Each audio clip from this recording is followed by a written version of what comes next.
everybody, to our last section of the amazing Global Biodiversity Festival. We have had viewers that have been joining us for almost every single program since we got underway on Friday, and it has been an incredible and wild ride. We have been to 6 continents, I think 40 plus countries with some of our amazing speakers around the globe, working tirelessly to help save wild species, wild habitats, and fight the greatest threats facing our species and that of all the other species right now today: climate change, ocean acidification, marine plastic pollution, and so much more. So thank you all for being here as we continue to celebrate hope and the amazing people that are working to make a positive difference on a global scale. If you guys haven't checked out globalbiofest.com yet, you can go there, you can donate to help support the incredible work that our speakers have been doing. You can check out our list of speakers, and as we've been noting throughout the entire festival, every single one of these programs is recorded. So if you guys want to check them out now, check them out 3 weeks next Tuesday or 10 years down the road, you will have the opportunity to keep the learning going from our amazing speakers. So thank you all so much for being here. It is, of course, our International Day of Biodiversity too. May 22nd is finally here. It's why we do this festival this time of year, every single year. So if you haven't had a chance to check out some of the incredible other events happening around the world, live in-person events, more great virtual programming, I encourage you to do so. It's a really special day to highlight and showcase the importance of wildlife on a global scale. So International Day of Biodiversity, a big cause for celebration in my mind. Now, there's no better start off to our next section of the broadcast, our last final one, than Youth STEM 2030. This is a truly fantastic initiative, and we are joined live by the most international and diverse group of speakers, the biggest group of speakers for any single program over the Global Biodiversity Festival, and I think that is certainly very fitting. So Youth STEM 2030, a social enterprise empowering youth to use science, technology, engineering, and math, STEM, to tackle the world's biggest challenges. So they're shining the spotlight on today on some of the young change makers protecting our planet, joined by youth leaders from around the world. Barry, who's our main hostess today, noted we've got folks in Scotland, Thailand, Kazakhstan, Azerbaijan, Nigeria, and England. What an incredible diversity of our speakers. And so I'm going to turn it over to Barry in just a second to introduce her colleagues, highlight some of the amazing work that people are doing, not just in the future, but right now. You guys are such positive change makers, and I'm so thrilled to be able to host you for this broadcast to kick off our afternoon session. So Barry McCann, thank you so much for joining us today, and welcome into the broadcast. Thanks so much, Jesse, and thanks so much for having us here today. Hey everyone, my name is Barry McCann, and welcome to Youth STEM 2030 session at the Global Biodiversity Festival. As Jesse so wonderfully introduced, I'm the founder of Youth STEM 2030, and we're a social enterprise on a mission to empower youth globally to use science, technology, engineering and maths to tackle the world's biggest challenges.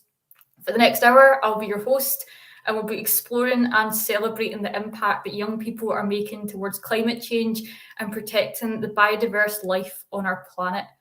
We'll be exploring everything from educating and empowering communities to innovating solutions to young people's views on conservation and biodiversity, and why it's vital that we as youth have access to the tools and support to make change. I see every day in the work that we do at Youth STEM 2030 that young people are not just the leaders of tomorrow, we're the leaders of today too. And STEM can often be such a key part to our solutions to tackling the world's biggest challenges. And that's why at Youth STEM 2030, we are creating those opportunities, support and platforms that empower young people as change makers in STEM.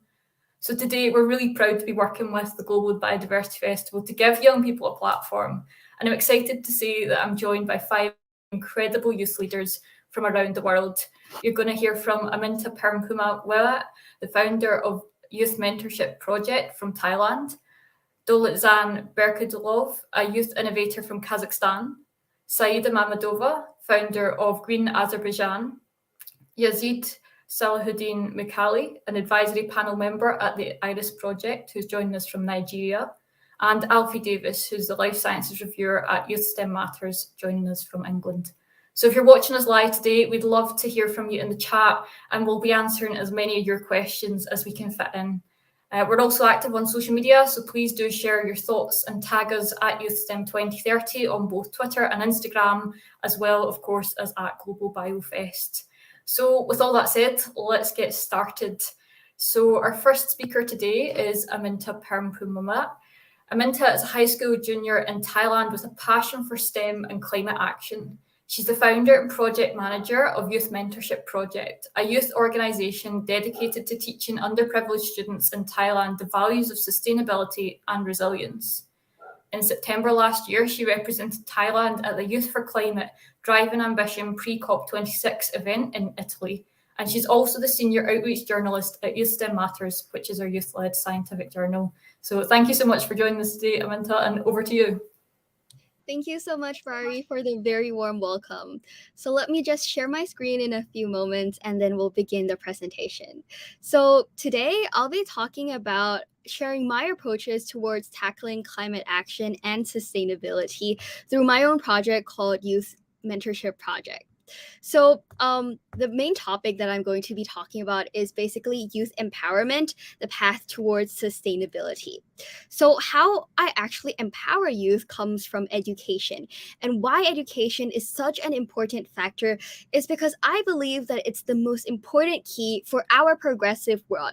Especially as we move towards an inclusive world, we need to empower people from all communities. And I've always believed that since education is the foundation, it's the prerequisite for us to be able to access other opportunities in our life.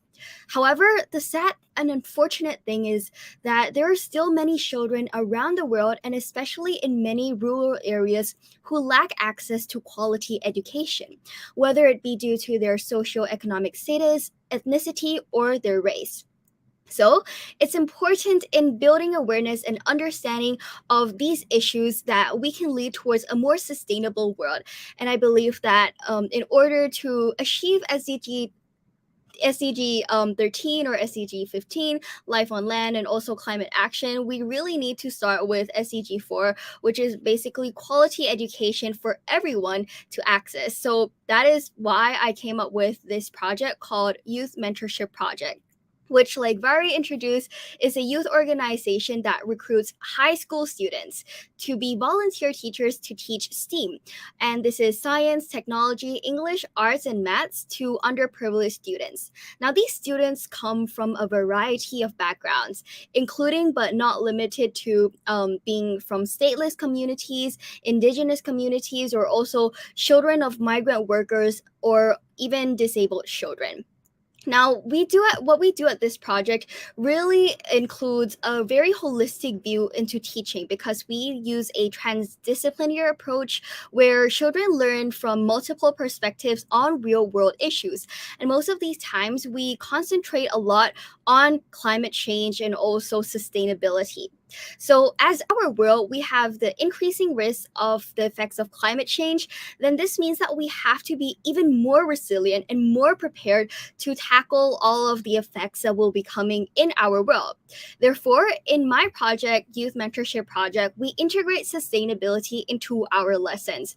For example, as you can see in the pictures right here, we have a lot of, in science class, we teach science experiments for children to be able to filter water with natural resources like sand or gravel. And it really makes them be engaged with the class, because they can learn and they can do hands-on experiments that they can truly be engaged in and have fun doing. And at the same time, we also have like a lot of art projects to promote sustainable art and recyclable art that these children can learn more and also share with their friends and are able to bring home and share with their parents as well. And one example of this activity is particularly on Thai Environment Day. So Thai Environment Day is on the 4th of December.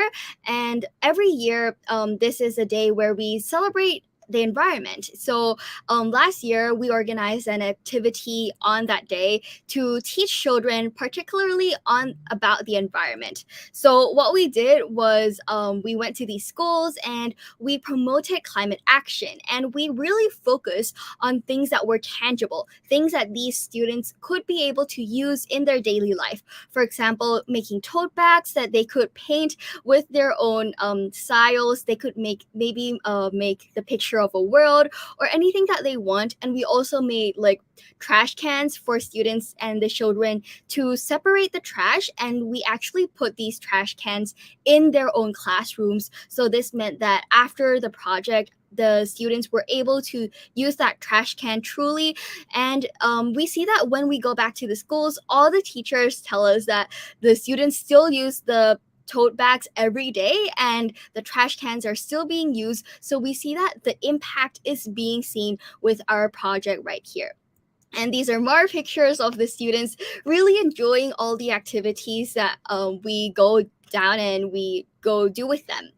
So, besides from climate action and tackling the climate crisis and sustainability, we think that at Youth Mentorship Project, in order to truly be sustainable, in order to truly foster this mindset of being a global citizen, it's very important that we address other issues as well. For example, the digital and technological disruption, demographic shifts, as well as equality movements, because we think that all of these issues are interlinked and they are interconnected on a global scale. Therefore, we must address all of them at the same time to be able to develop global citizens in the 21st century and also looking forward into the future towards the 22nd century as well. So this is a very brief overview of my project that I've been doing called Youth Mentorship Project. But now many of you might be asking, what can you do to be a part of the climate movement? So personally, this is a project that I've started with my own true passion of really wanting and really believing in education and wanting to give others the opportunity to have access to quality education. So one key takeaway is basically for all of youth who are listening right now, whatever you want to do, just believe in that one thing, have a passion, and maybe start your own project that comes from your own understanding of the issues around you. Because if you have things that are project-based or area-based, it means that you truly understand the problems that are going on, and you are more likely to solve those problems, and you can contribute to your community in your own way. And other than that, you can also be involved in youth organizations or youth networks. For example, last year, as Vardy said, I represented Thailand at the Youth for Climate Driving Ambition event in Italy. And this was a very good opportunity for me to gain a lot of new friends, a lot of new knowledge on a lot of these things, and for me to build a great network. Especially with me, I was able to meet Saida, who's also going to be speaking later today. And other than that, there's also many other youth networks, for example, Fridays for Future or even Youth STEM 2030, where you can meet a lot of like-minded people and work with youth all around the world who have similar interests to you. And we can all contribute to climate action because every single action matters. And even though we're youth, we still contribute, and it's still our responsibility to do something for the planet. So lastly, I just like to conclude by saying that no matter who you are, what age you are, whatever ethnicity, you can do something for the planet, for the biodiversity, for our environment. And basically just take action wherever you are in the world. And if you'd like to stay in touch with me, then you can contact me at these details. And if you have any questions, then I'll be happy to answer them after this session. And I'll be passing the microphone back to Vari right now. Thank you so much, Avinta. And you're doing so much incredible work in Thailand and also beyond Thailand too. And I think that it's something that can seem really daunting when you start. So there must be challenges along the way. So how would you encourage other young people that are maybe getting started in their journey towards making change to kind of overcome those challenges that inevitably, I'm sure we'll both have experienced them come up along the way? Yes, of course. So I think that you really have to believe in what you're doing. There, of course, will be a lot of challenges for you, whether it be access to funding or even just handling all the different things, managing your time and all the obstacles that will come. But I think that if you truly have a goal that you want to achieve and it's an actionable goal that you can truly, it's not far-fetched, but it's a smart goal that you can achieve within the time that you've set, then I think that if you have that clear goal, that clear aim, then you will be able to achieve it if you truly have resilience and the passion to do that. Absolutely. I think that was great advice there. So thank you so much, Amanda, for being part of our session today. Keep up all your amazing work. I'm sure you will. And yeah, just thank you for joining us. And I hope that everybody watching has kind of both learned a bit about what they can do, but also from your journey as well. So we're going to go on to our next speaker now, who is Dolatjan Berdikulov, who resides in the city of Nur-Sultan in Kazakhstan. He's a 17-year-old who's currently finishing junior year in high school. Dolatjan is highly passionate about solving the world's pressing issues in an unusual way, which is why he's founded various projects in the areas of ecology and poverty alleviation. One of these projects is to innovate bioplastics, which is what he's going to share with us today. So, Dolatjan, over to you. Thank you so much for joining us today. Hi everyone, very excited to be here. Let me share the screen. So I hope you see it. So I'm one of the founders of a startup called Bioplastic, and actually we produce eco-friendly bio packages. So in order to understand the entire project, let me tell you the story from the beginning. In 2020, me and my teammates were three decided to dig into the problem of plastic contamination, as we're living in the city of Nur-Sultan, and which is informally called the city of flying plastic bags. So the city was filled with different type of plastic bags, and we were interested in that, conducted a small research, and as a result of it discovered that plastic bags account for 40% of the plastic contamination in the world. So our team understood that we need to act immediately, as also plastic is burned in our city, which detrimentally affects the health of the citizens. So this immediate action really drive us towards creating this project, and we were hoping to save the biodiversity in the world, as plastic in the oceans really kills fishes and all the animals in there, because plastic releases a lot of toxic materials and elements. And at the beginning, we actually wanted to create a system which is called photobioreactor. And this actually is a cube which fosters the growth of algae through providing all the auspicious conditions for it. And this project worked, and currently it's in our school. The thing is that it absorbs carbon dioxide from the air and releases oxygen. So it absorbs the harmful gas and releases the one beneficial to the environment.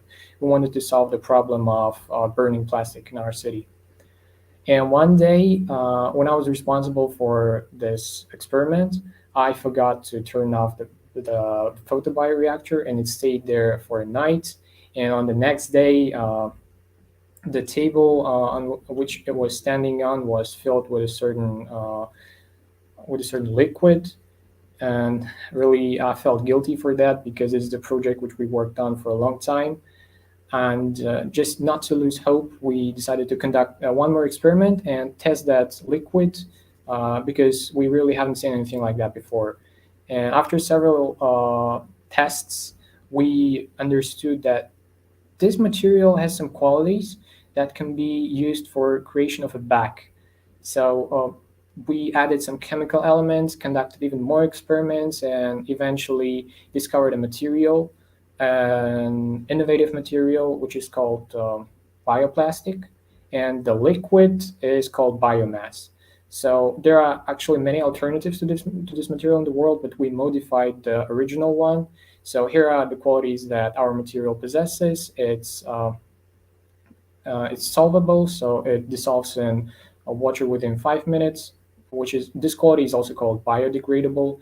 Then it can bear up to 5 kilograms. And the most interesting quality is that our packages are edible. So whenever a package is wallowing on the street, any animal can pick it up and consume it without harm to its organism, because our packages contain vitamins as well. So as a result, we created this sort of packages. At the moment, we can manufacture them in high quantities. And we provide them to 3 eco stores in our country, in our city. for free just to get customer feedbacks and maybe improve some qualities, remove or add them. And this is how our project works. So the main takeaway from my experience is that you don't need to give up when you encounter a failure in your life, because this failure might actually lead to something even better than what you had before. Because I don't think that the photobioreactor which we created would have such a big impact on the world as our bioplastic bags now have, because these bioplastic bags are an ideal replacement for polyethylene bags, which are currently used en masse in the world. And as I mentioned before, they are very harmful to living organisms and can destroy our world's biodiversity, as they force animals to migrate to not the most favorable conditions, and they also kill animals. So this is why we're trying to solve this problem, and in the future we will attempt to use bioplastic not only for packages but for bottles and other plastic materials to have a really eco-friendly and sustainable world. So if there are any questions, I'm ready to answer them. Thank you so much, Jan, for sharing so much about your project. And I think that there's a real kind of lack of recognition sometimes that young people can create meaningful innovations to tackle global challenges, including the ones that you're tackling. And would you maybe be able to share a little bit about perhaps whether those are kind of barriers that you'd encountered as people said to you, oh well, you're only 17, how can you make a difference? And what advice would you give to other young people that might be encountering people maybe telling them that you're too young to make a difference? All right, and actually to receive a recognition in our city, at least in our city, we had to present our project in different kind of competitions. And the thing is that we were the youngest presenters in there because we're only 17 years old, and while other startup founders were 30 or 40 years old, so substantially older than us. And when juries were listening to our presentations at the beginning, they were kind of biased, like what thing can these guys create? And when they really immersed in our project, into our idea, they understood that we can really make change. And this is the main barrier that we encountered, that that our juries or just people didn't take us seriously. Yeah, I can definitely relate to that, and I think it's such a short-sighted way of looking at it, because there's so much innovation that young people can bring. Maybe we don't have the years of experience, but actually we can still bring a whole lot. And actually, sometimes not having that experience allows us to think outside the box, to think differently about things. So I think that if anybody has any other questions from the audience, feel free to share them in the chat. But I think that it would be great to hear more about what your plans are for your project next. What's going to happen next with it? Where do you plan to take it? All right, we're looking for funding in order to produce our packages in large quantities, because at the moment we're only providing them to 3 stores, which is not really a substantial effect on tackling climate change and biodiversity loss. So this is why at the moment we're trying to improve our material, receive customer feedback, and get that final MVP, which we can later present to other people who can provide substantial funding to us to help us develop further and use our materials, use our bioplastic packages in other cities of Kazakhstan. And later we will try to use them in other countries as well. Amazing. So if anybody is in the audience that might be able to help with that, then your email was on the screen throughout your talk. So please do get in contact with Jan if you can help. We need so many more people out there that are uplifting young innovators and researchers who are making change. So thank you so much, Jan, for your talk today, and all the best with your project going forwards. I'm sure that this is only the beginning for what we'll see from you. So thank you so much for joining us today. Thanks. So next, we're heading to Azerbaijan to hear from Saida Mamadova. Saida is the founder of Green Azerbaijan, a pre-COP26 delegate and a keynote speaker. With Green Azerbaijan, Saida and our team organise environmental safety campaigns. To tackle climate change, she collaborates with British, Italian, and US embassies and the UN in Azerbaijan. Saida delivers youth perspectives to officials and urges them to take climate action as a speaker and facilitator at local and international conferences and events, as well as doing TV and social media interviews. Saida was also one of our brilliant facilitators at the 2021 Youth STEM Summit. So it's lovely to see you again, Saida. We've actually not spoke since then, but thank you so much for joining us today, and take it away. I can't wait to hear your talk. Thank you so much for your welcomes. I'm so happy to be here today. And let me share my screen so I can start my talk. Okay. So hello again, everyone. I'm Saida. I will be speaking about young people's role in climate action today. But I would love to clarify first, what is climate action? Climate action is joint efforts to strengthen resilience and adaptation towards climate change and reach the sustainable way of living. I would also love to clarify what is sustainability, because I come across a lot of confusing definitions. Sustainability is our way of living and our meeting us meeting our needs without jeopardizing the lifestyles and eliminating the access to the needs of future generations. And the goal is for the sustainability's goal is to reach the climate. We need to reach the net zero emissions by 2050. Otherwise, we will be in the risk of setting off the irreversible chain reactions that will be out of our control. And as I said, sustainability is not jeopardizing the future generations' lifestyles. And here comes our problem, because we are that future generations whose lifestyles are being jeopardized and whose opportunities are being limited. And that's why we have no time to wait for the problem to be resolved. Young people need to be maximally involved and engaged in solving the climate changing and biodiversity loss problems, because that directly influences our futures. And today, I'm glad to say that young people are being heard more and more, and we are being involved in the decision-making processes and the important steps towards our futures. And as I said, we need to be maximally involved, and we need to make change and make the impact. And on the slide, you can see 9 key mindsets that are necessary for us to make a meaningful change and impact in our communities. But when we settle down these to 4, it comes to, firstly, it's communicate with your community and do for your community, and focus on providing and serving the needs of your communities. It's lead with empathy and make it happen. It's taking the steps every day. As Aminta said, it's little or big, it doesn't matter. Every change counts. And also, it's chasing the opportunities. Young people have to chase the opportunities created for them in order to be involved in the processes globally.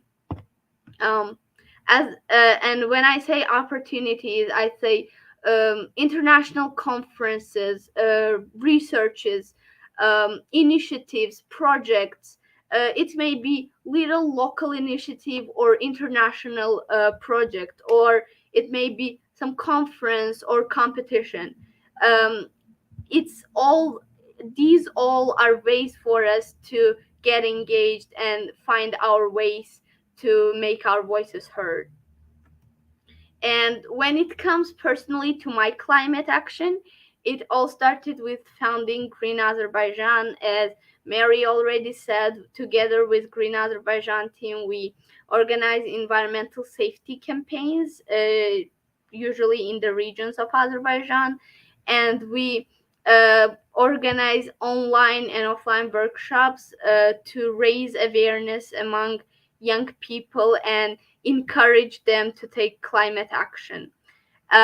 Also, in the September of last year, for my extensive climate action in Azerbaijan, I've been selected to represent my country in a UN climate change pre-conference in Italy, where together with global leaders like Roberta Cingalani, Mario Draghi, John Kerry, we've been in dialogues with them together with young global climate leaders, and we've negotiated to create a youth pact that was later presented at COP26.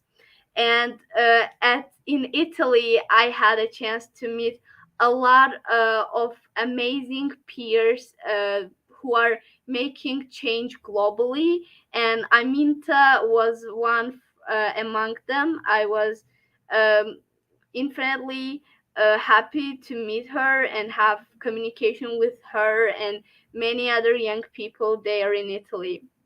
And also, I am giving speeches in conferences and events of British Embassy organized by UN Azerbaijan, where I either deliver young people's perspectives and our suggestions and our demands for climate action to officials of my country, or I raise awareness among young people and encourage them to take climate action and call for the urgent actions.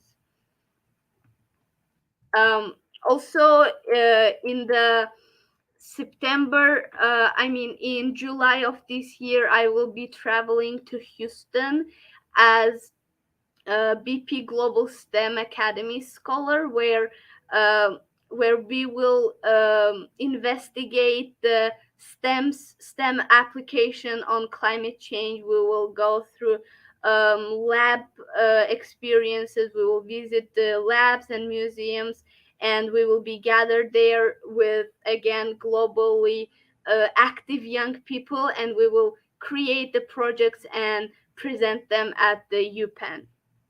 And as I said, the young people's voices are being more and more heard. And I would like to share some organizations that are having wide opportunities for young people. It's Youth STEM 2030. It is UN.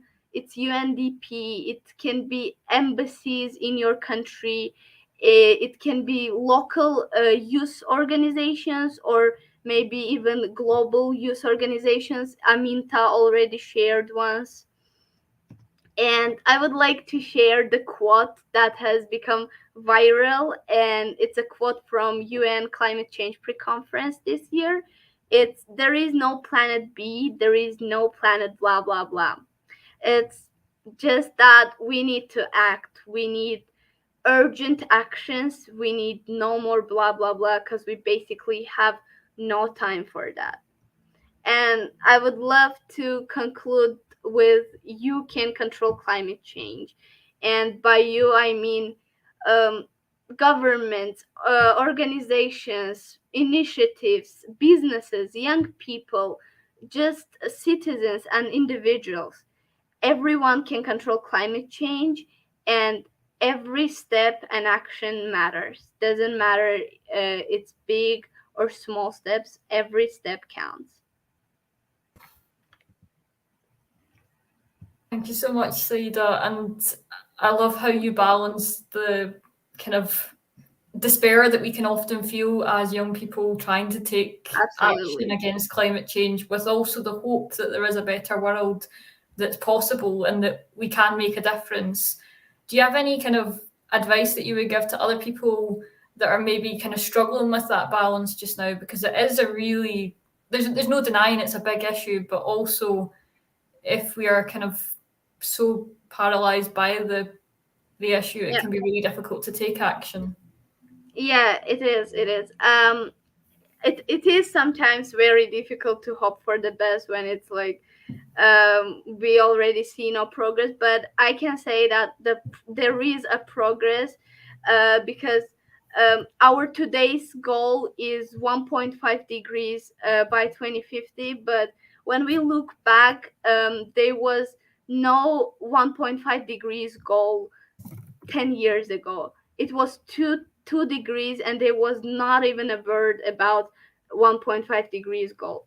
So by this I want to say that there is a progress, and every young people are part of the progress we've come to, and we need to continue so that we reach our other goals. And every time I hear about it, I kind of go in that despair. I think about that 1.5 degree goal, and that really does help.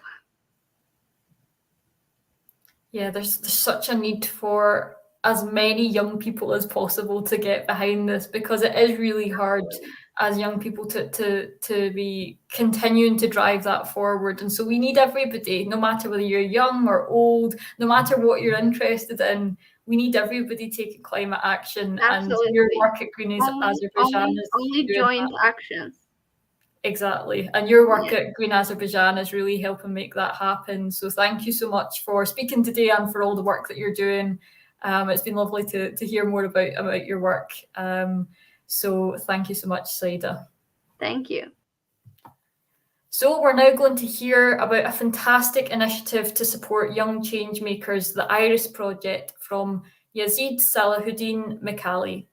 Yazid is an environmentalist and climate justice advocate with an interest in policy advocacy, resource mobilisation for climate action, and the intersection between climate change and health. He currently works as an advisory board panellist at the Iris Project, where he works to mobilise young people to apply for the Iris Prize and mentor them towards sustainable implementation of their projects. So Yazid, thank you so much for joining us today, and take it away. Hi everyone, thank you so much for having me. Today I'm going to be talking about our project, the IRIS project, and we are enabling young people to protect and restore nature. Just like Aminta and Saida said earlier, we recognize that young people have amazing ideas. They are doing great when it comes to ensure taking climate action, when it comes to protecting nature, but then they are faced by the challenge of resources to implement their project. And that is where the IRIS project comes in. We enable young people to protect and restore nature by funding their ideas. Next slide. Good. Basically, on this presentation, I'm going to be talking about why now, why do we need to take action, and I'll be giving overview about the IRIS project and about the IRIS project, then the prize itself, and why should you apply as young people. I often have conversation with young people, listening to how bitterly they complain about lack of access to funding to implement their project. And when you listen to these ideas, the ideas are super cool, but then due to lack of funding, they can't implement their idea. So why now? Why do we need to take action? Humans depend on nature to survive. Yes, nature provides us food, nature provides us so many things, and yet some of our activities are detrimental to the nature. And that's why it's important we take collective action. And to support the collective action young people are taking, that is where the IRIS project comes in. Young people are the ones taking action, talking about raising conversation about climate change, engaging policymakers to ensure that they implement policies that would mitigate climate change, and they take action in their own local way they can. But yet they are faced with the challenge of funding, just like I said earlier. Now let's talk about overview of the IRIS project. We work in partnership with Global Green Grant to fund and provide funding and mentorship, because aside from funding that we provide mentorship for young people to ensure sustainable implementation of their project. So in collaboration with Global Green Grant, we fund young people and mentor them to ensure the sustainable implementation of their project. Now, about the iris. As you can see, the name of the project is the iris project.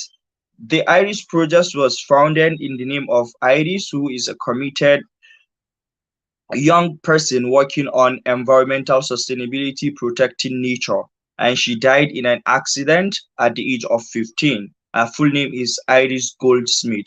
This project is in her memories to support thousands of young people out there like her who have amazing ideas when it comes to nature protection and restoration and fund their ideas. Now, built by young people. When we say this project, at the heart of Iris projects are young people, because we recognize what young people can do, and globally, young people voices are being recognized more and more now because they prove to know what their demands are. They prove to know what they want. So at the heart of Iris project, young people are there to advise and ensure the needs of young people are met. Good. The Iris Prize. The Iris Prize, we have three different kind of prizes. Often people ask, who are these prizes meant for? These prizes is aimed at supporting people with new nature restoration and nature protection idea, and the grant that is for them is the seed prize, which are for people with the new idea. It's a 5,000 US dollars grant for people that are starting out in the environmental space who have amazing nature restoration and protection idea and generally climate action idea. The next one is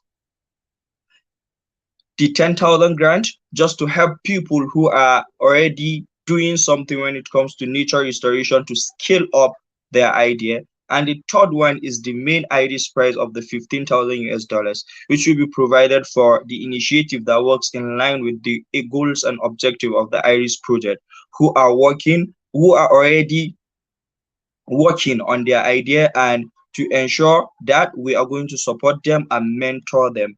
One of the most important things that will make young people to apply for the Iris project is the mentorship.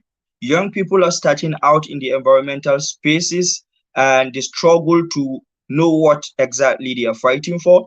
This Iris project also aims at mentoring young people. The winners of these prizes will be given a mentorship of what 10,000 US dollars of mentorship. They will be placed under mentorship, and they will be guided to ensure sustainable implementation of their project. Now, to round it up, how can you apply? It's as simple as possible. You can just go to irisproject.org to that's our website. You can check it out, check our eligibility criteria, and go ahead with your application. And I'm very sure if your ideas are amazing, though there is no idea that is not amazing, all your ideas towards protecting nature and restoring nature are absolutely amazing. But the ones that work in line with the aims and objective of the Iris project will be selected. Now, the question of, do you only support new projects? No, we support projects that already exist, and the new project. Just check our eligibility criteria and go ahead with your application. Our deadline is June 14. This is to inform you that we are still receiving applications from across the world. This is me telling young people who have amazing ideas, who deem this opportunity fit for their ideas, submit your application, and the Iris project is for you. And if your idea is able to scale through, you will receive a mentorship worth of 10,000 US dollars with young people. You work with us, the Iris project advisory panelists, who are also young people working from across the world. We have panelists from across the world who are doing absolutely amazing in their country. At this juncture, I would stop to answer a question if at all there is any. Thank you so much, Yazid. And I think that was such a kind of comprehensive overview of the Iris Prize, which is such a good opportunity for young people to get involved in. And it's so important as well that young people are right at the core of that. And too often that's something that does get missed. Could you share a bit more about why you think it's important that young people are not just...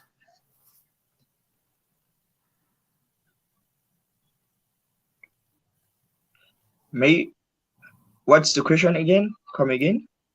Of course. Could you share a bit more about why you think it's important that young people are not just the ones who are receiving the grants, but are also actually making the decisions and helping to shape the whole of the IRIS project and the IRIS Prize? Good. There's this general quote that there is nothing for us without us, that young people always say, that we all always say as young people. We are young people, we are at the heart of the project. We know the needs of young people like us, and we know the challenges young people face.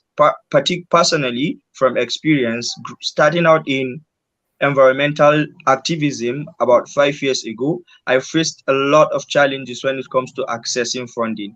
But coming on board and at the Irish project, I was able to advise the decision that will be made there to ensure that young people needs are met and to ensure that there is inclusion when it comes to providing the grants for young people.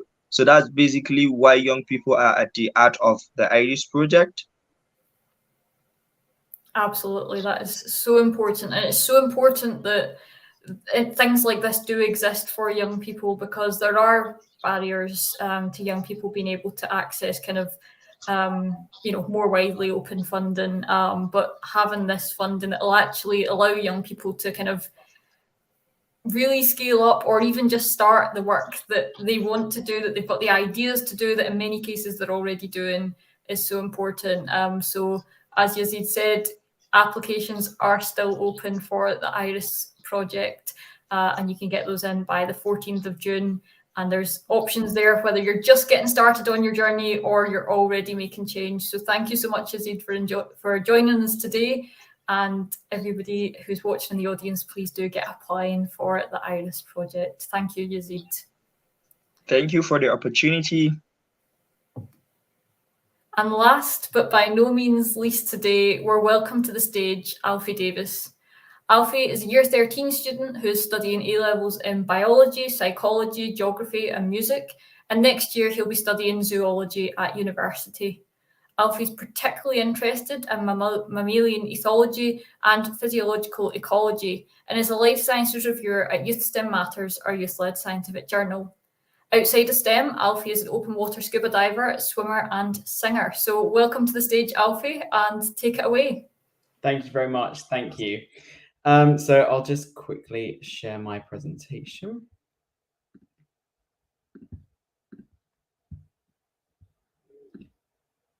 Brilliant. So as I said, my name's Alfie, and I'm going to do a quick talk on taxonomic bias within zoos and conservation, which is a majorly important topic throughout biodiversity. So to start things off, just a little bit about me. As Vari said, I'm a college student. I currently study biology, and next year I'll be studying zoology down in Plymouth, which is really exciting. And I've recently done a extended project qualification dissertation on the ethics of mammal captivity. And as a huge part of that, I've been talking a lot about taxonomic bias within mammal captivity and conservation as a whole. And of course, I'm a life sciences reviewer at the Youth STEM 2030 journal, and also an open water diver and self-proclaimed zoology nerd. So first things first. So I just ask that you imagine a zoo in your head, and imagine one you've either been to or seen in the media. And what species do you see as being represented within that zoo? So think of just a couple of animals in your head. Think about what you stereotypically believe to be in a typical zoo. And some of the ones you might see and you might imagine in your head are the ones that might come up on the screen now. So there is a huge mammal bias in zoos across the world, particularly in larger zoos. And that's mainly because of the social desirability towards seeing mammals and seeing as they're more favored and more exciting to see in zoos around the world. And that could be really problematic in terms of taxonomic bias. And in fact, when you type into Google a stereotypical zoo, over 75% of the search results turns up with mammals being represented. So it could be a huge skew in taxonomic representation, and it could be a real problem for biodiversity and conservation. So a little bit about taxonomic bias in zoos. So taxonomic bias is the idea that certain taxa are favoured over other taxons. So that includes particularly mammals, vertebrates, and birds are hugely skewed towards and represented in zoos across the world. And that can be a really, really big issue for conservation and awareness of these more underrepresented species, which include things like invertebrates, insects, mollusks, which really don't have that level of representation and awareness within zoos. And around 44% of the most commonly represented 50 species and animals are mammals, and with the rest being made up of mainly birds and fish, which can be a huge issue for conservation because there's such a lack of representation and awareness, particularly in public education and engagement with these animals. And it means that there is a lot of under conservation and a lack of research into these animals, which just is equally important to the biodiversity across the world. So as you can see in the diagram there, that the proportion of species assessed in the red list are mainly skewed between birds, mammals, and amphibians compared to those insects and mollusks, which means there is just that huge skew, not only in zoos, but towards conservation efforts and research as well, which is mainly targeted towards those amphibians, birds, and mammals, which can be really problematic. So it can be an issue that's addressed by social demands and preferences for certain animals, which can be one of the main reasons why there is such a large taxonomic bias. And it's important that we ensure that there's an equilibrium that's created of representation of species across the world within zoos to promote their engagement opportunities and education, to sort of present that awareness and education about conservation of these underrepresented species. Which is really essential that we boost their sort of awareness throughout the public and create more research opportunities and conservation opportunities and protection for these animals, which is just important to the world's biodiversity. So within conservation, there is a huge taxonomic bias as well. And this can be another real issue because, as you can see in the diagram, there is a huge skew towards conservation efforts and mentions in the Global Biodiversity Information Facility. So there's a huge research and conservation skew towards birds and mammals particularly. And there's a huge underrepresentation and a shortfall in conservation and research towards less represented or under aware of other species. So things like insects, arachnids, and invertebrates too. And this bias can really lead to an underprotection and under-awareness of these species, which can threaten their conservation status if not well represented, researched, and protected, which is really important why throughout zoos and conservation, we ensure that we represent all animals just as much, and particularly those which are underrepresented, because it can be a huge issue if they aren't researched fully, aren't fully protected, and the public aren't fully aware of those animals and don't engage with them in zoos. It can be a real problem for the future of their conservation throughout breeding programs and in situ conservation programs from organizations working with zoos and education programs as well.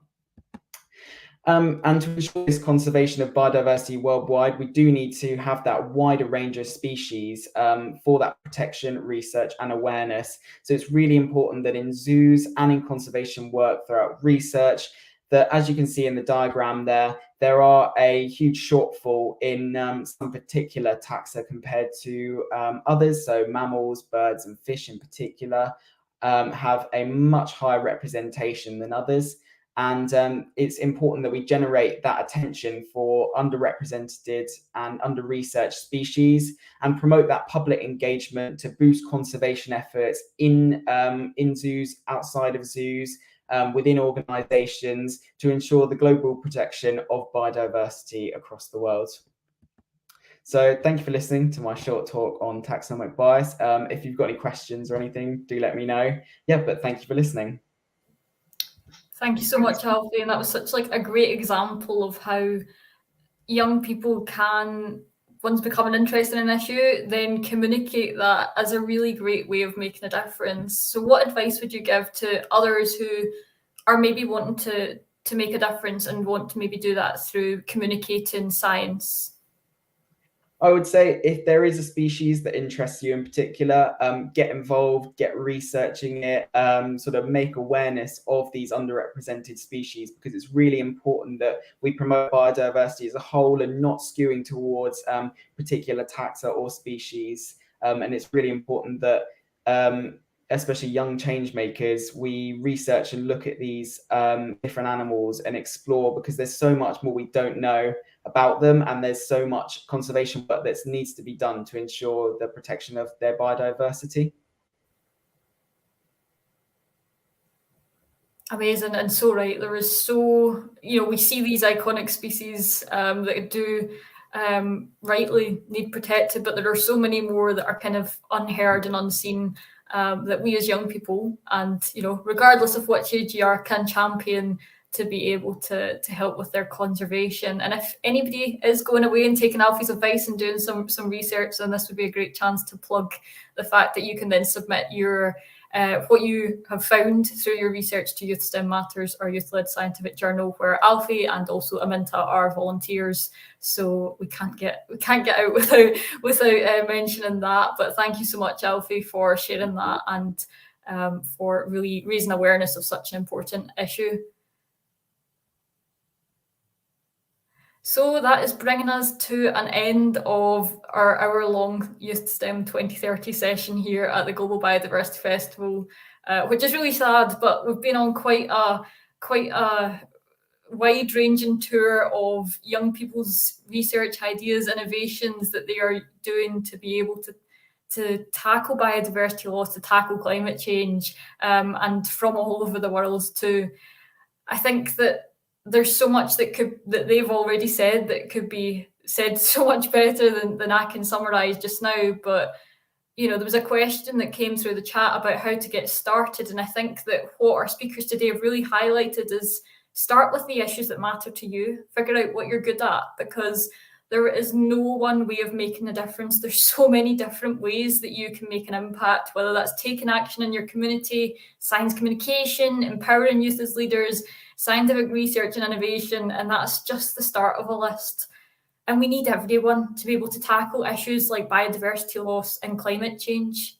So if you take home one message from our session today, take it that young people, when they're given the right opportunities, support and platforms, can make a meaningful difference to tackle the world's biggest challenges. So all that's left for me to say is a big thank you to all of our amazing speakers, Aminta, Dolitjan, Saida, Yazid and Alfie. Everybody who's joined our session today, thank you so much for joining us. And also Jessie and Joe at the Global Biodiversity Festival for all your help in organising this session. It's been awesome to be part of. Oh, it's been awesome to have you. Again, the YouTube viewers are amazing. You guys had a big fan section cheering you on YouTube. Your work is so incredible at Youth STEM 2030, all the independent projects. Kudos to you all. You are what this festival is all about. So thank you so much for your enthusiasm, your passion, and for taking part in the Global BioFest. As I said at the beginning, a perfect beginning to our last section of this incredible festival. And I look very forward to following all your careers over the next 2 years. You are absolutely doing an unbelievable job. So thank you all so much for being here, guys. Awesome. Well, we'll say farewell to you. Aminta, Saida, Dolitjan, Azid, I'm sorry your connection's a little iffy right now, Alfie, and we will keep the train rolling, so I will say farewell. You are like the best hostess of all time. If you ever want to come back just to like coordinate the whole BioFest, you are welcome as the flowers in May. But yes, thank you so much. I'll leave you guys there. Hopefully you can tune in for more programs in the next little bit. We're going to keep this train rolling. Thank you so much again, Youth STEM 2030 team. And now what we're going to do is dive in with Alexander Moore. So he is an associate professor of environmental health at the Long Island University, climate change institute group leader. He's a fellow of the Royal Geographical Society, Theodore Roosevelt Institute, and Explorers Club. He really doesn't seem to stop very much. And so I'm very excited to welcome in Alexander to take us away on a little bit of his journey working to understand ecosystems, how they're changing with human impacts around the globe. So Alexander, welcome into the broadcast, man. Nice to meet you. And unmute. There we go. I didn't say that in a while. There has to be one. There we go. Hey, man. The motto of the pandemic. You're muted. There should be a cat in every broadcast as well, even if you don't know one. Right. Just have the fun. But yeah, I want to hear your talk. Feel free to dive in, and we'll get underway. I'm assuming you can see the slide, yeah? We're all good. You're all set. All right. So as Jesse said, I work on environmental health. I'm a researcher in environmental health. I look at how the impact of climate change affects people's health and ecosystems, and how we affect the ecosystem and therefore our health and cycle. That cycle is sometimes referred to as One Health, where the health of environments and animals are also directly connected to the health of people. However urbanized and urbane you may think of yourself, you are in fact living in nature. And there are all sorts of things happening around you that make your life possible, that are part of nature, and that we are in fact affecting with pollution and climate change on a daily basis. And just to give you an idea of how important nature is to people during the pandemic, particularly the early part of the pandemic, this is a graph of where people went as they were blocked from doing the city things, the urban things of going to workplaces and or go shopping or go find food. Most people instead reverted to parks and nature, which is what we evolved to live in nature. And this is how crucial this has been to people's mental health and wellness, particularly in urban areas. This is my area. This is where I live, and it's a map that you may not recognize, and that's totally fine. But it's in fact a map of where wildlife is and where biodiversity is around me. And I encourage you to find your own biodiversity map for your region of the world and go find the critters, because the critters will actually make your life a lot better. They'll make you appreciate the environment you're in. I do that on a regular basis. I love diving, and these are some of my favorite critters. We'll start on a positive note. Longfin squid are actually doing okay in the new climate reality that we are creating, and there are some of the most amazing creatures around. And this is another one, very rare favorite, northern pipefish, which lives in seagrass meadows that are some of the best carbon fixers on the planet. And this is a northern puffer. And the reason why I'm taking some time to pay attention to these critters is that if we don't pay attention to the beauty of nature and where it is, we might forget that it's there, and we might forget how important it is to protect it. You can't protect what you don't know. I'm also paying attention to these things because I want, even innocuous photos like this are actually capturing a climate reality that most people are unaware of. And this photo, which seems innocuous to you, you're actually seeing native algae being suffocated by invasive algae, which we imported, humans, into the northwestern Atlantic, through tankers that wash their tanks in the Sea of Japan and the Northern Pacific, and then travel to the Northern Atlantic and release the spores of these red algae that you see here. And because of how we're warming the planet and how we're warming the oceans, these algae found the perfect environment, and they can reproduce and continue to cover all surfaces throughout the year. The name of the species is Azerbaijan japonica, if you want to know. And by the middle of the summer, this is what it looks like. You'll see underwater wildlife glide over carpets of this red algae. And in fact, the carpets can be as thick as 2 to 3 feet, even as far north as Maine, which you can see here, covering and suffocating wildlife that lives on the seafloor or that feeds on the seafloor, including the beloved lobsters in New England.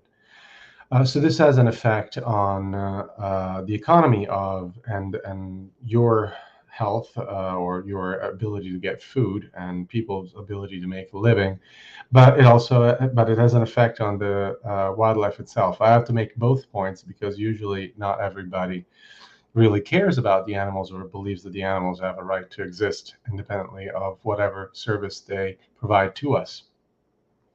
We don't see these events. We don't see this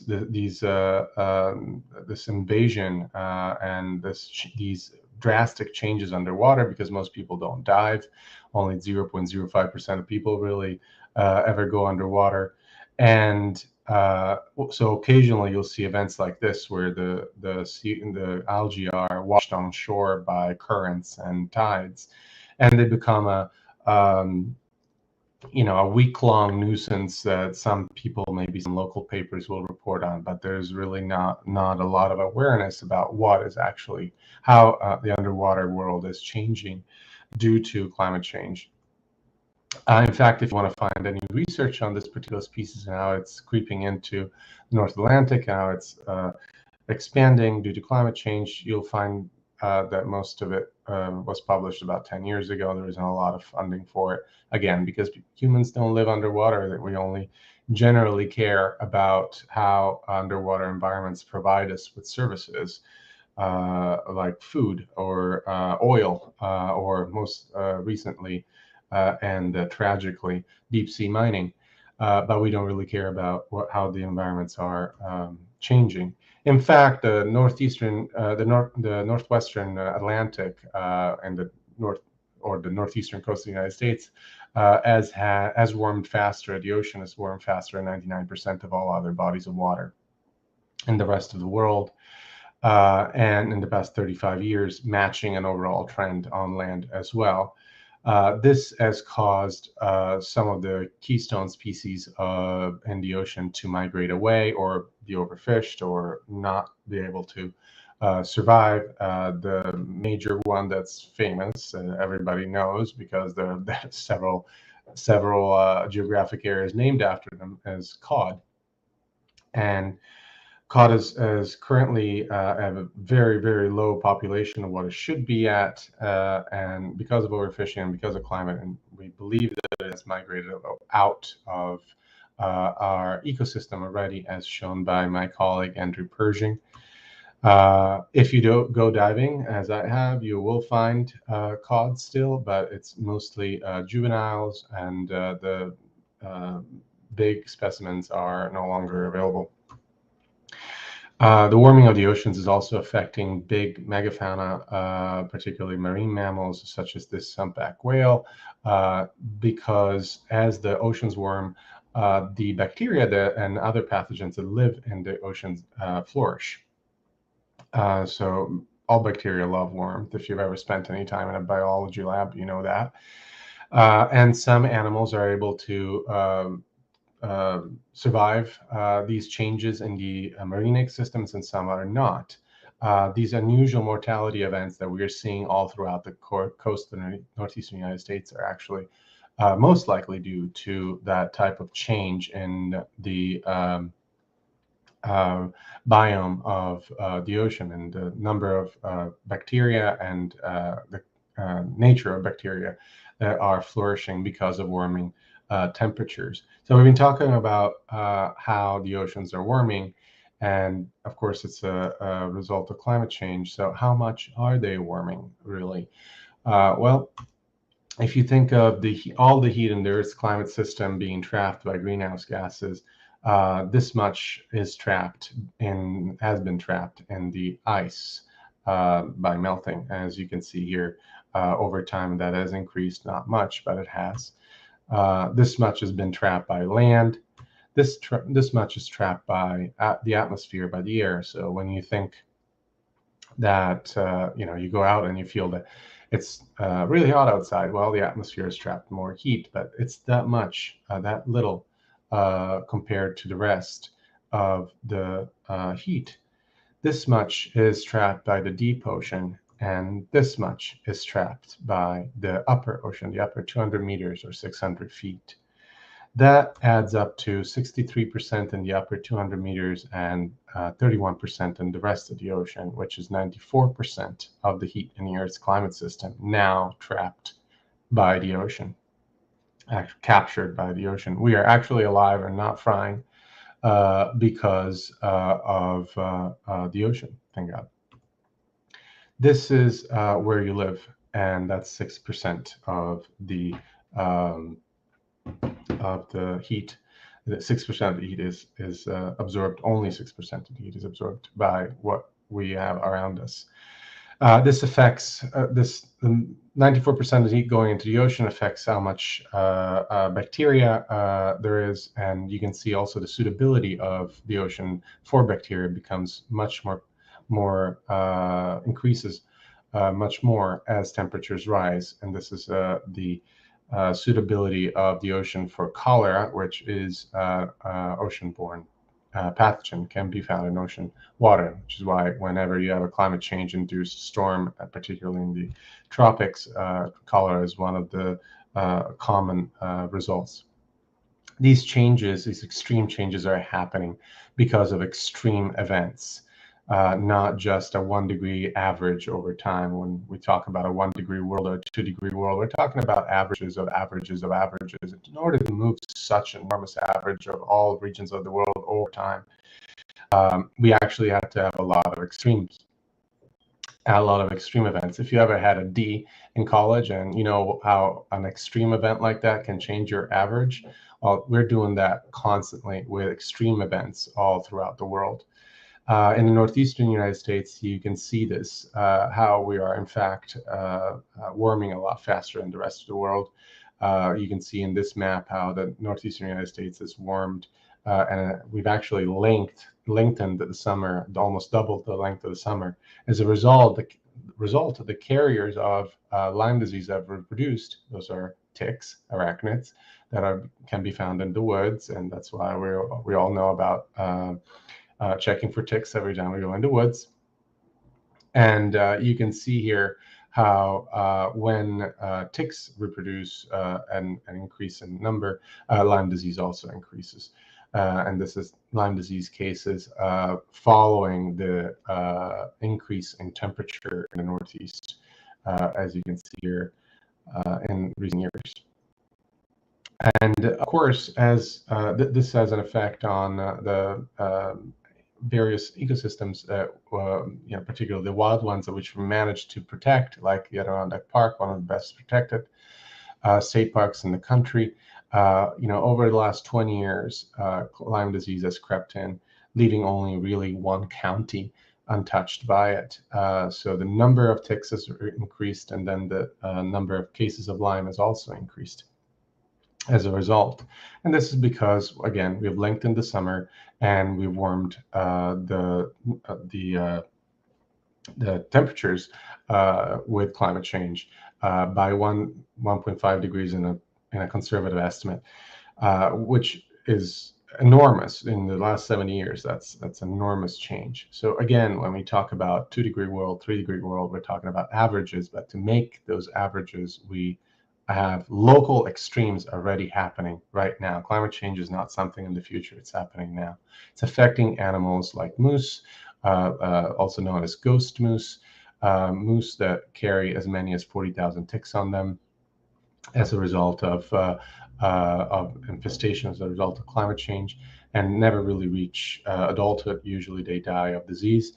And again, if you look at how even the National Geographic titles it, it's a worrisome decline of species that's crucial to the region's economy. Okay, what about the species itself and, it disappearing and, it having a right to actually exist? Who cares about the economy? This is not happening just in the Northeast, it's happening worldwide. One of the most common, one of the few cases that have actually been covered by the major news is the decline of the saiga antelopes. 85% of them die in 2015 due to climate change-induced epidemic of a bacterium. I can tell you the name, but you don't care. The bacterium was already in their gut and in the environment, but because of climate change, the concentration of bacterium really skyrocketed. And the result was that 85% of these very cute animals that look like something out of Star Wars died within a week. It was a massive death event, which was eventually found to be due to changes in climate. So these events are happening all the time, all around us, and they're rarely reported. And we have caused these events for the last 2,000 years by deforestation, reduction of wildlife habitat, and therefore biodiversity, animal domestication, and wildlife trade, and man-made climate change. And epidemics that come from these, from this type of encroachment on the natural environment are all diseases that we know about, that we are familiar. If you read on the slide, those names of diseases are quite familiar to you. So I'm going to interrupt for a second and give you a PSA.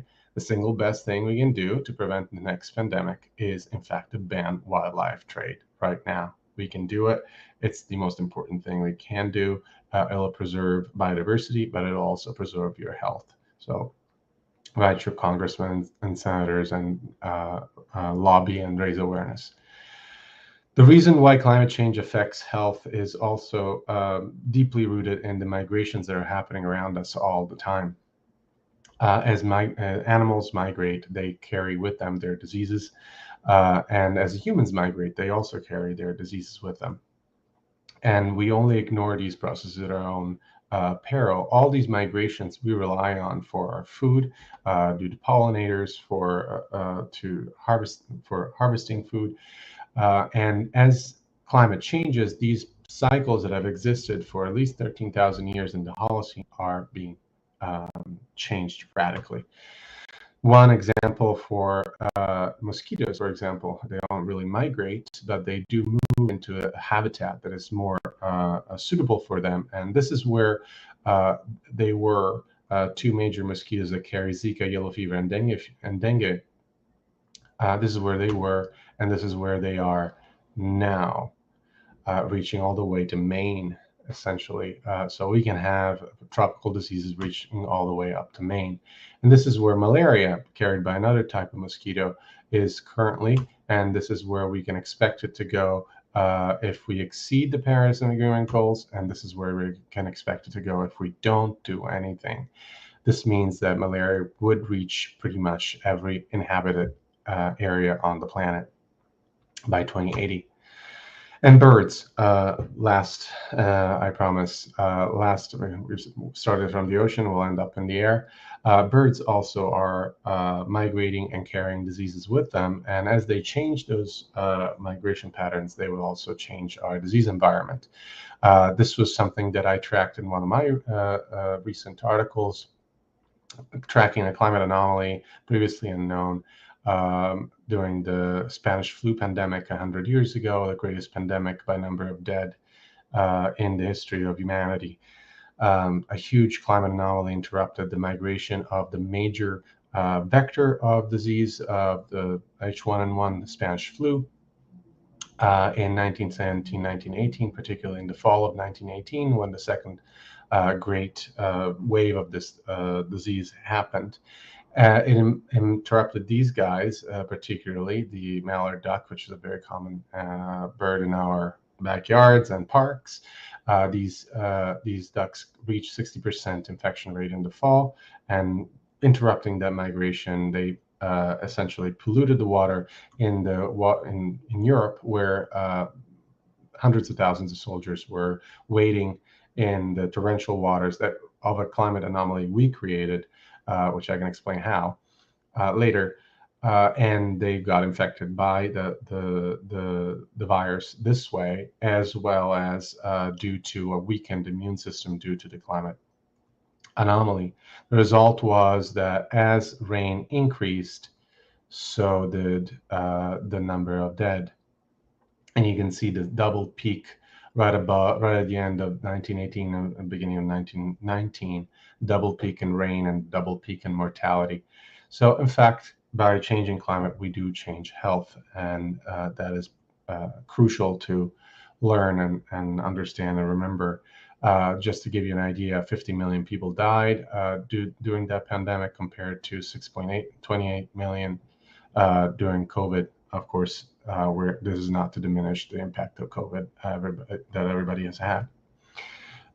We published that article, and we received some quite a bit of attention for it, because this is the new pioneering field of system biology, system dynamics applied to climate and health, also known as planetary health. So the last message I'll leave you with, if you forget anything else I've said in this very rushed talk, is that climate changes health, and we change climate and biodiversity. And I know this is a little dramatic.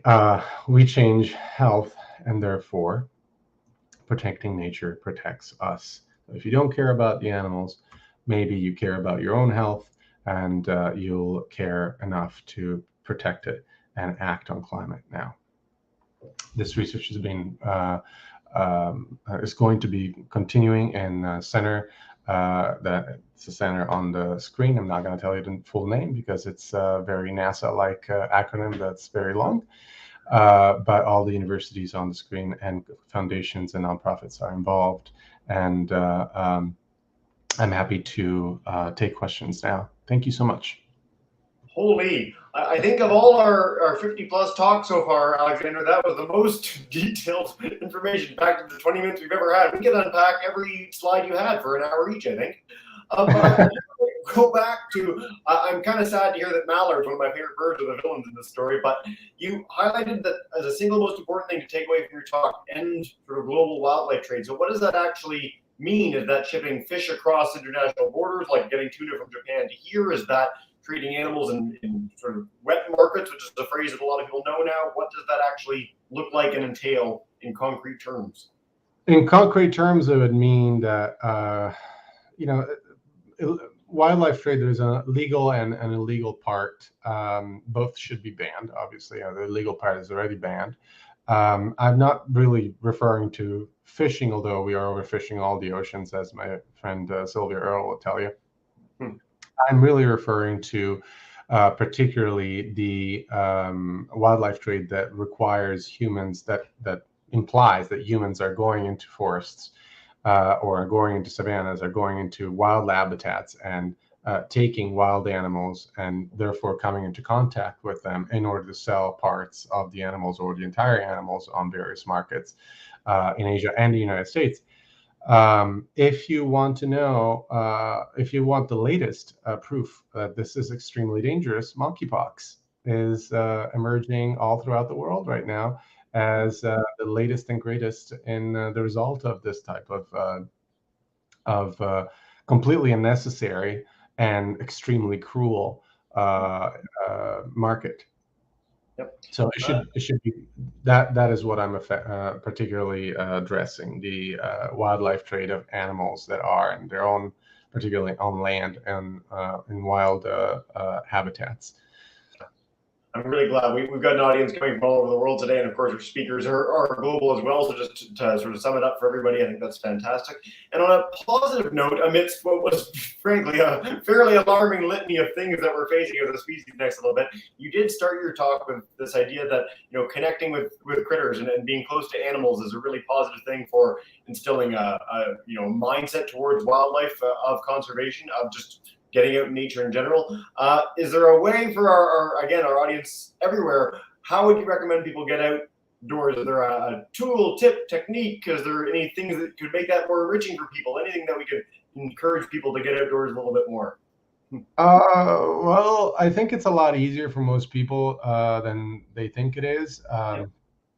But there are many organizations that foster this type of exploration. One is the Explorers Club. The other one is the Linnean Society.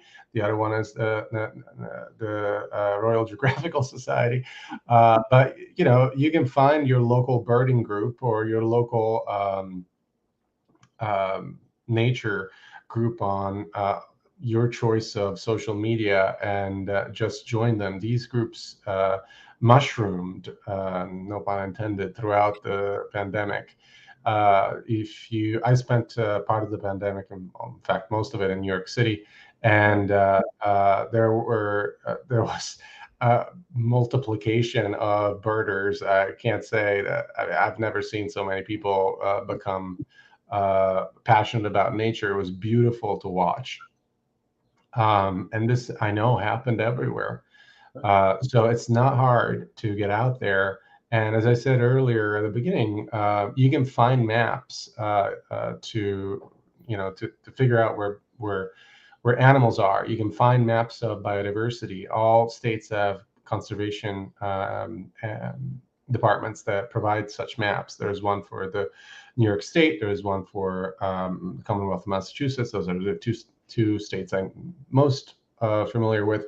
But you can also, use apps like All Trails or, what have you, to find the best places, the green places close by. There are a lot more than you think. I created these maps throughout the pandemic for my friends so that they could go out and explore. And it's actually quite, you'll start learning and knowing where you've lived in a completely different light. I love that. And I love that you mentioned New York City specifically, because I think there's this tendency, certainly among the youth that we regularly work with, to think, wildlife's in East Africa and it's in the Great Barrier Reef and the Amazon, and those places are teeming with wildlife. But if you're in the heart of New York or Singapore or Hong Kong, those places have all manner of creatures, big and small. And I think whether it is All Trails, we always encourage folks to use iNaturalist, the Seek app. These are great ways to learn about all the things that live near you and around the globe. And I think that changes you when when you view the landscape that you live in that way. It really does make you more cognizant of these broader issues, whether it's climate change, biodiversity loss for our international day-to-day. So I appreciate that very much. Absolutely. And I think all the apps you mentioned are really useful. Using AI for understanding nature around you is really life-changing. And I should say that historically people were a lot more familiar with all the plants, trees, and animals that surrounded them. We're one of the most ignorant generations about the basics of nature, because people before had to deal with the trees and the harvesting and animals, and we kind of choose to avoid it. We spend our times in front of screens. So definitely important to, it's kind of like collecting. You can use these things to identify birds and trees and other animals, and soon you'll get you get addicted to it. I know if I had the apps when I was a boy, I would have done very little else. And so I'm kind of glad that they existed as I became like 25. And okay, I can settle into this. I know where my addiction limit is. Alexander, thank you so much for joining us today. I know we could talk all day about this. You did highlight at the end of your talk, if people want to check you out on social media, Nature of Alex, a really great way to keep learning going. And this might be the most ignorant generation, but we had the Youth 2030 people just before you. So if more people get on board with their sort of campaigning and an amazing work, I think we can slowly but surely change that and get that broader connection back with the wilderness around us. So I really appreciate the message today, and keep up the neat work, man. Yeah, thank you so much, Jesse. Thank you for having me. Awesome. Thank you so much. Again, we're going to keep the Global Biofest rolling here, and we are heading back from the U.S. to one of our favorite countries that we get the chance to visit on this amazing journey around the world, and that is Indonesia. So we are joined live by Inov Saktianov. He is the Indonesia Program Manager with the International Rhino Foundation. So all of us in our lives should aspire to be as passionate about something as Inov is. Over 20 years experience working to conserve rhinos in the wild and educate the public about how important and wonderful they are. So Inov, thank you so much for joining us today and for being a part of our Global Biodiversity Festival. Thank you, Jesse. Hi, everyone. Joe's hanging out in the background too. We're all just so pleased to have you. Rhinos are one of our favorite group of creatures here at the BioFest. And so if you want to dive in with your presentation, we'd love to see what you have to share with us and do a Q&A when we're done. Sure. Excellent. Right.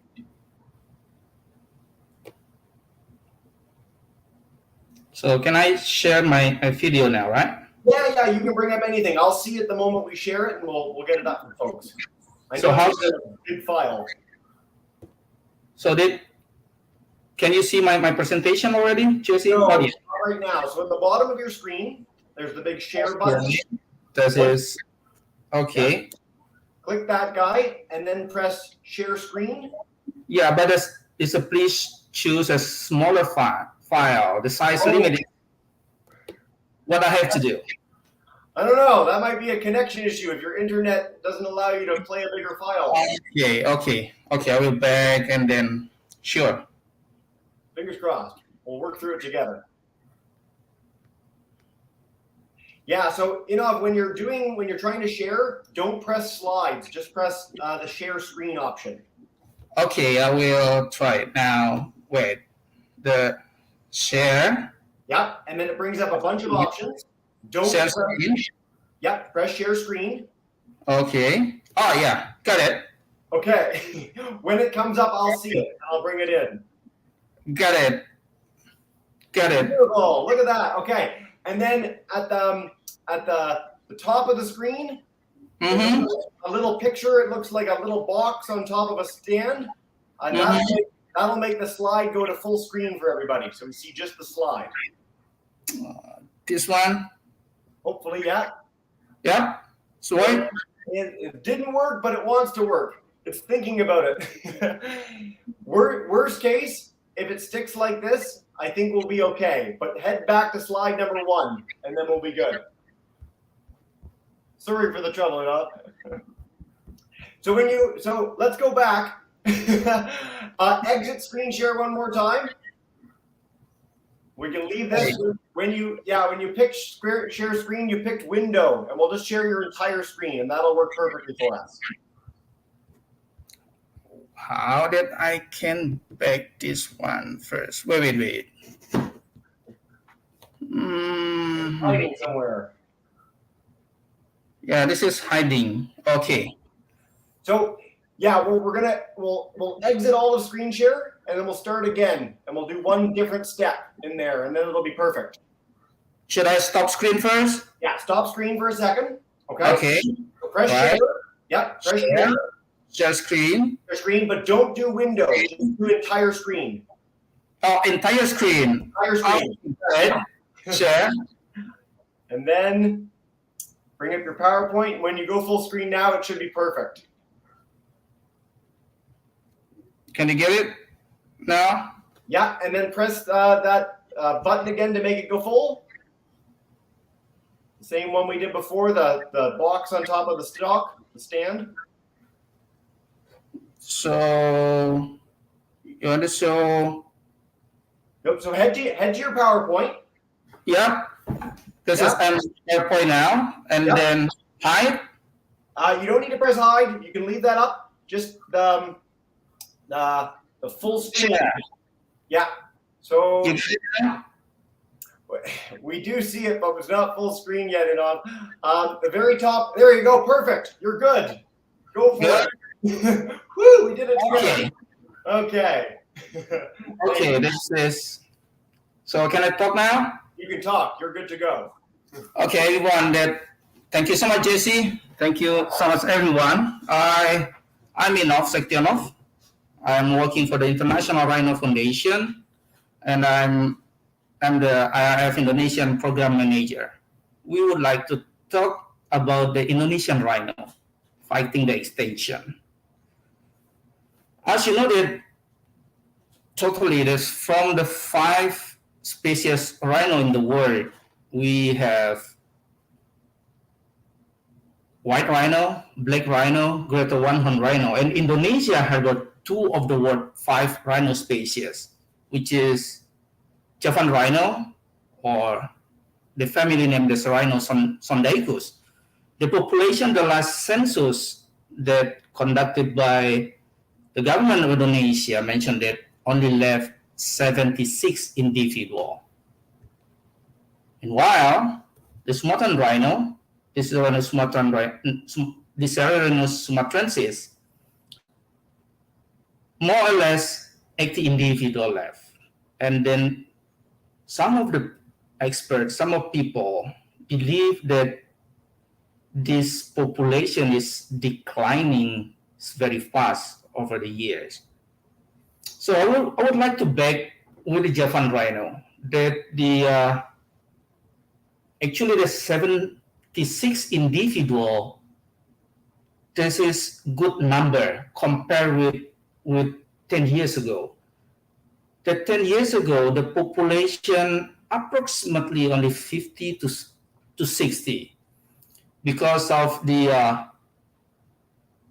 a good protection from the government of Indonesia and then local community that we support.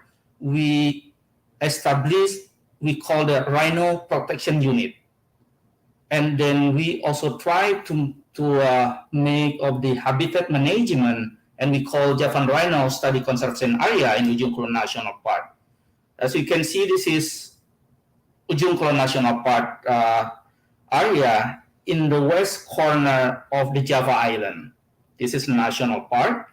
And then the successful of the government Indonesia and the local community that we support, the Rhino Protection Unit can stop the poacher, and then it makes increasing of the population of the Javan rhino in Ujung Kulon. For you all of your information, the Javan rhino now only exists in this area. There is no Javan rhino anymore outside this location. It was 2011, the last Javan rhino population outside Indonesia was in Vietnam, the Cat Tien National Park. But 2011, IRF and WWF has declared that there was no Javan rhino anymore in that country. So this is the stronghold of the Javan rhino right now. So what the threat for the Javan rhino, as you know, if you can see back this one, they have they call the Krakatoa, the very active volcano, and then the story is 1883, it's a long time ago, that was the eruption almost covered half of the world with these ashes at the time, and then it was very, very damaged all the areas surrounding of that location, including with the Ujung Kulon. And now this Krakatoa mountain, the volcano, is becoming big, and then nowadays there's eruption every day, and this is this obvious threat for the Javan rhino. And then 2018, in the right photo, you can see that was tsunami in near the Ujung Kulon. Actually, it's impact for the Ujung Kulon National Park as well, but luckily at the time there was no rhino kill of the tsunami. But this is the real threat. We don't know when this volcano will will give the eruption the same like at 1883. So, as you know, that the primary threats for Javan and Sumatran rhino is a human encroachment. As you know, that these are as the developing country that we have. Yeah, there's still economic people still need a land, and then they do the illegal logging, poaching, degradation habitat, and for sure infrastructure development. And then this is some of the picture that we have, the RPU can find during the patrol within the national park. So this is a rhino protection unit that we have. There's more than 20 years, and then IRF has supported this program. We work very closely with the government of Indonesia. This program is unique collaboration. We support the government of Indonesia. So in one unit consists 4 people. The 1 people from the government as the head of unit, as a ranger, and then they can carry the gun, and 3 of the local people on the unit help and work together with the ranger, patrol at least 15 days a month. sometimes 20 days, depending on the situation in the ground.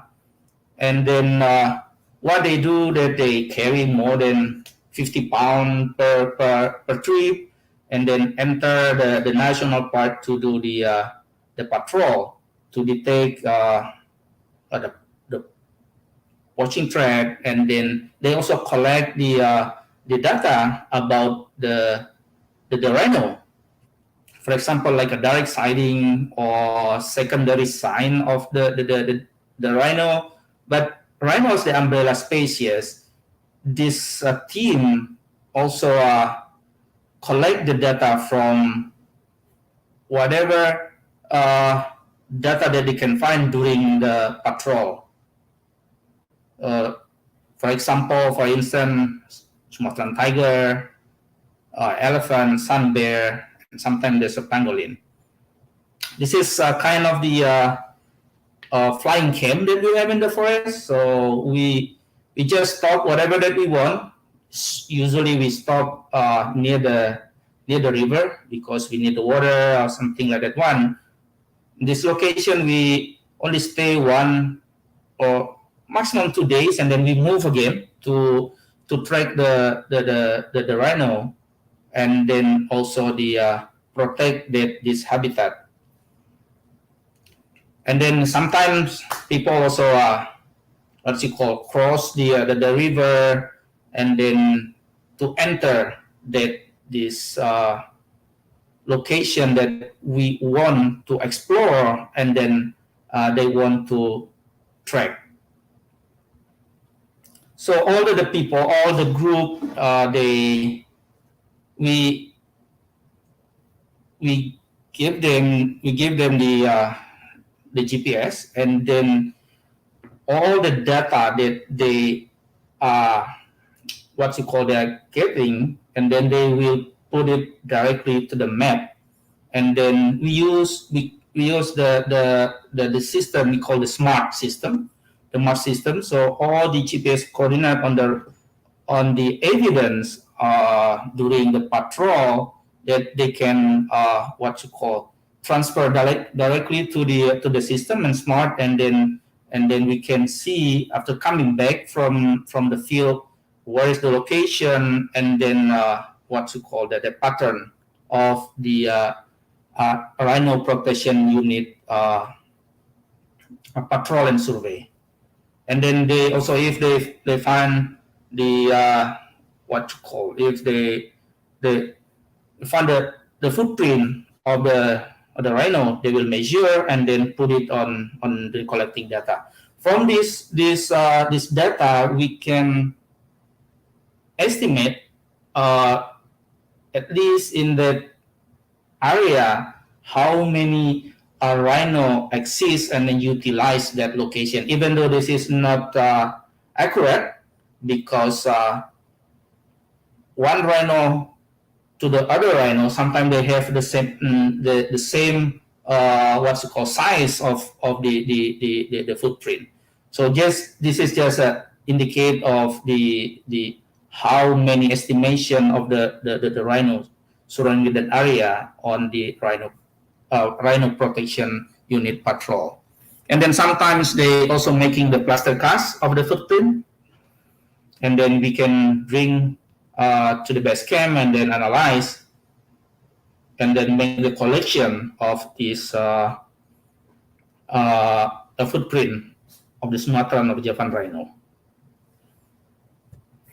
So sometimes we also patrol the river. We mostly poacher and then illegal activity and entering from the river. So the rhino protection unit, they use the boat to patrol, to check any kind of the illegal activity or some. This is kind of the what kind of the evidence that we can find within the patrol. For example, this is a traditional gun, and then we can find the skeleton or from many of the animals, and then also like a chainsaw from the illegal logger. And then most of these, one of the main tasks of the RP to collect the sling of that many within the national park. This is style one of the culture how to capture the wildlife. They use the snare, a sling to get the animal. This is mostly for the big mammal. For example, like we found like a tapir, Sumatran tiger. It's very rarely for the elephant, the sun bear. Also, they use this for the barking deer, sambar deer.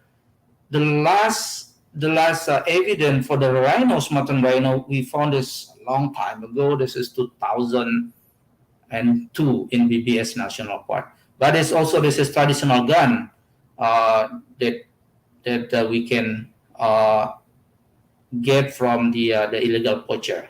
This is one of the results of what the RPU has been done during the patrol and then survey.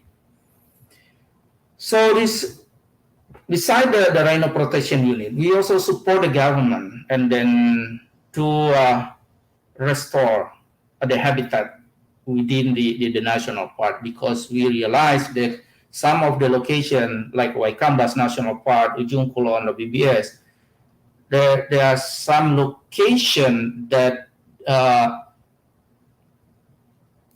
we need to restore because, for example, in Waikambas, every year there is a forest fire, and then the habitat after the forest fire is becoming a grassland, and then this is not good for the big mammal like Sumatran rhino, elephant rhino, tiger, and then also tapir.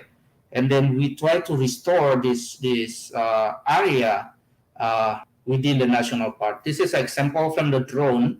When we start 2020, this is empty location.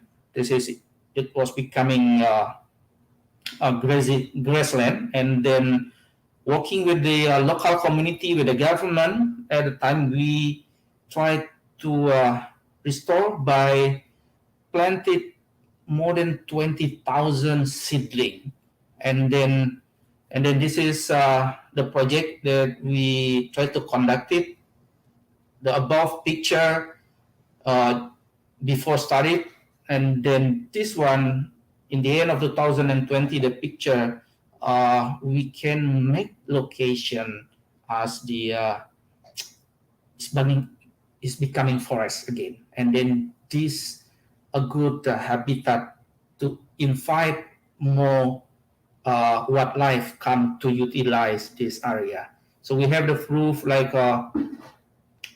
many animal come back to that area, utilize that, use that area. You can see this is some of picture that I can took at the time. Like we have the pangolin. We can find a pangolin, and then many birds. So far that we have identified more than 50 species of the bird, and then also the mammal, and then we also can get the picture and video of the Sumatran tiger using this area. This is a very good program, and then thank you. I would like to give my appreciation with the local community that support us to make this happen. And back to the Sumatran rhino, as you know, that population of Sumatran rhino is declining very fast over the years, and then government of Indonesia with the stakeholder, a partner of the government of Indonesia, we made the call emergency action plan for the Sumatran rhino. As we know, the lost habitat, poaching, demand of rhino horn, and then we also know that a lack of knowledge about the reproduction and sex ratio of the Javan for the Sumatran rhino. So nowadays, the Sumatran rhino habitat we only can find Sumatran rhino in the 3 locations within Sumatra. Northern Sumatra and then Southern Sumatra. Nowadays that we have one axis, we call the Sumatran Rhino Sanctuary. That this has already 8 individual Sumatran rhino right now, and then we want to copy paste this program to the northern. We want to capture them, consolidate them, and then bring it to the Sumatran rhino. So now in the northern, we are on progressing to make the other Sumatran rhino, and then we want to capture them, translocate them, and then establish Sumatran rhino in Aceh in the northern area. And then we want to breed them, and then hopefully after produce a lot of baby, we can release them back to the habitat. I would like to mention that I think last month, we in the end of the March, it was born 24th of March 2000. We have a new baby Sumatran rhino at this facility. If I can, this is the video when the Sumatran rhino was born at the time.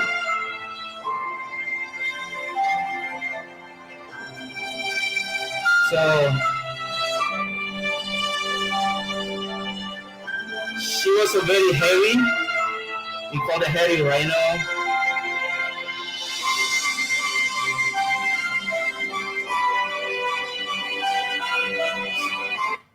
It's very cute. And then this is, we have the other video of the baby rhino when she was in 1 month or 2 months old, playing with her mom.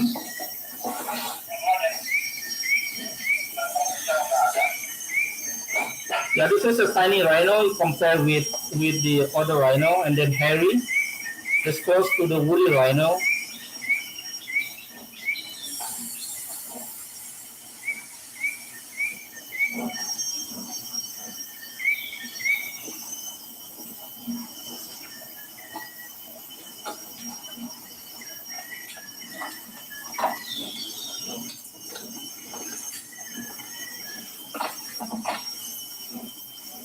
So they are wallowing every day. This is part of the behavior of the Sumatran rhino. So approximately only 80 Sumatran rhino left in total. We need a comprehensive, unified approach to avoid extinction and start to recover the species. I think that's all, and then I hope you enjoy, and then thank you very much. We appreciate all your support, and then save the rhino. Thank you so much, and what a spectacular footage of the baby rhino. My God, what a glorious animal that is. No wonder you're so in love with them and their conservation. I'm curious, when you have a baby like that, how much care goes into it? How many people are involved in making sure that no one comes near, you can protect it for the long term? Like, that seems like quite the enterprise for you guys as a team. Alfie, would you please to repeat again?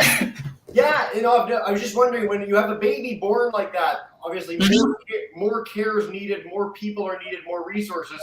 What does that actually look like to help protect that infant and protect the mother over the course of the first little bit of its life? Well, during the time that this is in a sanctuary, right? This is not in the wild area. That at the time when the baby born, this is the vet is very involved when the rhino baby was born, and then this is not many people can go there at the time, and then there's very few people involved when the rhino was born. But but this is the effort from the field team to make this happen. This is we are very appreciate, and then support from the international. And at the time during the baby born, we involve two vet as expert of this Sumatran rhino, Dr. Scott Citino from the White Oak, and then experienced keeper from the Cincinnati Zoo. For as you know that the first Sumatran rhino was born in captivity in Cincinnati Zoo was a long time ago in early 2001. So we learned a lot the experience from this expert, how to tackle, how to handle of the rhino breeding, and then how to keep the pregnancy of the Sumatran rhino until they can deliver of this baby of rhino.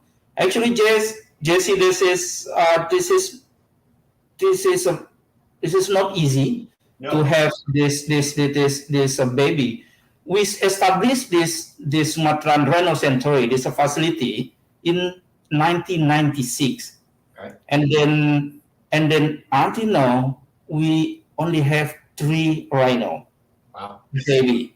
And then first Sumatran rhino was born in 2012, and then the second baby rhino that we have 2016, and now there's 2012. That's for your information that the window what's it called, they can breeding the Sumatran rhino. They are solitary, right? They are solitary rhino. So each of them only can meet each other. Only the window estrus or cycle of the reproduction for the female only 3 days, and then from the 3 days, there's only 1 day they can make a baby.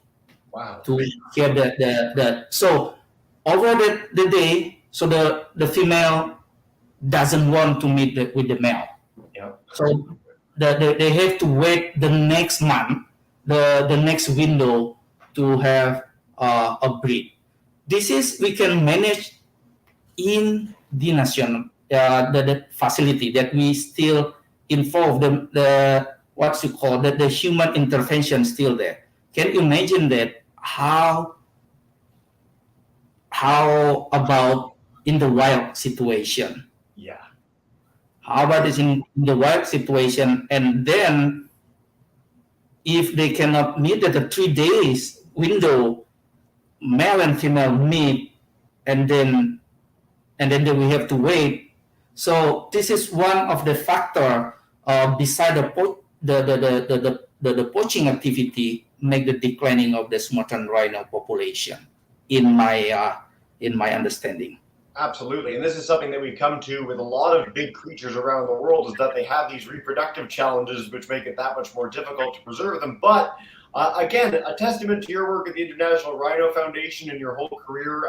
You've done such an amazing job of sort of making it clear that we can protect these animals in the wild and sort of quasi-captivity as well. I do want to make sure that our audience has a chance to check out rhinos.org. All the work that you do is there, so people can see more of those stories, see those videos, and so much more. I know we could talk all day about rhinos. Time flies when you're having fun here in the Global Biodiversity Festival. So I will encourage people to head to your site, check out the other programs you've done with us online before. They're all on YouTube for people to see. And I just really appreciate you being a part of our Global Biodiversity Festival today.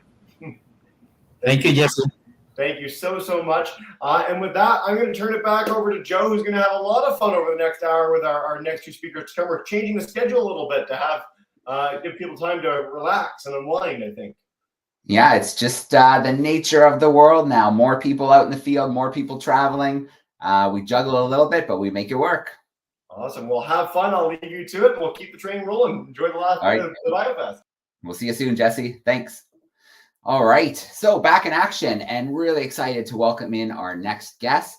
We have Rodrigo Medellin coming to join us, a renowned Mexican mammologist, a Rolex laureate, and an explorer at large with the National Geographic Society. He's credited with saving the tequila bat from extinction. He's slogged through caves shin deep in bat guano more times than he can count, as he's worked on the ecology and conservation of bats for over 40 years.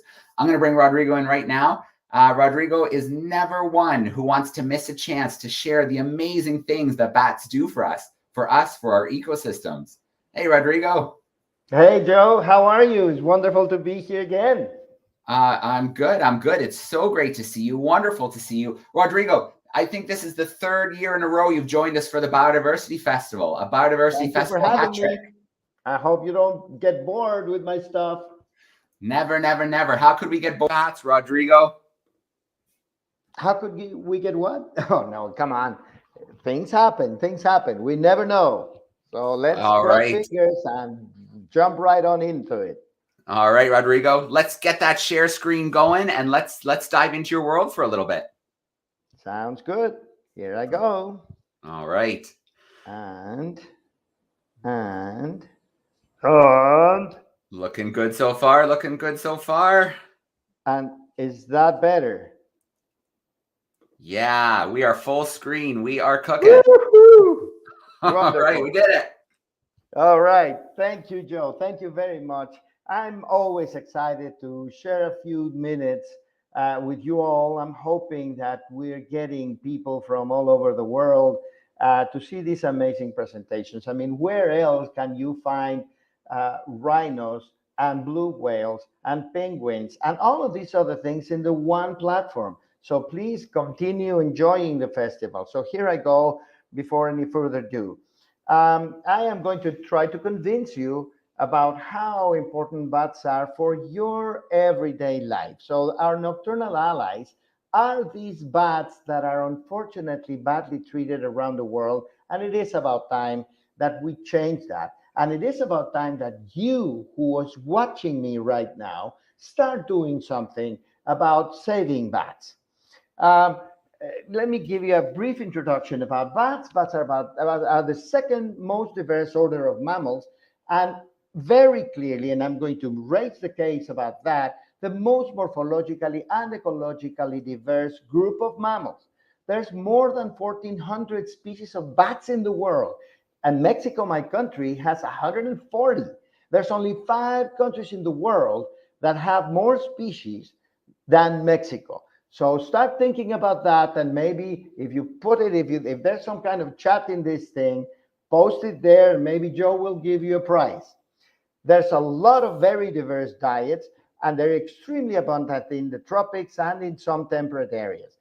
And how is that projected into our everyday lives? Well, look at this incredible collage of only 12 of Mexico's 140 species of bats.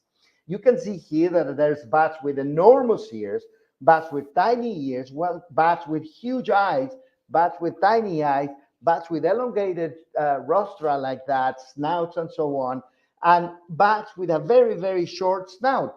And all of that reflects their natural history, their biology, their diet, okay?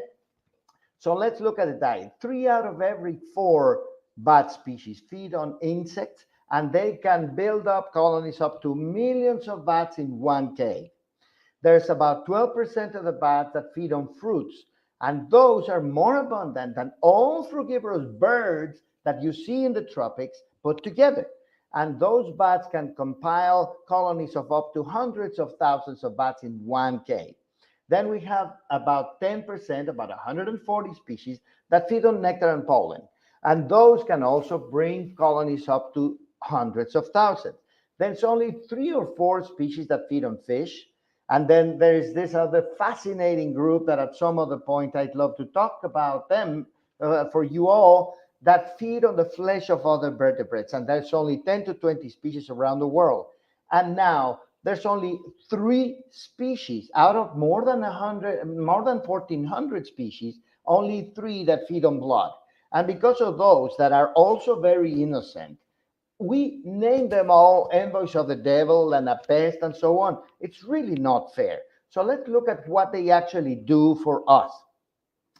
Number 1, you can see there in the upper right corner of my screen, the Mexican free-tailed bat. This one species of Mexico's 140, this one species collects in many millions in many caves. Just in the northern fringe, northern border of Mexico, we estimate that there's between 20 and 30 million Mexican free-tailed bats, this one species, all right? Well, each million of these bats destroys 10 tons of insects every night. Just try to visualize what 10 tons of insects look like. And that is what these bats destroy every night, every million bats. And we have 20 to 30 just in that northern fringe. Just imagine what the others do, okay? That, of course, translates into all of this and a lot more. So if you ate any rice, if you're planning to have a lovely paella in the evening, if you're going to have some tacos, if you're having chips and salsa, any avocados or popcorn for watching this incredible festival, or if you enjoyed your lovely coffee or tea in the morning, or if you're wearing any cotton clothes on you, well, guess what? You are in debt to these bats. And it is a debt that they do not expect for you to pay. They're not going to come collecting to your door. But please, it is time that we really appreciate and value them and do something to help them. The second benefit that I want to talk to you about is seed dispersal. And you can see there a beautiful fig-eating bat from Central and Southern Mexico and Central and South America. This bat is carrying a fig tree, a wild fig in its mouth. And what it's going to do is it's going to eat all of the pulp and then drop the seeds somewhere in the forest. So thank you in terms of recovering the forest, regenerating the tropical rainforest. It's actually these guys who do that for us. Here you will find some fruit that you are likely going to enjoy. For example, we have guavas in the upper left. We have figs right here, chico zapotes or zapodilla as they're called in the United States, or black zapote right here, or capulines, or ciruelas as we call the tropical plums, and many more. There's dozens and dozens and dozens of fruits. If you go to any tropical country, to a market, you are going to find lots and lots of these plants, lots and lots of these fruits that are there thanks to the bats that have been dispersing these seeds for millions and millions of years. So there you have it. The bats are giving you a lot more than just what I said. There's a very interesting, fascinating group of bats called the tent-making bats. And I have devoted 12 or 15 years of my life to study the tent-making bats, because it turns out that we discovered that they disperse lots and lots of very large seeds. Let me show you what they do basically, and they do make a tent. They take, for example, in this case, a banana leaf, and they chew on both sides of the main vein, and then they pull the sides of the leaf downwards. So in the end, it looks like a tent, and it is working like a tent, as you can see here in this palm leaf. So when you go to the tropical forest of Chiapas, Mexico, this is what you see. And you see this droopy looking palm leaf, right? Well, if you go under it and look up, this is what you see. These are the culprits for this leaf to be droopy like that. And that is because they chewed all around in a circle like that. And then, of course, the leaf falls down like that. But it's still alive and it is still providing sustenance to the plant, etc. And then if you look directly under this tent, then what you're going to see is a lot of these seeds that are big. The average size of these seeds is about 1.5 centimeters. So they're really, really big. And we never knew that bats disperse anything other than small seeds. Well, there you have it. They do disperse a lot of seeds, a lot of big seeds. And of course, those seeds are going to start sprouting and recovering the forest, as you can see here. So here you're going to see one of these tent making bats in the action of actually building the tent. There you go. You can see there that the female is chewing on the side of the main vein, and then it's going to start pulling in the part of the leaf so that it folds down, and her family can land safely under that tent. So this is the only existing video of these bats building a tent.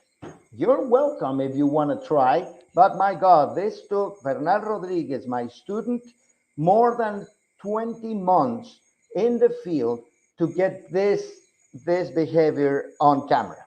All right. Let's go to the next benefit, which is pollination.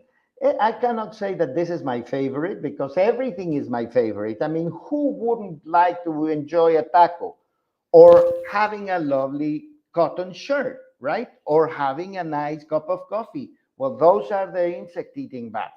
And then who wouldn't want to like to enjoy those tropical fruits? Well, those are the fruit-eating bats. Now we're going to the pollinating bats. And let me show you here. This bat, I filmed this video not 10 days ago in the north of Mexico, in the Pinacate Desert, in the Sonoran Desert. And you can see that the bats are visiting the saguaro flowers. That's what we call these flowers, the saguaro flowers. There it goes again. Look at that. The saguaro is one of the biggest columnar cacti in the world. It can be 800 years of age, and it can reach up to 15 meters in height. And guess what? These bats are the main pollinators of the saguaros and other columnar cacti. But we know that there's lots of nectar-feeding bats all around the world. So, for example, in the upper right, you see here a little flying fox that is pollinating the flowers of durian. And durian is a lovely, lovely fruit from Southeast Asia that just for Thailand represents about $260 million every year, just by the fact that they are the only sole pollinators of this plant. All right? Okay. So pollination by bats really brings in a lot of economically and ecologically important species of plants, from columnar cacti to agaves to ceiba trees and many more. And those of you who don't know ceiba trees, please go to any Mayan text or any Mayan country, and you will see this authentically majestic, spectacular tree, one of the biggest trees in the tropics, the ceiba tree, that the Mayas used to think that your spirit, when you die, climbs up that lovely tree and gets to heaven. Of course, you would have to negotiate those horrible thorns, but that's part of the challenge if you want to get to paradise, right? Well, when the ceiba tree is in flower, look at the bats. They are visiting the flower and they come out completely yellow, to the level that some scientists have thought that they were actually a different species, because they come out completely dyed with that yellow pollen. And look at the color. It's bright, bright yellow just because of the ceiba tree pollen. That's it. So they are really pollinating a lot of things that are very, very important for the natural history of the forest, but also for human beings. And here's the star of the show. This is the lesser long-nosed bat. Here it is pollinating a flower of agave. Please note that there may be some people that will tell you that these bats are limited by the amount of agaves that are out there in the field. That is not true. That has never been demonstrated. What is true is that, yes, agaves are disappearing because we are using them for other issues. But these bats have a lot of other species of plants that they can feed on, and they really do not depend 100% on the nectar and pollen of agaves. Okay, so what we've done over the past 12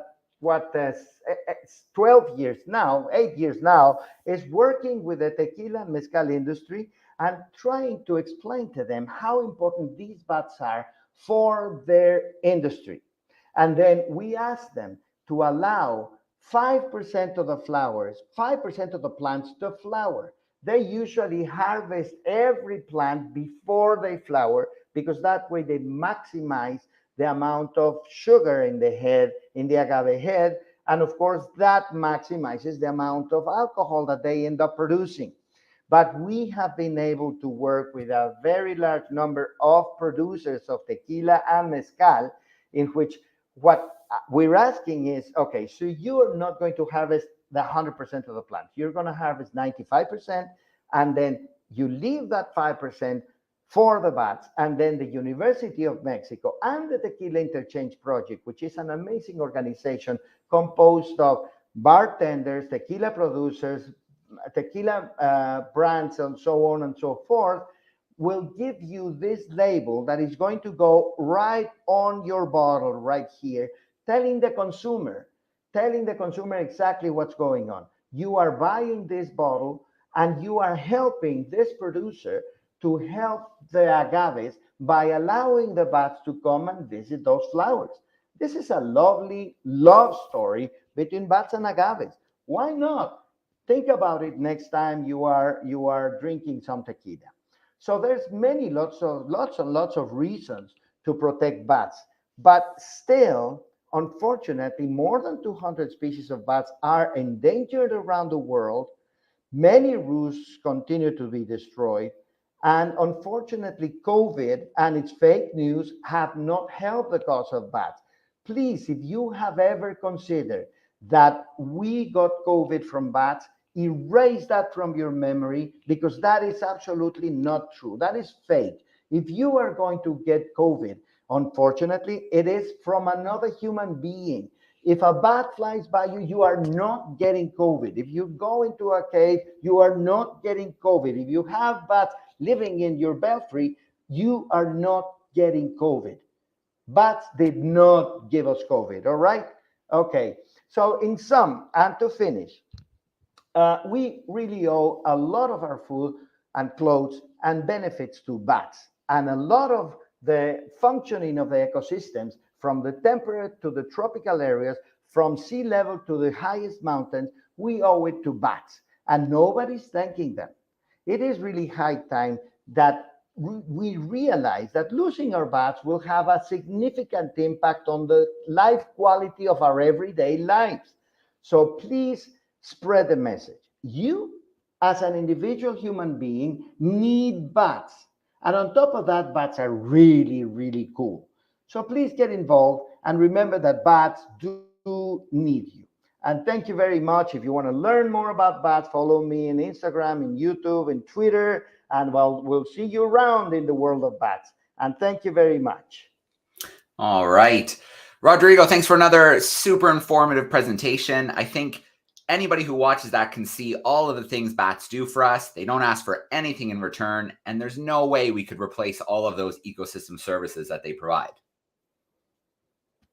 Exactly. I mean, the point here is that these are invisible to our eyes, or when they become visible, the bats, they are a source of fear. You know, people fear them or consider them envoys of the devil or filthy animals, etc. It is time that we, in this Global Biodiversity Festival, in this Day of Biodiversity, Global World Day of Biodiversity, sit back and think, really? Bats do not deserve that negative connotation. So let's change it one by one. And I hope all of these people who are watching you right now will bring this to heart and start making changes in their lives to respect and to value and to love bats, and then become bat defenders from now on. Absolutely, no question. And I have a suggestion here in the chat with the adding one of those QR codes to the tequila bottle label. So when people scan it, you can see right there, you would not have this tequila without this bat. So a little appreciation there while people are having a little nightcap or something. That is a wonderful suggestion. Let me tell you that we have considered putting a QR there on the bottle. And I personally, I'm old-fashioned, Joe, you know that. And I love the fact that on the bottle, you can see the bat right there. I love that concept. Yeah. But yes, it is the time of the millennials and it's time of the new generations, and we have to add the QR code. So All well right. taken. All right. Well, Rodrigo, I was looking forward to this presentation. Just last weekend, I was visiting my in-laws and I was laying on a lounger in the backyard as dusk was coming, and I saw my first bats of the spring here in Canada doing their thing, Excellent, flying through the fantastic. sky, snagging insects. So they're back here in Canada. I couldn't be more excited. And Rodrigo, 3 years running, we've had you championing the bats, changing people's minds, dropping facts on people. I mean, this festival started during COVID, when at the time bats were being blamed heavily for what was happening. Yeah, exactly. It is time to change it. And I'm glad, we're seeing light at the end of the tunnel. We're not completely out of the woods yet, but please keep in mind that bats will not give you COVID. But yes, also keep in mind that the best line of defense for the next pandemic is biodiversity conservation. If we protect and preserve the forest and the deserts and the highlands and the lowlands and the seas and the oceans, we will be safe from future pandemics. Absolutely. Rodrigo, thank you so much for being with us. Thank you so much for giving us a little bit of your evening. I know you're jumping back out into the world. So Rodrigo, thank you so much. Thank you for the bats. And we'll hopefully see you in year 4. Thanks so much, Rodrigo. Thank you for having me, Joe. And it's always wonderful to see this incredible festival. Have a lovely rest of the festival. All right. We'll see you later. Thanks, Rodrigo. Bye now. All right. Well, one thing that you may have noticed if you've tuned in the last few years or even just this year is some of the speakers have Rolex Laureate attached next to their name. And you might be wondering what that means. Well, we've been really fortunate that the Rolex Perpetual Planet Initiative has helped support this festival over the last couple of years. If you'd like to learn more about the Rolex Perpetual Planet Initiative, there's a link down here that you can check out. And we've also been sharing a really cool clip during the festival as well. So we know that the 21st century is unfolding and we can't do exploration for pure discovery anymore. It has to give way to means of preserving our natural world. So Rolex is continuing their incredible legacy by supporting the explorers of today on their new mission to make the planet perpetual. So we're going to share a clip now before I bring Jesse back in, and then we'll continue with the live events of our festival. Explorers, adventurers, scientists, the ones who always broadened our horizons.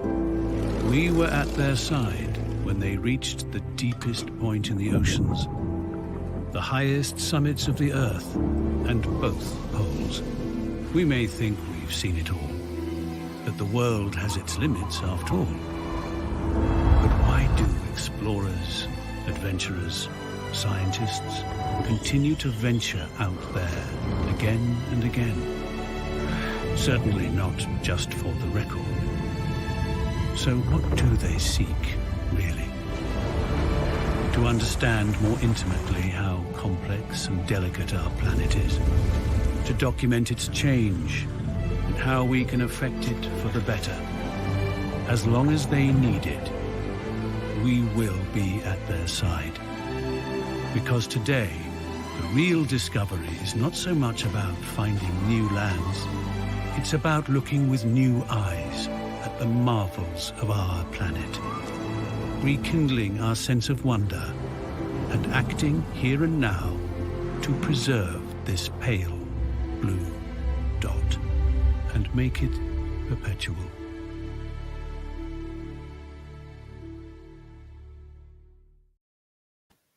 All right. Well, it's time to bring Jesse back in. Jesse's going to jump in for another hour or so, and then I'll be back for the last few events of the festival. So Jesse, coming back in. How's it going, Jesse? Good. You missed me so much. I had to come back for Cali. I'm very excited. This is going to be a good time. Long time no see. We'll let you take over for a little bit, and see you in about an hour. Perfect. Thanks, man. Well, we are just wrapping up with Rodrigo, who, like me, suffers from an excess of personality. Always nice to have Rodrigo, and honestly, there's very few people as passionate about the work they do as him. I hope you get the chance to check out and get inspired by all his bad work. And we are keeping that high level of enthusiasm going with the next speaker. Now, at Exploring by the Seat of Your Pants at the Global Biodiversity Festival, Joe and I get the chance to work with so many amazing conservationists, explorers, and scientists around the world. But there's one person that I particularly am fond of, because every time I hear her speak in a public forum or get the chance to chat with her, I come out feeling like I am totally lazy and I need to do 500 times more stuff just to have a near maybe half the impact that she does in the world, and that is Callie Broaddus. So Callie is the founder and executive director of Reserva, the Youth Land Trust. I'll bring this up in a banner on the bottom of the screen. And Callie does incredible work making the world's first youth-funded biological reserve. She is all about youth empowerment and making sure people, no matter what their age, feel like they can have a positive impact on the planet. So Callie, thanks for coming in after your flight. You got caffeinated. We had a little change of our schedule. I'm so glad I get to host you, and welcome into the BioFest. Thanks for coming back on to hang out with me. Absolutely. Honestly, it is the middle of the night, midnight. Last year we did programs like 2 a.m. You just say the word, Joe, I'll come on in and have this chance. But I'm so excited to hear about your work and share with our audience around the world today what you do, people that might not have heard of Reserva before. So please do dive in and tell us more. Awesome. Thanks. And I am going to share my screen. Do I just hit share down here? Yep, share on the bottom, and then it gives you a bunch of options. And you can pick screen share of those options, and then pick the entire screen. It's like a 7-step process. It's very exciting.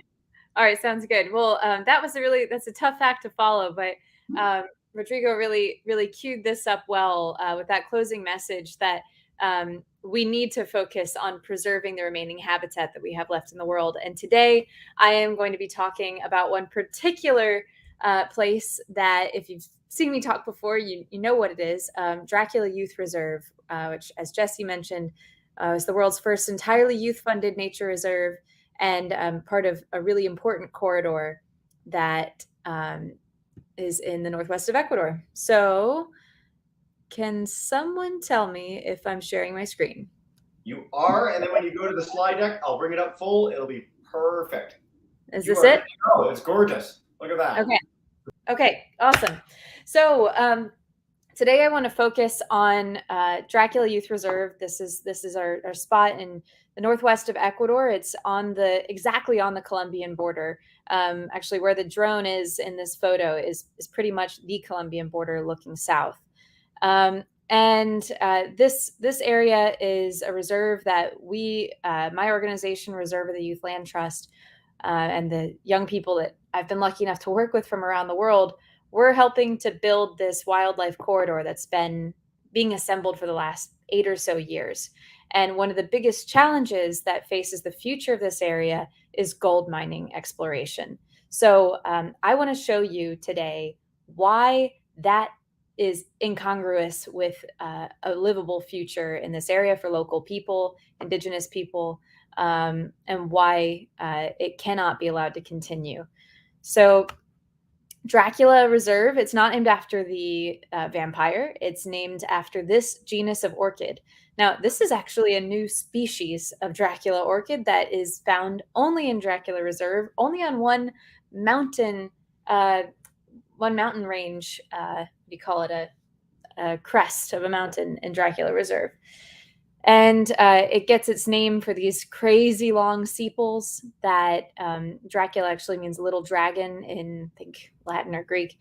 And it's just a really spectacular orchid. So this reserve, this corridor that's being assembled, has a high density of these incredible flowers and a really high richness in orchids overall. So up here at the very, very tippy top of Ecuador, if you look on the left-hand map, the borders aren't very visible, but this is Ecuador. We're looking at the very top on the western slopes of the Andes mountain chain. So down to the east, you'll see that super flat looking area. That's the Amazon. When you hit the Andes mountains, you get an entirely different ecosystem or set of ecosystems. And there's a whole different set of ecosystems on the western slopes that go toward the Pacific than there are in the eastern slopes that go toward the Amazon. So we're in the western slopes of the Andes in an area called the Chocó cloud forest. And on the right-hand side, you can see this is some of the plots that are either existing or potentially future plots of Dracula Reserve. And the little colored lines are a transect that we completed last year, and I'll show you a little bit of that, connecting that entire ecosystem. So the reason this reserve exists is not just because of the orchids, but because of the incredible biodiversity and endemism, which is a term that means species that are living in this area live only there. I would say the vast majority of the species you find in this landscape, you will only find there. You might find close relatives of these amphibians, these orchids, maybe 20 kilometers to the south, but many of them have very restricted home ranges. So the reserve was identified by our partner, Fundación Ecominga, which is an Ecuadorian group. They are the owners of this land, and they hire the local and indigenous people who are patrolling, who are researching, and helping to be the guardians of this landscape. Ecominga identified this area because of its orchids, but their research has shown that when you have a high level of endemism of orchids, a high level of orchid species, that correlates to a high level of endemism with other species as well. So just on this screen here, that pink orchid, that's the most endangered plant in all of Ecuador, with fewer than 100 plants in the wild. That only lives on Dracula Reserve. The other two orchids on the screen are new species, still not yet described to science. The frog on the left, that's a new species that some of you may recognize because we did a big youth species naming competition a couple years ago. And on the bottom right, another new species. So it's not only incredibly rich and endemic, but also holds many unknown species to science. It's an area that is very little studied. There are over 400 species of birds in Dracula Reserve. We have the plate-billed mountain toucan. This is kind of the cover girl of the Birds of Ecuador book. If you're a birder, you may have seen it. Fantastic bird. And as I flick through these images, I just want to show you the level of richness that exists on this reserve, and why it's impossible to deforest this area without causing extinction. So on the upper left of the screen, you'll see a little icon, NT. That means near threatened. That's the IUCN threat category on the IUCN red list for this species. And you'll see that little icon change throughout this presentation. On the left, we have that same new species of Dracula orchid, and on the right, the critically endangered Phragmipedium fishery.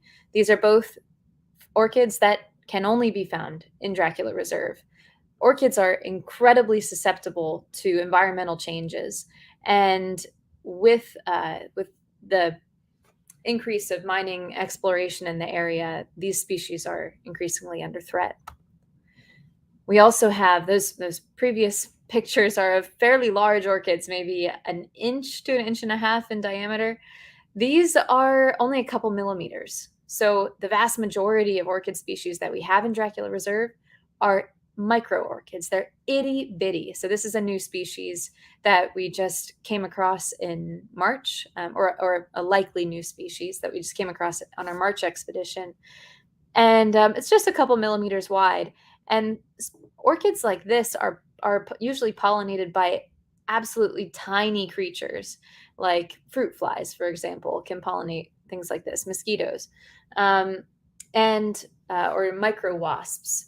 And so these orchids tend to have a high level of endemism. You might find this orchid on one single mountain of this entire area. I mean, you might not find it a kilometer to the east. So with the level of endemism that we have, as you lose forest, you lose species because you're losing those tiny little things that have such restricted home ranges. Some of the stars of the reserve are these two. This on the left is Atelopus koine. It's a critically endangered harlequin toad. And there are, we believe, we've only identified about 25 individuals living on Dracula Reserve, and this is the only place where this species is protected. It's one of the only places where it's known to be existing. So these frogs, these toads, are incredibly susceptible to environmental changes as well, especially water contamination. And one of the biggest problems with gold mining is water contamination. So in order to save this species, we really need to make sure that mining is not allowed to continue in this area. On the right is Raibocolami. This is a female. The females have these amazing yellow masks, and these are much more toady looking. You can see that warty skin. Raibocolami is an endangered species. It was thought to be extinct for a long time and was rediscovered in Dracula Reserve, and the only known population is protected here. We also have Pristomantis frogs. This is Pristomantis laticlavius on the left, a vulnerable species. Glass frogs, Centralana heloderma here on the right, a vulnerable species. We have new species. This is a potentially new species of Boleta glossa, which is an arboreal salamander that breathes through its skin. It has no lungs. It also has the fastest tongue in the animal kingdom. And they are the cutest things. I think they're the cutest things in the forest. They have these tiny little padded feet, and they walk almost in slow motion until all of a sudden they decide they want to go somewhere, and they're just off. They're really, really cute. We have fantastic snakes in this area. So on the right, Elythrolamprus viti, it looks scary because it has all the red, but it's a completely harmless snake with a very restricted home range. That DD on the top right, that means data deficient. So the IUCN, which is the body that tells you internationally, hey, this is a globally threatened species or not. The IUCN is saying we don't have enough data to determine what the conservation status of this animal is. And so if you don't have enough data, then how do you know if it's decreasing or how your conservation metrics are working? So to have this species on our reserve is a really good thing for the species. On the left, Dipsas elegans, a vulnerable species. It's an elegant snail eater, and it's just a fantastic, really, really sweet snake. And we use these snakes when we're lucky enough to find them.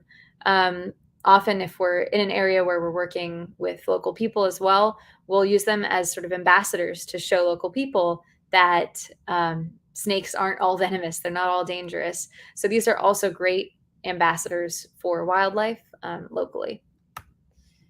This is a photo by Sean Grazer, gourmet biologist on Instagram, of the brown-headed spider monkey, a critically endangered species and one of the top 25 most endangered primates in the world. We are protecting their highest known elevation range, habitat range. They're more often found in the lower elevations, and we're protecting an area that they seem to come up to feed on trees in Dracula Reserve. We also have other big guys. So this is an Andean bear, also known as a spectacled bear, although you can't really see spectacles on him. This is on one of our Dracula Reserve camera traps. It's a vulnerable species, and these large animals require large areas of land to survive and to keep their population genetics diverse. We also have small cats. This is a photo by Scott Tregeser, the executive director of the Biodiversity Group, another one of Ecominga's partners, of an ocelot. And so we're constantly getting ocelots on camera traps. These little cats also need large extensions of land, but we also have big cats. So this is a video just taken in February on one of our camera traps in Dracula Reserve. Huge mountain lion, big male. And we have found the same mountain lion at the northern end of Dracula Reserve, and then on camera traps all the way in the southern part of Dracula Reserve. So we know that these animals are not only living in the reserve, but also using the full extent of it, and that they're finding areas to connect the gaps between the various plots that are currently protected and the areas where we don't have a protected forest. So we have these big gaps we need to connect. And so as we explore these forests, we also are encountering all these new species, and these new species are a fantastic way to engage the public in the excitement of conservation and the idea that there are still wild places containing incredible natural secrets that are left to be discovered, left to be seen and protected. And so this is a new species of orchid that Ekominga decided to name after the municipality of Tulcan, which is the capital of the province where Dracula Reserve is located. So the scientist Marco Monteros Lucio Vaquero, who described this, named it after the town, and there's been this enormous public support of the reserve because of the pride in this orchid, which they've recommended to be listed as critically endangered. It's only known from one spot. And that spot is, while it's within the Dracula Reserve corridor, it is not protected. It is not a piece of land that that Ekominga controls. So this is an area where mining companies could determine the future of this species. Recently, our partners at the National Institute of Biodiversity, led by Jorge Brito, described a new genus of rodent with several species inside it. And this is Patonemus ekominga, named after our partners, and also recommended to be listed as critically endangered. It's only known from a single mountain, and that's after many years of intensive research. So it's known to have a very small home range. And to be able to find a new genus of mammal in this day and age is really extraordinary. So that just goes to show how little we know about this area, that we're still finding things like that. This is also a very new publication, and you can see that this lizard was published on the Ecuadorian government's official website for the Ministry of Environment. So these species are not only getting the attention of local people and of the general public, but the Ecuadorian government can also take pride in the incredible science that's coming out of their natural places. So, and then I have just two more. So this is the most recent publication. It was just published a month ago yesterday. It's 5 new species of forest mouse, and 2 of them were named after Olympic gold medalists from Ecuador, sort of national heroes. The person on the right, Richard Carapaz, lives in Tulcan, and so he's a local hero as well as a national hero, and he's coming to visit the reserve soon to see the forest where his mouse lives. And so these ambassadors, these new species, are kind of the ambassadors for this endangered ecosystem. And that's why exploration is so important. It's important for us not just to protect and conserve, but to continue exploring, because that's what generates so much interest in actively conserving these areas. And this is one that, if you've seen me talk before, you will recognize, Helocyrtus conscientia, which is a frog that was named through a species naming competition that got entries from 625 young people from around the world, from 36 countries, and was just published last year.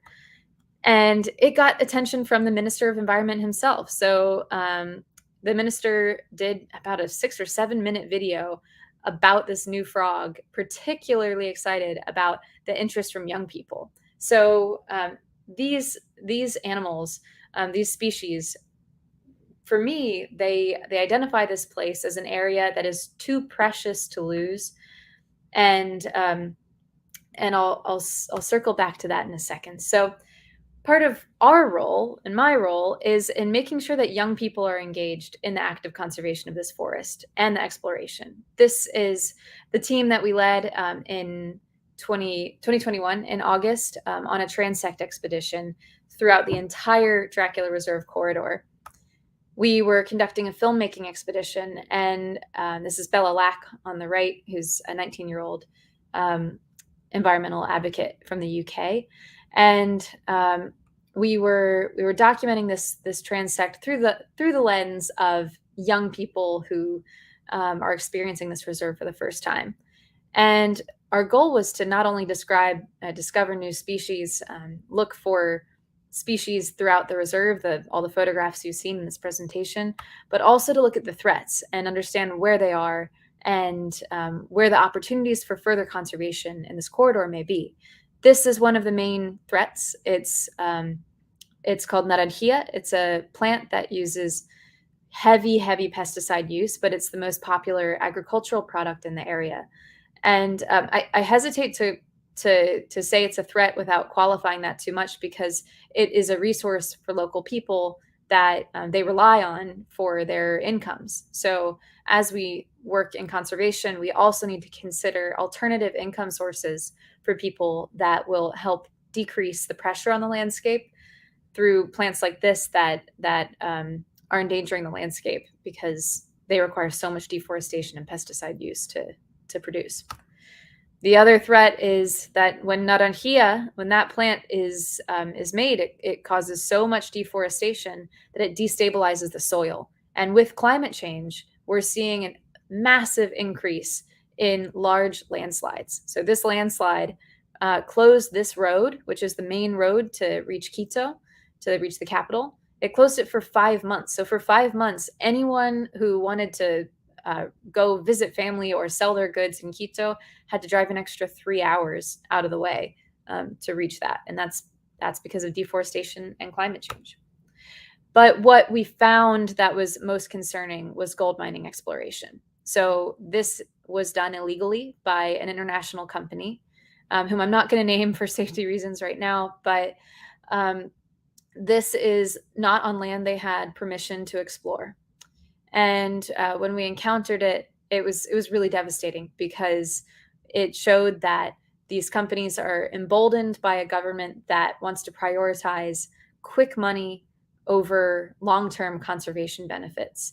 And so they are acting in a way that shows that they don't think anyone's going to stop them. And this is what they're looking for. They're looking for pyrite, or signs that there may be gold inside this mountain. This first phase of exploration, it doesn't look that bad from a photograph, but it is a portent of something much, much worse. The second phase can be extremely damaging. And these red lines are the mining concessions that were drawn by the Ecuadorian government. As you can see, they are big and boxy and not really, they're really not made anywhere other than the last remaining forest of this type of ecosystem. This is actually also encroaching on an indigenous territory to the west. It overlaps Dracula Reserve. All of this yellow stuff, all these yellow outlines, these are Dracula Reserve properties. And so it's really important now that the people who have invested in this reserve, the people who care about this reserve, are ready to speak out and to speak up for Dracula, because what we want to do is get the government to lift these mining concessions and protect this area as part of their commitment to. So that's probably my, hey, speed the heck up thing. But just want to point out, this is also a key biodiversity area. That's this red line. It's a scientific designation. And if you would like to join us in helping to conserve this area, what we're trying to do now is fund the purchase of the piece of land where we found that destruction. And we're about $250,000 shy of our mark. So I hope everyone watching today will pitch in at give.reserveofwildtea.org/Dracula. And this is a call by our youth council. It's much bigger than our previous project, but we all felt that it was too important for us not to commit to. So everyone at Reserva is asking for your help, for the help of everyone you know, to help us fund the purchase and protection of this piece of land, so we can ensure that no mining company gets permission to legally explore further into this incredible ecosystem. You can join as a fundraiser if you're youth, if you're 26 or younger or thereabouts, we say we're not carding. You can just donate. Think of this like a global lemonade stand where kids and youth are asking you for your $5. $5 protects about 800 square feet of forest. You can also go find one of the young people who has already started a fundraiser and go support them. This is Lorena from Brazil, a National Geographic Young Explorer, who is running her first marathon at the end of July. And you can go support people like Lorena who are putting their stories out there and putting their effort in to save this place. And if you know any young kids, young people, if you are a young person, we'd also invite you to contribute a letter. This is on our website, our Million Letters campaign. It's our answer to, hey, if you don't have money, you can still make a difference. Write a letter saying what you love about nature and why world leaders need to commit to protecting these last wild places. And we'll match it with $3, which is enough to protect 500 square feet or like a large studio or 1-bedroom apartment sized area of rainforest. We'll commit that on your behalf. So please help us out, come participate, join us, and thank you for watching. Callie, what an extraordinary presentation as always. I think I've donated money almost every time that I do a talk with you, which I'm going to run out of funds at this point, honestly. It's just, it's so inspiring and so exciting. I do want to stress again, you highlighted all your email ways of contacting you, but reserveofylt.org on all social media platforms, specifically the Dracula Youth Reserve. You can learn even more than we had the chance to talk about in today's program, and you're doing such incredible stuff. Your photography, I want to harp on for a minute, because more than almost any other person we've had on over the whole BioFest, and I've hosted a lot of people so far, you have the most extraordinary pictures of animals, and they're all your shots. You even do this thing with like the white background, which I've only ever seen in the photo art project. So if our other conservationists that are joining us for their projects around the world wanted to get started with that, what has been the impact that you've seen with these really charismatic photos of the wildlife you're trying to save? Thanks, first of all. That's a really kind thing to say. So my photography, I focus on getting facial expressions from animals. I want people to feel like they're meeting the animal. That's something that came from my time at National Geographic Kids. You can see behind me, I worked at Nat Geo Kids for 7 years, and our strategy was always to have eye contact with the viewer. And it showed with kids that they connected so much more with animals that they were looking at into the eyes than just like a cool photo graphically. So that's always my focus when I photograph. And as far as the white background goes, I just use printer paper. I use Right in the Rain printer paper. If you can find little like a softbox or something that has white edges so you get some light bouncing, fantastic. But I use a single diffused flash and literally printer paper. Cool. I'm going to rewatch all of this after the fact as I keep harping through the BioFest. All these are recorded, so next time I go and field in any fashion, I'll do that exact thing. Callie, you highlighted at the end all these amazing ways in which you're getting youth involved. So the Run for Rainforest, you've done. Yes, well, you had a person who was running, but tell us about Run for Rainforest. We'll stick with that as the last question. Run for the Rainforest we've done now 2 times, and today we announced that we are going to be running it a 3rd time. This time we're going to be doing Run for the Rainforest, which is a global virtual 5K run, walk, paddleboard, cycle, wheelchair, whatever it is, however you want to participate. We have like a really fun little runner's pack that comes with a printout runner's bib and a medal. You can kind of DIY, make it yourself. And we're going to be running for the rainforest on June 22nd, which is World Rainforest Day, and for the rest of June. But the pre-registration is going to open super soon, as soon as I get that webpage up. But we just announced today that we're going to be doing it. So, Congrats to you. I'm so excited to share that. And again, if any of our folks that are tuning in want to learn more about that, want to register when it comes on, your website, it'll live there. People can check it out in your social media. I'm going to be moving across Canada right around that time, but maybe instead of driving, I'll just run the whole way there, and that'll help your efforts that much further. Callie, this has been so much fun.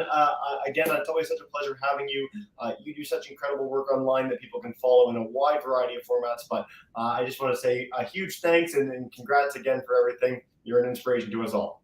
Thanks very much. I'm really stoked to stay on for your next guest. I see her in the back room, and she's coming in about an hour. We've got Ollie first, who's going to be blowing our minds at Eden Project.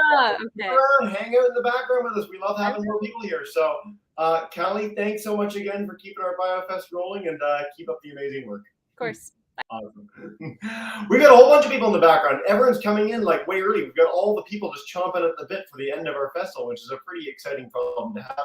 Again, if you want to check out our full lineup of speakers, globalbiofest.com, all the amazing sponsors that have made this possible, and all the incredible speakers we've had from 6 continents, featuring work on, I think, 40 plus countries over the course of this 3-day extravaganza. Now, I'm pleased to welcome in, keeping the train rolling here, Ollie Broadhead. So he leads the development of Eden's International Project. We're going to talk about some of the amazing work that they do on conservation, biodiversity preservation, and as a visitor destination, focus specifically on environmental education and engagement. So without further ado, Ollie, welcome in, man, to the Global BioFest. Hey man, how's it going? Good, yourself? Nice to see you. Nice to meet you, man. Yeah, I mean, yeah, I'm really, really sorry now that I've just come in, and for that last 10 minutes, it sounded so cool. And I have had no time at all this entire weekend to watch any of this. And now I'm going to have to, oh God, next week's crazy, but I'm going to have to find that time. 2 weeks. After next crazy week, you can head online anytime. That's the joy of what we do, is that it lives there forever, and you can follow up, and we'll connect you with cool speakers and, foster those great connections in conservation. I'll go into obviously what we do, but one of the reasons I was really keen to do this was, previous speaker and everyone else involved, is that connections, because, for Eden, we have a huge, we get over 1 million visitors a year. We have, I'll sort of go a bit more into that later, but, and we have many other projects around the world now. That's just our UK base. And because of COVID, we lost a load of staff. We lost a load of those teams who would be doing that outreach, who'd be finding those brilliant researchers and making those connections and bringing them in.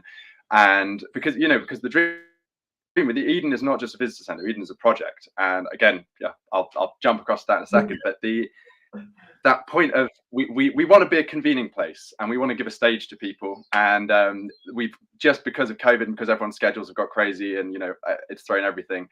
I was sort of hoping that I can sort of leverage this a little bit in meetings over the next few weeks, and sort of just getting a few contacts in to sort of just take us back in that direction, because it's something I'm really aware we've lost. I've been at Eden for like 6 years, and we're so good at it up till COVID, and it's just absolutely fallen off a cliff. We don't have those conversations anymore. So I'm really keen to sort of, whatever it might be, engagement, media, whatever, research, bring it together and sort of hope. Why we're here, man. And honestly, it's been so fun throughout the BioFest. So many people coming back from flights, coming back from conferences, field work that they haven't had the chance to do in 2 years. And so the world's opening up again for these sort of collaborations in education and environmental conservation. So you're coming in at the right time. We're hoping to do all that for you and more, but I'd love to hear a little bit about Eden's story. So if you want to go ahead and share your screen, dive in, we can learn a little together. Yeah. I better share. Cheers, man. I better share the screen, because I know a lot of people won't know what the Eden Project is. We're very well known locally, but it's definitely easiest if I just show, which will always go slightly wrong. Actually, 3, 2, 1. Let's try this. Is that something you can see? It's beautiful. It didn't go slightly wrong. It's perfect. There you go. Okay, so what is the Eden Project? The Eden Project was started 21 years ago now. And we are a massive visitor center, and we don't actually look like this anymore. So we were founded a place called Cornwall down in the southwest of the UK, and it's a huge mining area. Cornwall's has been a mining area for about 2,000 years. So this is a massive China clay pit. When that pit finished its working life, we restored it. So we changed this into what you see before you hear.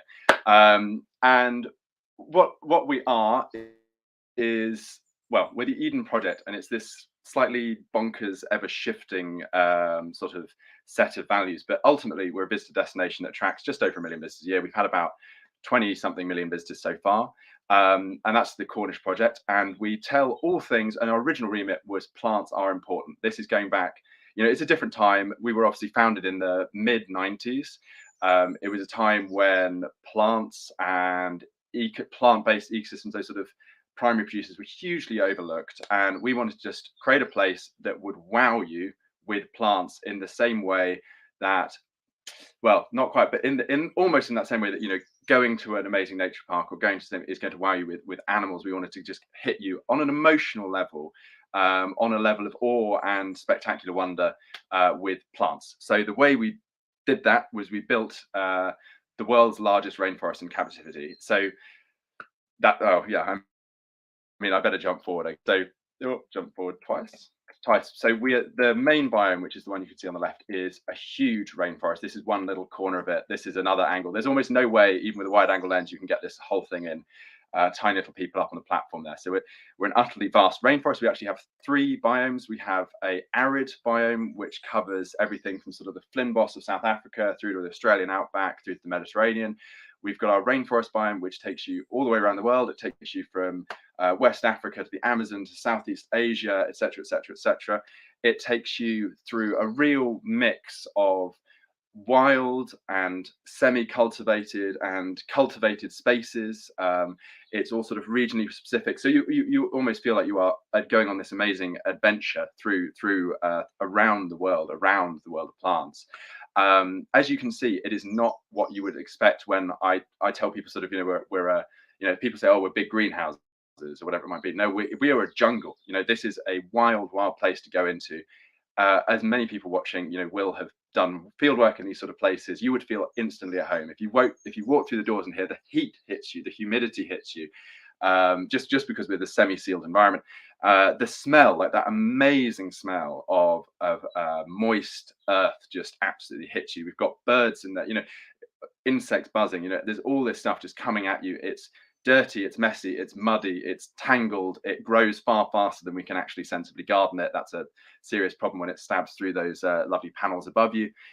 So we are, for most people, we are a complete sensory overload. Which I think goes on to that sort of second point of where we are, because we sit in a really interesting place of engagement, perhaps. It was interesting, our last speaker talking about National Geographic Kids and the work they do is so brilliant. I've actually did an article for them a few years ago, and it was one of the funnest things I've done in that sort of space. And we sit in that sort of similar thing. So we have, to Cornwall, to the region we're based in, we have 4 or 5 million visitors a year. And most of them are just coming for a beach holiday. They're coming because we're a beautiful area of the world. They're just down on holiday, a family getaway. They're not in their minds coming here to have their minds changed about cutting edge environmental issues, or they're not coming there to change the way they act at home. So we are very much about what we call education by stealth. And what I'm sort of, well, there's different ways of looking at that, but what I personally mean by it and what I bring, so I lead the development of our international projects. We've got Eden projects now being built on every continent except Antarctica, sadly, and a few on several continents. So we've got them all over the world. We've got a couple that have opened, so we've had millions of visitors, and a few other places that are now. So we're really building our outreach. We also do online platforms, lots of education. But and what we are trying to do is capture those people who are coming because they've heard you've got to go. It's this, we've lured you in. We've lured you in with these photos of our amazing giant biome bubbles, which are just complete bonkers architecture, and tales of, you know, we've got a vast waterfall, we've got an amazing rainforest, and people are looking for that excitement and that adventure, not knowing perhaps that we're actually, you know, we're all serious environmentalists here, especially, you know, the hardcore group definitely there, and what we're trying to do is find people who might perhaps not feel comfortable in their day-to-day life engaging with these issues. So, you know, for example, we are all bombarded constantly in the news, be it television, be it radio, be it newspapers, be it just conversations that you overhear about statistics, about warnings, about, you know, new strange issues that if you're not in that space, if you perhaps you haven't done a degree, perhaps you have done a degree but it's completely irrelevant, you know, that these are all, you know, there's a lot of confusing, contradictory information. It's impossible to keep up with for any of us who live and breathe that space. it is 10 times, 100 times, infinitely more impossible if you are someone who doesn't feel like that is something you have any knowledge of. It's just that this sort of ever changing, warping cloud of just information being yelled at you. So what we are trying to do, what I mean at least by education by stealth, is I want you to go to somewhere like an Eden Project, and I want you to go on this journey where you sort of fall in love with some aspects of it, or are scared by something, or are shocked by something, or are surprised by something that lodges itself in the back of your mind, completely subconscious, just lodges there. And that next time, say this is about water scarcity, so on the last big project we did on water scarcity, we're not shouting statistics at you. We're taking you on a journey through an arid landscape, a world that was once fertile that has now dried up, and the people have had to flee, and they're trying to come back, and there's all this sort of conflicts and stories and interesting, and theatre and performance and music coming into this space. We don't really use the term water scarcity. We don't use desertification, but you're building this picture that this is something that you really had an emotional trigger for, so that next time that you hear that in a conversation, or see an image, or see something on television, or read something, you possibly for the first time in your life feel like you are welcome, that just on a completely subconscious level, not, oh, I remember the Eden Project said I should be interested in this. It's just some little emotional trigger from that day clicks and just makes you go, oh, I will just pick up that and read that, or I will engage with that conversation, or have a chat, or say to my mate, oh yeah, no, that sounded really important, and just so that you start to snowball. So we want to plant that little seed that starts to snowball around. So because ultimately it's engagement about biodiversity, because we cover so many topics. So we cover different Edens cover things about all things water, all things plants, all things planetary boundaries, ecosystem services. We're careful with that term, but we cover this incredible diversity of topics. And as we know, it's ridiculous to draw sort of lines around these. You can't say here is a water scarcity and here is biodiversity. They're so overlapping, they're so interlinked. So ultimately what we're trying to create is this just sort of feeling of general connection that it's been said a million times before. I'm sure it's been said 1,000 times even over the last couple of days. We are part of nature. We're connected to nature, connected to each other, connected to other humans who are facing these issues. So, and the way we do that is many ways, but narrative, storytelling, performance, art, whatever it might be. The strongest thing is, as I've just said, is that we actually, our baseline is always to just sort of wow and wonder people by throwing them into totally brilliant, complex, wild feeling ecosystems. Because again, if you're talking about biodiversity, you can talk about all the statistics, X million species, X million threatened, X percentage threatened, home to X and X and X and critically endangered. Ultimately, the way to get in people's head that and we have the great good fortune to be able to do this at scale, and it really only works, I think, at scale, is to just plunge people into a gloriously bonkers and utterly incomprehensibly complex space, and see the water and see the roots. And from then on, you can overlay almost whatever you want. You can overlay a little bit of content here, an interactive thing here, a storytelling alcove, a performance. You can bring that information, those details, almost interchangeably. So what I mean by almost interchangeably, it's like if I was trying to communicate to someone that that say deforestation is an issue, because one of the things we might do is lose species that have huge medicinal value, right?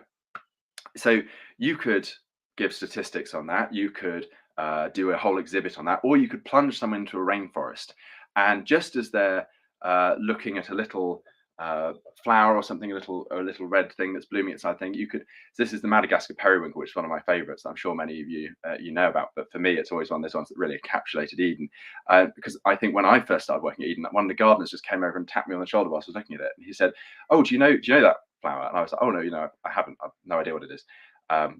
Sadly a zoologist, not a botanist. And he goes, well, I mean, to put it simply, before that was discovered, most children who got leukemia died, and now most children who get leukemia survive. And I think the statistics is actually, before we isolated a couple of compounds from that particular flower, 90% of children with leukemia sadly passed away, and now it is actually exactly the opposite. 90% will recover. So from then on, you have just got this absolute point of contact. Even if that was the only thing that you took away from Eden, that single thought branches in so many ways. It branches into deforestation, it branches into biodiversity, it branches into human and nature interdependence, it branches into climate change, perhaps, it branches into all these wonderful ways. Even just one tiny little sort of surprising nugget of information. And I think one of the other things we really want to do, because at the end of the day, as I said, we're in this very odd space that we get 1 million visitors a year, and many of those visitors will, of course, be really quite interested in this sort of space. But you've got challenges both ways. You've got challenges if someone is totally uninterested, but you also have challenges if someone knows a little bit of information or has, everyone brings in their own opinions, and about how you sort of just break it down, get everyone to leave all of their baggage at the door, whether they think it's a load of bullshit and climate change is made up, or, oh, come on, biodiversity is not really that important, or whether they have really strong opinions about plastic, but totally haven't ever heard about this other thing, because people fixate on what they know. That's the really interesting thing. So if you take someone who's fascinated by whatever it might be, I'm sure, I would feel guilty of this as well, but I could take many of you and you'd go into the rainforest and say you love insects, you love birds. You'd be looking for the birds. You'd be ignoring perhaps the little mosses or something. So we need to, even for the experts, or in fact possibly even more importantly for the experts, everyone needs to leave their baggage at the door. You need to just go in, and the way we try to do that is sort of two things. I mean, one is sort of narrative. One is that you're going on a journey, and then the second is awe and wonder. And awe and wonder aren't necessarily, we always have a hopeful message, and we are very upbeat, and we try to use a lot of humor and surprise people, because we all know like these are brilliant ways of like sort of lodging memories in your head. But ultimately, what we're trying to do is like generate, just wonderment. So, we hold huge music events throughout the whole summer. We hold, big theatrical performances. We've hosted circuses. We host, we have ice skating in winter. We have all these wonderful things. We have live music within the rainforest. You can sleep overnight within the rainforest or within the medbine. You can eat in these spaces. You can do Halloween in these spaces and be chased around by a giant spider in the rainforest. And these are all things that just, they're so, and I question it with my own job, as you can imagine, all the time. Where's this balance of just silliness versus versus seriousness? That's sort of, where's the line? And that sort of hard debate around, we're dealing often, especially now, like I said, we started with plants, but now of course we're absolutely there trying to communicate as completely and holistically as possible, sort of the various crises affecting us. And that's something we're sort of doing 10 times more in our other projects, which is sort of built from the ground up to be discussing this, whereas this was sort of retrofitting these stories around these plants. Right, I'm just going to check the time because I've no idea. I'm a typical rambling type, so just yell in a second. So just this idea of shock, awe, wonderment, surprise, scale, humor, anything like that, to just get people to just distract them a little bit, and then sneak in this little subconscious nugget. And it's almost not a sneaking in. What we've found over and over and over again, and I mean, I'm sure I could ask all of you, like, if I asked you to think sort of what your happiest memory is, or perhaps what your earliest memory is, or your last brilliant memory with friends, or all of these sort of moments, people tend to, not always, but it tends to have been outside. It tends to have been in nature. Or if not, it tends to have been with people, with loved ones. Of course it does. It's rarely like I was driving my fast car down a straight road by myself. It's usually something, people, place, outside, possibly nature, possibly the sea, possibly the hills, possibly, these are where people go if you say, where was your last brilliant calm moment? Where was your happiest? Where did you meet where was your first true love, sort of thing, all these kind of things. And everyone does it. It's not just a thing that scientists or people who love these things do. It's almost universal across the board. So what we're almost trying to do is break away the baggage through all means possible, show you glorious complexity and wonder once you have left that baggage behind, blindside you with one or two just sneaky, simple nuggets of information that will lodge somewhere in your head as just fun pub facts for you to remember, but doorways into much wider and more complex discussions, and just ultimately get you to question yourself. So a lot of our most popular, which every time surprises me when you hear what people are most interested in, are one of two things. They're either very simple and very funny and they lodge, and I'll give you an example of that in a minute. Well, I'll wrap up as we do that because I'm on 22 minutes. Or alternatively, they are asking you to decide or think or feel something. And we do that many ways. We do that with mechanical interactives. Would you choose this or would you choose this? Or we'll do that with a storytelling where there's a whole story and, where should we go next? Or, perhaps that's more children, but perhaps it's not aimed at children. And we do it, of course, with direct questioning. It can be really dramatic to just interrupt people. We actually have some brilliant, not quite storytellers, but performers on site who, you just jump into a conversation or accost someone from behind a bush to just say, something a bit odd and a bit surprising in a slightly theatrical outfit, and it can really get people to jump and jolt and remember in a very different way than perhaps you would with your more boring museum or your more laid out or more formal. And I think formal is something we're really against. Everything about Eden, and I think everything about memories that we really retain, and how we've all, the reason you work in nature is because the reason we work on these sort of things is because we absolutely love nature. The reason, so we're trying to create that remembrance of love of nature. It's often those memories, not just outside, were also moments of freedom. There were moments where you were being a bit of a rebel or you'd gone a bit off piste. It's that sort of feeling of how do we awaken in people or remind people that there's sort of this wonderful space of surprise and breaking the rules and being a bit free and being a bit curious and opening up connections. And it is almost as simple as that, as then that is the way you lead in to huge and complex and quite scary stories. And we will use fear, we will use awe, but in more of a theatrical way, in more of a way that we are going to go fight a big baddie, more mythic perhaps than more terror from a sort of distant government proclaiming that X is happening, or so it creates a feeling of involvement and a feeling, the great sort of myths of old, they were about everyone. They're about how the world worked. They're about a world that you were part of worked. They weren't about a thing that is being a decision that has been made over here. So we're really interested in that as a storytelling approach. And anyway, I'll try and shut up now, actually, because I've just been as you can imagine, I'm really sorry because I've had very little time this week and I've ended up just trying to throw something together with the hope of anyway. So I'll just close here because this is, if we're talking about one of our most popular attractions, this was built. It was going to be up for 1 year. It's still there 20 years later. It's called the Plant Takeaway. It's very simple. It's a family, a dog, a man, and a woman in a room, and slowly plants are taken away. And the theory is that around the world, all the plants are being taken away. And first the chairs go, then the fruit on the table goes, then the fridge opens and all the orange juice goes, the breakfast cereal vanishes, the windows fall down.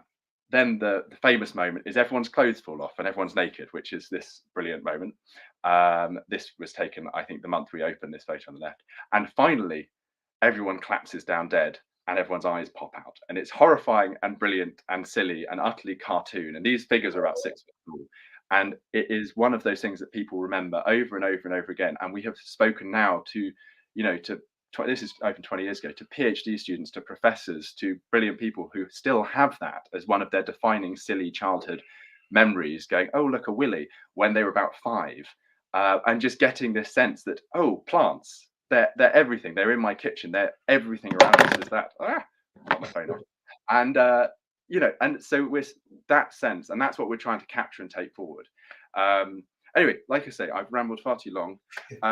What we are, and just to reiterate, what we are is we are a massive project. We are not a visitor experience. We are not a fixed entity. We are constantly trying to update and change and embrace, changing narratives and changing stories and changing information. And we are also a wonderful platform. Like I say, 1 million visitors here in the UK. We've had a couple of million visitors this year on our the international projects which I lead on. International projects are opening up continually over the next few years. There is a huge amount of space and urgency to all of this, and if anyone for any reason is interested in getting in touch and discussing how we're doing things and what we're doing things, we do work with experts, of course, on our research, but it is all too often too narrow because we have had too little time. We've had to go to the experts rather than have this sort of conversation and discussion. I'm really interested in getting us a little bit back on track to that, because it's definitely something that's fallen off a bit of a cliff post-COVID. So I'd be absolutely thrilled if we can sort of at least have those discussions, and see where that gets. And obviously I will be rewatching all of this stuff. I'm so sorry that I have missed. Sorry, I'll shut up there. I've gone far too long. No, that's great. Ollie, you're good, man. I hope you do get the chance to watch all 60 plus hours by the end. It's been quite the incredible festival. And by the way, if nothing else, the fact that a giant spider chases you through the place and that people jump out from behind bushes to accost you, it makes you want to go more than anything else. So that experiential element that you were talking about certainly inspired me. If I'm in Cornwall, I'm heading straight to the place. And again, EdenProject.com on the bottom of the screen. If you guys want to go check out their site, honestly, as we're doing this chat over the next few minutes, it's a really incredible place and thing you've got going there. So kudos to you. I'm curious, you showed at the beginning this incredible picture of a pit and then the Eden Project all set up. So if people wanted to replicate this sort of, again, wild and immersive thing that you've created, how long did it take to build that? What was that process like? Could that be replicated elsewhere? Or? I mean, it's being replicated elsewhere. We've got some amazing projects. I'm trying to remember which ones I'm allowed to talk about and which I'm not, but nearly all of them are on restoring usually derelict industrial sites. Yeah. Derelict either mining or industrial sites. That's what we're really interested in. It gives us a lot of legitimacy because we have a great deal of concern, of course. We build big, steel intensive, carbon intensive visitor structures. The original one was not carbon neutral. From here on out, in theory, our new builds are going to be carbon neutral, which is, as you can imagine, incredibly complex and thankfully not something that is my department. But you get brilliant legitimacy, of course, by going into a post-industrial, utterly derelict landscape and restoring that. So especially if there's remediation with toxic materials, and we can, use our funding and use our financings to clean up that. So our future stuff is in there. It's complicated. It does not take as long as you would think. I think the original Eden project was built within 2 years, and that included, there was no soil in there. We didn't bring in topsoil. We actually manufactured topsoil. We manufactured topsoil from waste, from minerals that were, all this sort of stuff. So I can't remember, it was 80,000 tons of topsoil plus, was produced from waste to fill that space. It was all either mining waste or food waste to produce the topsoil to fill that space, which of course was 80,000 tons of carbon locked up, or maybe I can't remember if it was 80 or 800, whatever it took to fill that last pit, and that's something we're doing in other places. I mean, it's something we're obviously, if you're going to do it, probably come and chat to people who aren't me, who work at Eden, who know, who are in that area of the sphere. But yeah, it's being done. It can be done. We're doing it again. Fantastic. Honestly, I grew up beside a place that was being under renovations for over 2 years. So one subdivision house it took longer than Eden Project, which is pretty incredible and a testament to your work. With this, again, the centerpiece of all the work that you're doing, all this education programming, all the content, everything else is built upon this foundation of immersing people in a rainforest. And so I'm really curious how you source your plants. Do you just have the world's greatest botanists on staff? Are they growing things in-house? Are they taking things from other places in a sustainable way? How do you get the plants? We have our own, so we have a big nursery. We have been lucky enough we have brilliant botanists on staff. We have, I think, some of the world's greatest on hotline, so we can ring people up, especially the original Eden. So it's not just rainforest. We have a rainforest, and of course we have arid, and we actually have temperate as well. So we have sort of three major biomes, and we have to produce those. There were extensive plant collecting trips around the world with in association with other organizations, and from that we now have a massive nursery. So we produce not all, but most of our own plants, and then we have obviously wonderful contacts around the world who can provide usually through their own nurseries. One big one in Holland that they work with us to provide those plants for the future projects and our current project, of course. It's fantastic. It's again, having all the world's top botanists on hotline is a pretty good problem to have. And again, if people want to check out EdenProject.com, there's so much more there. Social media, so many ways you can learn about the new facilities that are being undertaken. By the way, kudos to you for keeping it very vague and not spoiling the beans on any one being created that we can't talk about just yet. But if people do check out the site, they'll see all those upcoming developments. And Ollie, it's just such a pleasure having you as part of the BioFest, man. This is a totally unique approach and project that we featured over the course of the last 2.5 days, and so I really appreciate you taking the time with us. Thank you for having me. And of course, anyone get in touch with me through, I forgot to hand over my email, but I can be contacted through Global Biofest, I'm sure. So thank you again. We'll find you, man. That's what the Biofest is all about. Joe has all the contacts. That's half the fun of this whole thing. There you go. Keep up the amazing work. Looking forward to visiting in the not too distant future, and have a wonderful rest of your day. Ollie, kudos to you, man. And with that, we're going to keep the train rolling for our final 2 hours of the Global Biodiversity Festival here on the International Day of Biodiversity, May 22nd. It's been such a wild ride. And so I'm going to turn it over to the founder of this whole amazing festival, campaign, program, what have you, Joe Grabowski, to wrap us up with a final series of programs. Joe, welcome back in, man. All right, Jesse, thanks so much. That was a great doubleheader to tune into, a little bit of rainforest action. Yeah, I'm certainly excited. I heard of that before, but I'd never seen it depicted like that. It makes you want to. You don't think traveling to the south of England will get you in the heart of a rainforest, but that's a pretty special opportunity. So kudos to Ollie for the neat work there, and I'll leave you to it with Kate. All right, thanks, Jesse. All right, as Jesse mentioned, we are in the last 2-hour stretch of the Global Biodiversity Festival. It's been a wild weekend so far, where we have traveled to 6 continents. We have been to dozens of countries around the world, learning about so many amazing conservation projects, scientific research, films, and the like. It's just been absolutely incredible. We've had several live events from the field where anything could happen. And, a real highlight was kind of a back-to-back feature live from the Ogui River yesterday in Gabon, and then right to live in Nigeria with Dr. Mark and the baby pangolins that he's rescuing to release back into the wild to rehabilitate. So just a great weekend. And it's going to continue right now for a little bit longer. So I'm going to start by introducing Tracy Ormsby. She is the publisher of the Adirondack Explorer magazine, which is considered the voice of the park. She has a background in reporting, editing, and brings her news expertise to the magazine to cover the breaking and in-depth environmental news of our times. So I'm going to bring her in right now for a quick hello. Hey, Tracy, how are you? Hey, welcome. Hello from Saranac Lake, New York. All right. I was just going to ask you where you're hanging out, and we know now in New York.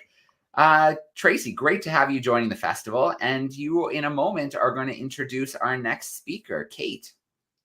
Great. All right. Well, I'm going to let you take over for a little bit, and then we'll have a little Q&A session all together. Sounds good. So, as I mentioned, I'm in Saranac Lake. This is in truly upstate New York, in the heart of the highest peaks in New York State. And it's also home to the Adirondack Explorer, a nonprofit news magazine and websites using journalism to further the wise stewardship, public enjoyment for all, and community vitality and lasting protection of the Adirondack Park. We focus our coverage on the conservation of this region, giving readers the information they need to get involved themselves. So we have reporters devoted to coverage of fresh water and the agencies making policy decisions affecting the Adirondacks. In March, we added the Adirondack Park's first ever climate reporter when Kate Bosler joined our team. Kate's combined her writing with science to do the important work of reporting on climate change, and specifically its effects on biodiversity, policy, public health, and on the economy. And she does all this through a lens of solutions.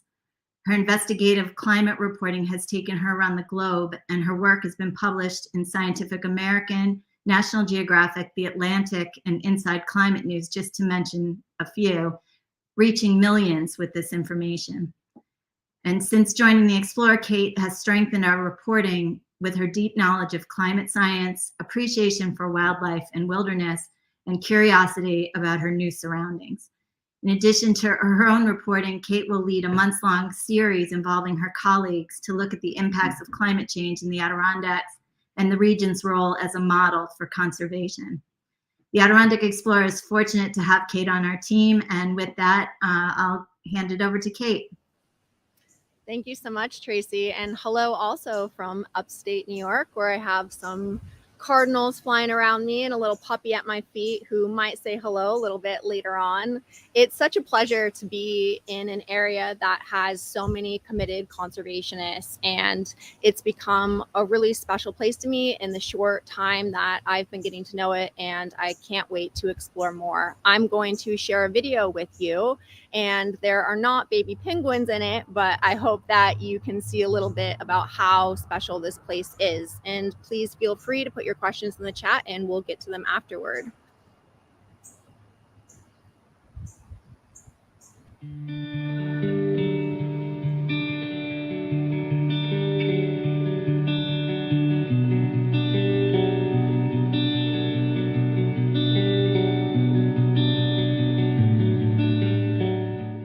North of one of the world's busiest cities is a vast and vital wilderness.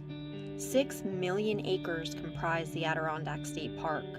At its center are more than 2.5 million acres of forest preserve, with some of the most established environmental protections to exist, making it a refuge for biodiversity that stands out nationwide. Here one can encounter thousands of miles of lakes, rivers, streams, mountains, with globally rare habitat like Arctic tundra, and some estimate 1 billion trees. Countless wildlife depend on the wetlands and old-growth forests, the meadows and bogs. And around 130,000 people live here year-round, in its 101 towns and villages.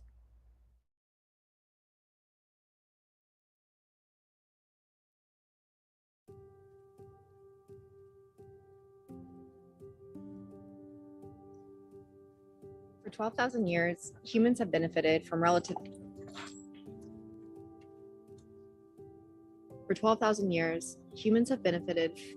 relative stability when it comes to climate. This allowed for the development of agriculture and the rise of human civilization. But as civilizations have laid way to resources, turning nature into products, the temperatures are also on the rise. This period of time is known as the Holocene. Today, the planet is warming 20 times faster than any previous natural climate change.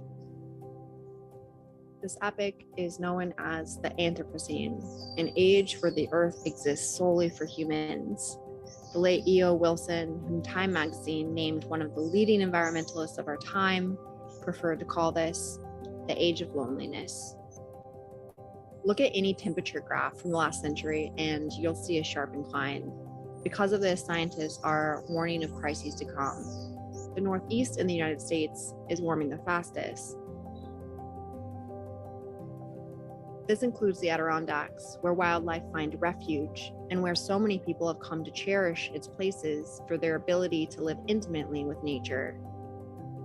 Each one of those habitats, each one of those human communities living within the park are bound to face their own unique challenges.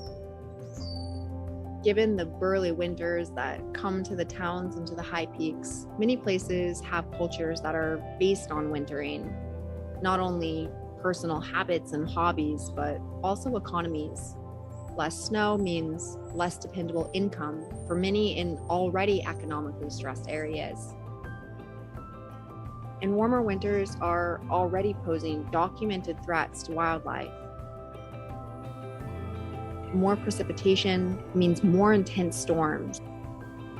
When the climate swings to drought, what will that mean? Will lakes shrink and shrivel as they did in the past during warmer periods, as Dr. Kurt Steger has researched in his brilliant work to reconstruct the past and predict something of the future?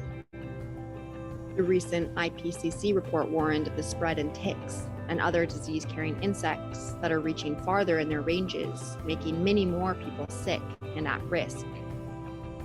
The billion trees that currently sequester carbon and help with climate stability, not only in the Adirondacks, but far beyond where they root, face tree mortality from pests and extreme temperatures. As daunting as that may sound, scientists and conservationists are hard at work in the park to do their best to prevent the worst that climate change may bring. In fact, because of the extensive monitoring that's underway to understand how climate is already reshaping ecosystems, the park can serve as a model and this kind of living laboratory for other parts of the world to look to understand clever adaptations and solutions when it comes to preparing communities for climate change. As the climate changes, animals are shifting their ranges to adapt. This map made by the Nature Conservancy shows where mammals, birds, and amphibians are moving in response. Circled in the red is what they call the Appalachian landscape, a superhighway for nature, with the Adirondacks as a key part. Future plans for the conservation organization include reconnecting some of these wildlife corridors, including within the Adirondack Park. The park has some of the strictest environmental protections in the world, and this all has to do with the Forever Wild Clause, which is written into the state constitution.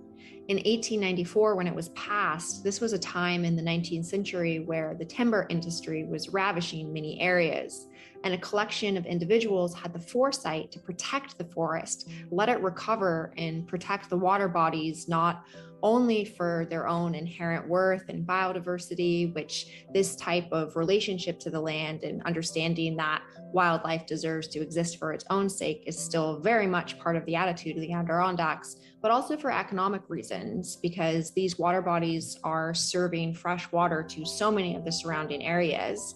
And so for over a century, all of these different people and groups and individuals have recognized the value of this beautiful place and have worked hard to ensure that it stays protected. Later on in 1971, the state established the Adirondack Park Agency. Essentially, their role is to ensure that the privately held half of the park develops only within certain parameters, preserving that mission that humans live in balance with nature. For the magazine, I wrote about an iconic species to the Adirondacks, the loon, and I wrote, "To some, a loon call is an ethereal sound like a lurking spirit, or it harks back to childhood memories. Or perhaps it is a symbol for the wilderness as a whole, evoking reverence and mystery. But these aquatic birds, so tied to the Adirondacks, face increasing threats like unprecedented winter conditions and sudden storm floods, which can disturb their migration and nests." I'm going to tell you about how conservationists are meeting these challenges and some of the unique adaptations that they're using to help the loons. But first, I'm going to let you listen to them yourself. On many an occasion, I've been camping in the Adirondacks, and one of my favorite periods is right at dusk when the lake becomes absolutely glass-like. The sun is setting, but you can still see the trees, all these conical spires.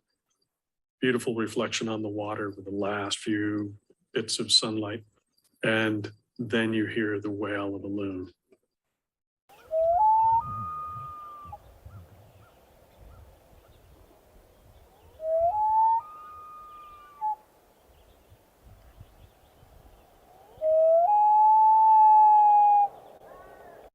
You'll hear one individual of the pair give this long, mournful wail, which is essentially saying, "I'm here, where are you?" Generally, moments later, you'll hear the response from the other member of the pair giving its wail, saying, "I'm over here."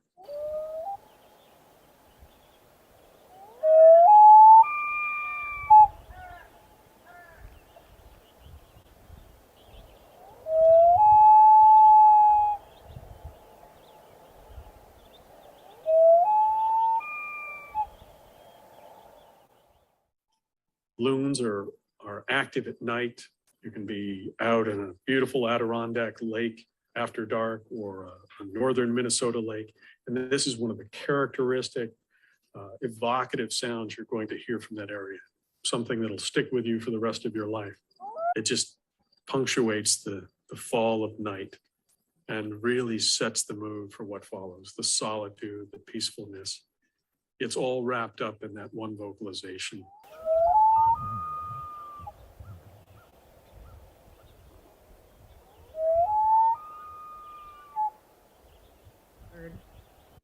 So you can imagine the distress that people were feeling when they would discover that loons were in trouble. And this all has to do with climate. Loons use the lake in the Adirondacks before they migrate south for their winter ranges to places like Florida.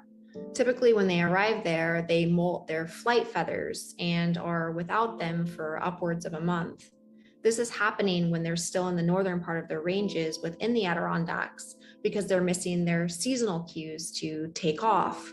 This is because temperatures are becoming more temperate as winters warm. Then they get stuck there and cold snaps come and ice them in. Places like the Loon Conservation Center, based in the Saranac Lake region of the Adirondacks, have equipped themselves to deal with these ice-ins. But these are arduous rescues and can be challenging to the individuals who partake in them. It requires funding and technical equipment to get out there. And these ice-ins are only going to become more common, scientists predict. Another challenge that loons face is that they nest along the edges of water. And as more precipitation fills into the sky, storms are more intense. Those can roll through and flood their nests. The Loon Conservation Center has come up with a solution for this too. They are deploying these rafts where the loons can use them for their nests. So when that more violent, erratic weather does roll through, their nests are able to ebb and flow with it instead of becoming drowned and losing their precious eggs. According to ice records, some maintained by scientists Brendan Wiltsey and Kurt Steger of Paul Smith College, lakes are freezing less frequently than in the past. This is a pattern that we are seeing in lakes across the Northern Hemisphere, Wiltsey told me. The Lake Champlain Basin program predicts that if this trend continues, the lake will only freeze over once per decade by 2050. This is representative of changes that are happening throughout the Northern Hemisphere. And that's why it's imperative for scientists and agencies responsible with managing these habitats to become more collaborative. To that avail, the Watershed Institute at Paul Smith College recently underwent a certification process that allows their data to be used by the Department of Conservation. That way, state agents can look at it and readily be approved to integrate it into the ways that they're caring for these habitats. Of course, it's important to work with these ecosystems in a tangible way, but climate is affected by one primary thing, and that's emissions. And that comes from how power works in our state, in our country, in our world.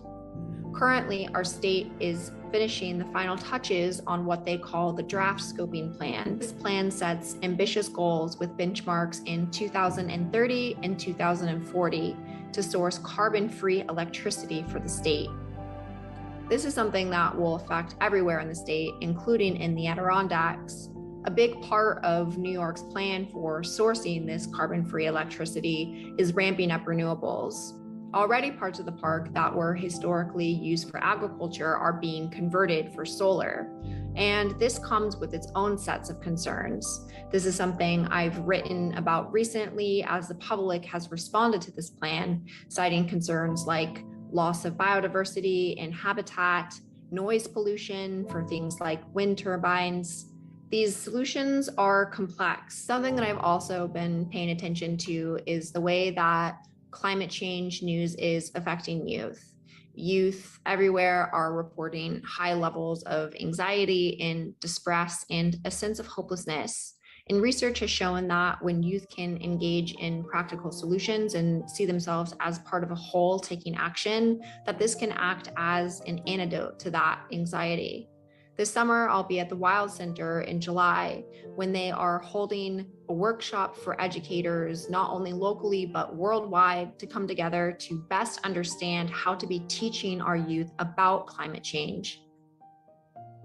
Climate will shape our lives in ways that we currently might not even be able to foresee.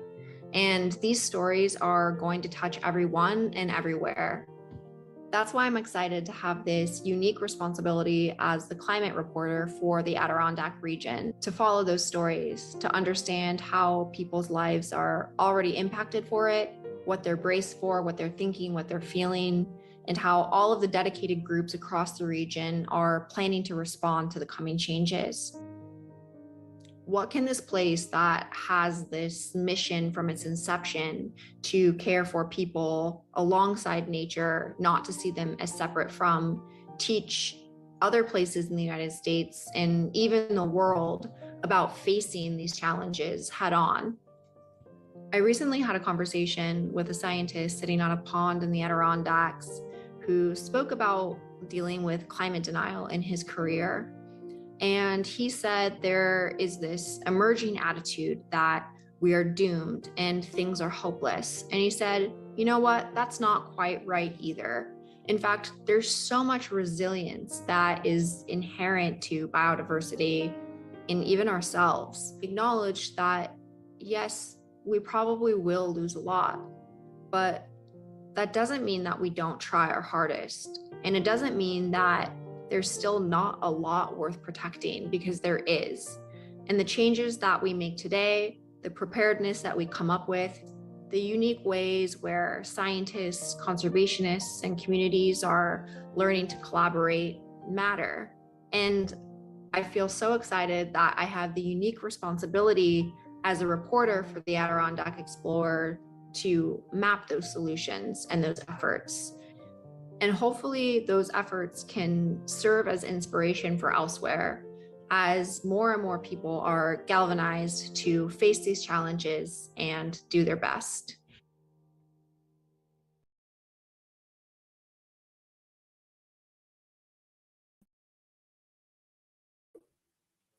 All right, let's bring everybody back in here. Kate, thank you so much for pulling together that incredible piece and weaving all those stories together to tell a story about the Adirondacks. And you know, I was struck right away. I've heard the name, you know, here in Canada. I'm not too far away, just outside of Toronto, but I had no idea of the size. 6 million acres and 1 billion trees. That's a significant area. Yeah, I've also been struck by sort of this mysteriousness that surrounds it in terms of other people. It's like you said, they're like, oh, the Adirondacks, you know, kayaking, canoeing, moose. They have some sort of reference to it. But in terms of its actual bounty of wildlife and land and everything that's there, it really is sort of unsung in these more national and international narratives. And that's part of why I'm so excited to be bringing it to people. All right. Well, Tracy, I guess that's a big part of your job, is how to bring the stories of the Adirondacks to people. So how did you find yourself in this position? Oh, Tracy, can you grab the mic? I've been visiting this region my whole life. And so when this opportunity came along, it seemed like a perfect marriage of my love for the Adirondacks and my journalism. So very excited about the work that we're doing. We've really increased our staff over the last 5 years, brought on someone to cover water, someone to cover policy, which is in Albany, which is where the decisions are made about the park. So we're, and as I mentioned, very excited to now have a climate reporter. And so I feel like we're covering all the bases and giving people the information they need to get involved. I'll add too that it's so unique in that readers are really engaged. I feel like so much of the time as communicators, we spend all of this energy researching and we put it out, and then it's kind of, you know, the proverbial crickets. But to then have people reading these stories on this magazine and writing you and giving you more information and having it inform the choices they're making, the ways that they're voting, the sort of citizen science efforts, of which there are many that they can get involved with, is a really cool part of it. Yeah.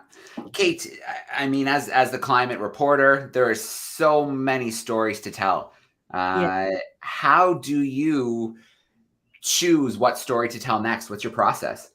Yeah, I mean, climate, like I said, it touches everything. And so we're looking now at doing this sort of possibly year longer series and breaking it down by, and the sort of the initial thinking around it is to break it down by resources, right? So you have air, you have forests, you have water, and from each of those things, I mean, you could collect so many stories that fall under them. But to me, what is exciting is the challenge of humanizing these stories and bringing people in to be excited or compelled by them in this burnout environment, where I think that climate has been described, the problems of it sort of ad nauseum, and you know, people, they tune off because it's too much and hit this fatigue. So you can tell a climate story without even mentioning climate, right? Like maybe a sports team isn't able to practice as much because their lake hasn't frozen over, or, you know, whatever it might be. And then suddenly someone's learning something about a change in season or the differences in their environment.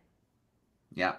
So here's a question, you know, both of you could comment on, and it's how do you find that balance? Because we want people to know what's happening and that it is serious, but we also don't want to go too far where people either ignore it or think there's nothing we can do about it. How can we find that balance in storytelling? Yeah, I'm really excited by this new trend in journalism. It's called the Solutions Journalism Lens. And there's an organization that does this called the Solutions Journalism Network. And they give tools to communicators to do exactly that. And when you're pointing to something that is a constructive effort, like the Loon Rescue Center that I mentioned, that's not simplifying the narrative at all. You're still admitting that there's a lot of complexities to these things and including that nuance, while also saying, hey, here's something doing about it this way. Maybe that will work where you are. Yeah. Okay, I want to get a little more specifically into the Adirondacks because there's a few questions coming in. So the first one is, how much of the park has retained old growth forest? Yeah, that's from Victoria Strange. Thank you so much, Miss Strange. I saw that she put that in the chat, and funny enough, I published an essay not too long ago exactly on this topic, and so I'm going to read a short little bit that just sums it up. It says that here is the state of the forests across the earth now. Roughly half of the world's original forests have been cut, much of them in the last 3 decades. Some estimates put that number closer to 3/4. Much of what remains intact resides in 3 nations, Russia, Canada, and Brazil. And in North America, a mere 5% of the original forest remains. And so of that 5%, about 1% of that is on the East Coast, and much of that old growth is in the Adirondacks. Okay.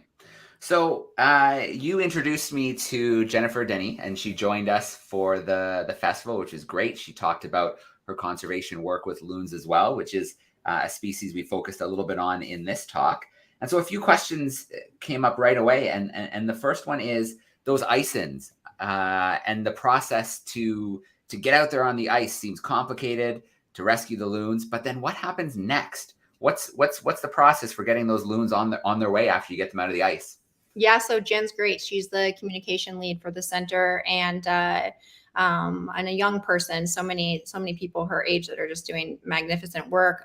So it's really resource intensive, like I said, and people are putting their lives at risk when they're doing this too. They have to be suited up properly in case they fall in the water. And they're doing this because they care and they see an animal suffering and they want to help it out. And so once they get it, they actually rehabilitate it, and then they will, they'll let it go. Another piece of this that I didn't mention is not only are they sort of at risk because the ice is sort of, coming towards them and closing the water space that they're able to be on, but eagles will circle overhead and they'll look for, an easy snack. So it's a very high drama situation. And then they'll make sure sort of the conditions are right to let them back out and hopefully be on their way to their southern range. Yeah. I for one, here in Canada, we have a family cottage in the Muskokas, and that sound is just synonymous with summer. That sound over the lakes of the loons calling. And maybe I shouldn't admit this, but growing up, I had a cassette tape of loon calls. I had to listen to sometimes. Yeah. A lot of people share that, feeling with you. Like I had a meeting at the Paul Smith College the other day. I mentioned some scientists from them. They're on 14,000 acres in the Northern Adirondacks. Lucky them. And a loon called and everyone just stopped talking. It was like the most important thing happening. Yeah, absolutely. Tracy, I want to ask you a bit more about the Adirondack Explorer. I'm going to put the link back up here for anybody who's interested, of course, to check it out. There we go. I'm just learning about it now, so I'm going to look into it a little bit deeper. But is it in a print form, digital, a lot of media, multimedia? What's the Adirondack Explorer like? Yep, all of the above. It's been around for 24 years now. Started with the mission of protecting the park and protecting land, and so probably in the last 10 years, we got more serious about digital, and we have actually 2 websites. One that's a community forum, AdirondackAlmanac.com, and then the Adirondack Explorer, which is our news website. So we also have an app that is basically an app version of the magazine. All right. Well, we have time for one more question to work in here. There's a few more comments here. So, you know, what I think is really interesting about that story that you shared of the loon is that is just one species being impacted by climate change. Then you think of all the other species that are impacted as well. And it starts to become pretty complicated, doesn't it? The conservation efforts just for the loon, you know, and that's one species. There's so many other stories to think about. But would the loon be considered an umbrella species in the Adirondack? So protect the loon and you're protecting so many more? Yeah, I think that's a really good way to just think about conservation in general and in terms of sort of a tactic to galvanize support, right? It's easier to focus on one creature or critter and sort of feel something for it. And by means of helping it out, you're probably going to be protecting the greater habitat. And I'll just mention one more thing that I think is super cool and unique to the Adirondacks in terms of the kind of scientific research that's being done. This blew my mind, where there are these little microscopic organisms that live in the lake. And, you know, it's so cool that these invisible sort of things in life often have huge impacts. And so the diatoms and all these little things are zooming about, and they too are affected by changes in temperature. And so scientists are able to actually take these sediment cores from the middle of the lakes, and there's this sort of glassy substance that these microorganisms depend on for the preservation of their cell, and that fossilizes. So from digging up these records and peering in a microscope, they're able to reconstruct past climate events going back centuries.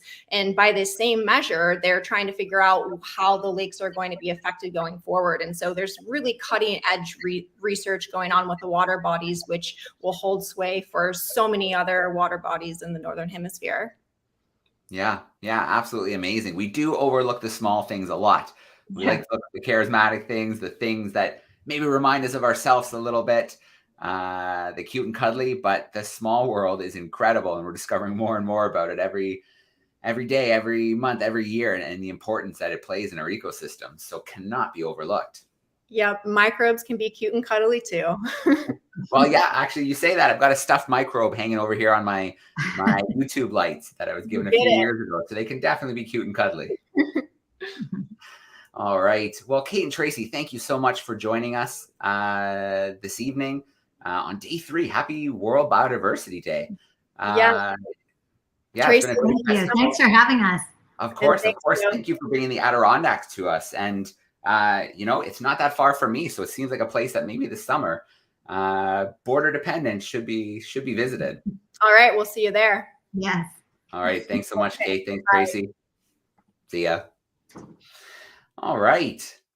So we have come to a segment of the festival where I have 2 interviews with speakers who were originally going to join us live, but with our changing world, are now in the field. So the first, we're going to spend a little time with Meredith Palmer. She's at Old Pejeta Conservancy in Kenya, but she was able to record a great segment from the field for us. And then we're going to meet Iris Berger, who's working in India on her PhD. Her connectivity is not great, but she was able to get a recorded video presentation out to me. So we're going to share both of those together, and time willing, I have a really cool clip from the Elephant Protection initiative that I'd really like to share as well. So let's dive right into it. And then our final event of this weekend, of this 3-day festival, we're going to go to New Zealand live to the National Kiwi Hatchery. And you can imagine that we may see some kiwis. We'll learn about what the hatchery is doing, and just a perfect way to end the weekend with a virtual field trip to New Zealand. So I am going to queue up our first video here with a little better introduction for Meredith. Meredith Palmer is a conservation technology specialist at Fauna and Flora International. She's joining us from Old Pejeta Conservancy to talk about her work innovating new hardware and software tools to overcome critical conservation challenges. So I have the video here on my desktop and ready to go. click a few buttons, and then we will be live with Meredith. Hello everyone, my name is Meredith Palmer and I'm a conservation technology specialist at Fauna and Flora International, joining you here today from the Ol Pejeta Conservancy in Kenya. And I've spent the last decade of my life using camera traps and other technological tools to peer into the secret lives of wildlife. And now I work with engineers and computer scientists to innovate new hardware and software tools, so think drones and satellites and artificial intelligence, to overcome critical conservation challenges. And so what I'll be talking to you about today are some of our new advances in conservation technology and how we use technology-enabled solutions to protect wildlife and wild places. So first of all, what is conservation technology? Technology and wildlife might not be things that we often associate with each other. More often than not, new technological advances have been responsible for contributing to the destruction of nature rather than its preservation. But increasingly, technology has become an incredibly essential component to modern biodiversity conservation. So with huge challenges like wildlife crime and poaching and climate change and deforestation and extinction threatening ecosystems around the world, technology has the potential to revolutionize conservation, enabling us to collect more and better data to rise up to these conservation challenges. So the new tools that we have, our camera traps, acoustic sensors, drones, biologgers, and satellites, all provide new and improved ways of monitoring wildlife, their habitats, and their threats, empowering conservationists to better manage and protect the systems in which they work. So conservation technology then, that term, we're referring to the application of tech to environmental challenges, and this is a really exciting, new, and rapidly developing field of study. So in terms of types of tech we use in conservation, so many different types of tech. I've mentioned some of them, things like wildlife camera traps, satellite remote sensing, geographic information systems, environmental DNA, artificial intelligence, the Internet of Things, mobile apps. You know, most technologies that are out there, we're trying to find new ways to use those tech to help us protect wildlife.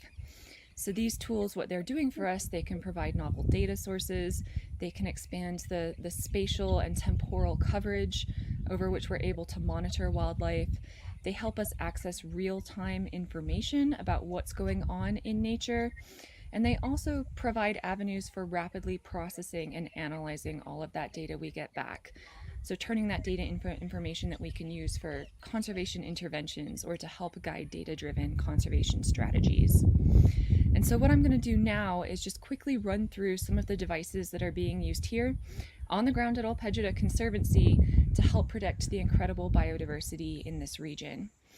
So just as a little background, Ol Pejeta is a 90,000 acre wildlife sanctuary located in Kenya's Laikipia Plateau. So we're right at the foot of Mount Kenya. You might be able to see it behind me. This reserve supports the largest rhino population in Kenya, including the 2 remaining northern white rhinos, the last 2 in the world, in addition to a massive diversity in biomass of other species. And importantly, Ol Pejeta serves as a role model for innovative conservation, particularly through the work of their conservation technology lab. So there's an entire lab here, an entire unit dedicated to designing, developing, and deploying cutting-edge tech, again, to stay at the forefront of conservation innovation. So here at Ol Pej, there are a number of different technologies that we use to monitor wildlife and wildlife threats. The first of which I'm going to talk about is the camera trap. And so camera traps are now a fairly common type of wildlife monitoring technology, but when they really started to take off and grow in popularity a few decades ago, they just completely revolutionized how conservationists study free-ranging wild animals. So a camera trap is fairly simple, a humble even device.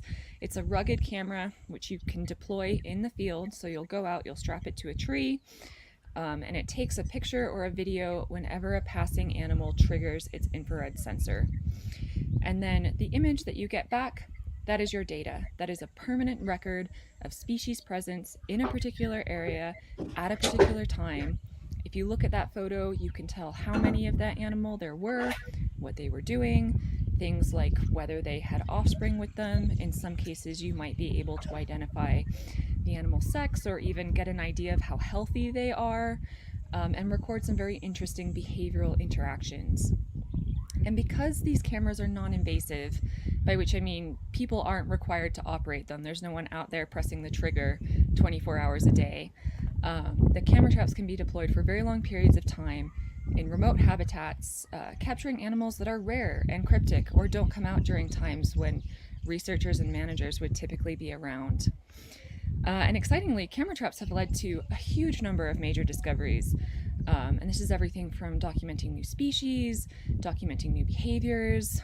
For instance, a camera trap survey that we set up in neighboring Tanzania, we discovered a species of bird that roosts at night on the undersides, like right up in the armpits of giraffe, instead of sleeping in trees like normal birds should. And because we don't go out at night, we don't monitor giraffe at night, we never would have had an inkling that this kind of behavior existed without our camera trap photos. And so beyond rare events, cameras are typically used to document wildlife presence, abundance, look at population changes, particularly in the face of land use or climate change. They're relatively inexpensive, easy to operate, and again, provide a window into a world that most scientists, let alone people, rarely get to experience. So that's camera trapping. Another form of technology used here is acoustic monitoring. So this is a passive acoustic monitor, and it's a device that operates on very similar principles to the camera trap. But instead of capturing images, the acoustic monitor is capturing sound. So just think about how much information could be learned about you by listening to the noises that you make. Well, monitoring the soundscape of an environment can reveal incredible things about the biodiversity that's present in a landscape. You can probably hear a lot of wildlife behind me at the moment. There's birds here. You might hear the elephants in the background. Monitoring the soundscape of the environment can tell you a lot about not only the species present there, what they're doing, but also a little bit about the humans in the environment as well. So while not all animals vocalize, many of them do. So many species of birds, especially frogs, fish, mammals, whales, use calls, whether humans can hear them or not. They can be ultrasonic, they can be infrasonic, but they use these calls to communicate with each other, information about mating, information about territory defense. Maybe they're producing sounds in order to navigate, like bats or whales, or just making sounds during everyday activities like feeding, which again are being broadcast into the environment that we can pick up on. Like I said, some human activities, including illegal activities, can also be detected acoustically. So for instance, the sounds of gunshots in a national park, chainsaws in a protected forest, blast fishing in a marine protected area are all detectable signals that can be picked up by acoustic monitors. So an acoustic monitor is simply a microphone and a recorder that, again, like the camera trap, can be deployed non-invasively in the field to eavesdrop on the acoustic environment. They can tell us about species presence, who's here, who's not. Very good for detecting wildlife that's elusive and out of sight. Like with camera traps, again, you can use these detections to track trends in animal occupancy, so where they're living, their abundance, how many of them there are, biodiversity, how many different species you have in the environment. And you can also get some really cool things like how vocal communication in animals changes, so call repertoires or variation in calls among individuals. So listening in on the signals that animals broadcast about themselves into the environment, very rich but underappreciated source of ecological information. So that's acoustic monitoring. Another device that we're using here on the ground at Alpegida is tracking collars, wildlife monitoring collars. And so these are a transmitter that's put on a belt or a collar. You attach it to an animal's neck or ankle, and that enables you to monitor where individuals are going and what they're doing. This allows researchers to understand a whole host of ecological information about specific individuals. So their home range size, their movement behavior, their interactions with other other animals sometimes, things like their diet even. And there are two main types of collars that we use as wildlife ecologists: VHF collars and GPS collars. So VHF stands for very high frequency. And what the VHF transmitter on the collar does is that it sends out pulses of radio signals. And so you, as a researcher, can go out with your little receiving antenna, listen to those signals, and hone in on that animal's location. And so these collars tend to be a little bit less expensive, a little bit more reliable, tend to last a little bit longer in the field than GPS collars. But the downside to using VHF is that you have to actually physically go out into the field to locate your study animal. So GPS tracking collars, on the other hand, allow for remote detection of an animal's position. So the GPS on the collar records where the animal is, records locations at set intervals, and then stores or even transmits that information to the researcher, to the receiver. And if your information is being transmitted, you can simply download the data onto your computer, onto an app, and you know where your animal is and what it's doing. And the really cool thing about GPS collars is that it allows you to collect data during any time of the day or night, and log those locations at regular intervals. How often you're getting a location, so how often your collar is pinging a satellite with that data, depends on how long you want the battery to last.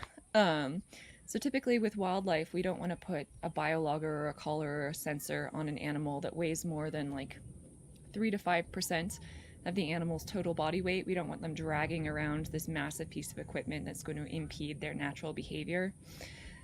So big whopping batteries are just out of the question. We can't do that. But changing the battery is also a little bit problematic, because in order to do anything to the collar, you have to capture that animal and put it down while you attach or replace whatever equipment you're interested in, which, as you can probably imagine, a little bit distressing to wildlife. So you don't want to be changing your batteries every week either. So got to find that good balance between obtaining data at a fine enough scale for you to answer your research or monitoring questions, but that allows your collar to last for at least a couple of years so that you're not unduly distressing the wildlife that you're trying to protect. And so I think for big cat monitoring here at OPC, we have some GPS and VHF collars on big cats, but our GPS collars, we're getting half a dozen fixes per animal per day. What else about GPS collars? So addition to being a little more power intensive than VHF collars, they're a little heavier. You never have to see an animal when you're doing GPS fixes. So if you're interested in physically locating that animal and seeing them and checking in on their health, or confirming certain behaviors, such as whether they're at a kill or whether they've had babies, some kind of activity like that, sometimes it's good to go and check on the animals in the field regularly rather than just relying on this remote sensing data. And I think one other thing to note in terms of emerging technology is that these days collars do a lot more than just send locations or transmit locations. Others transmit or collect a lot of different kinds of exciting data too. So people now are sticking on like accelerometers and gyroscopes, which can tell you how fast your animal is moving and in how it's moving in 3D space. Some collars often have mortality sensors that let you know if your animal has died. And recently, scientists have been doing fun things like attaching like GoPros and videos to collars as well, which enable you to see what an animal is meeting or who it's interacting with. So a real first-person POV, point of view, into an animal's life. So that's wildlife tracking collars.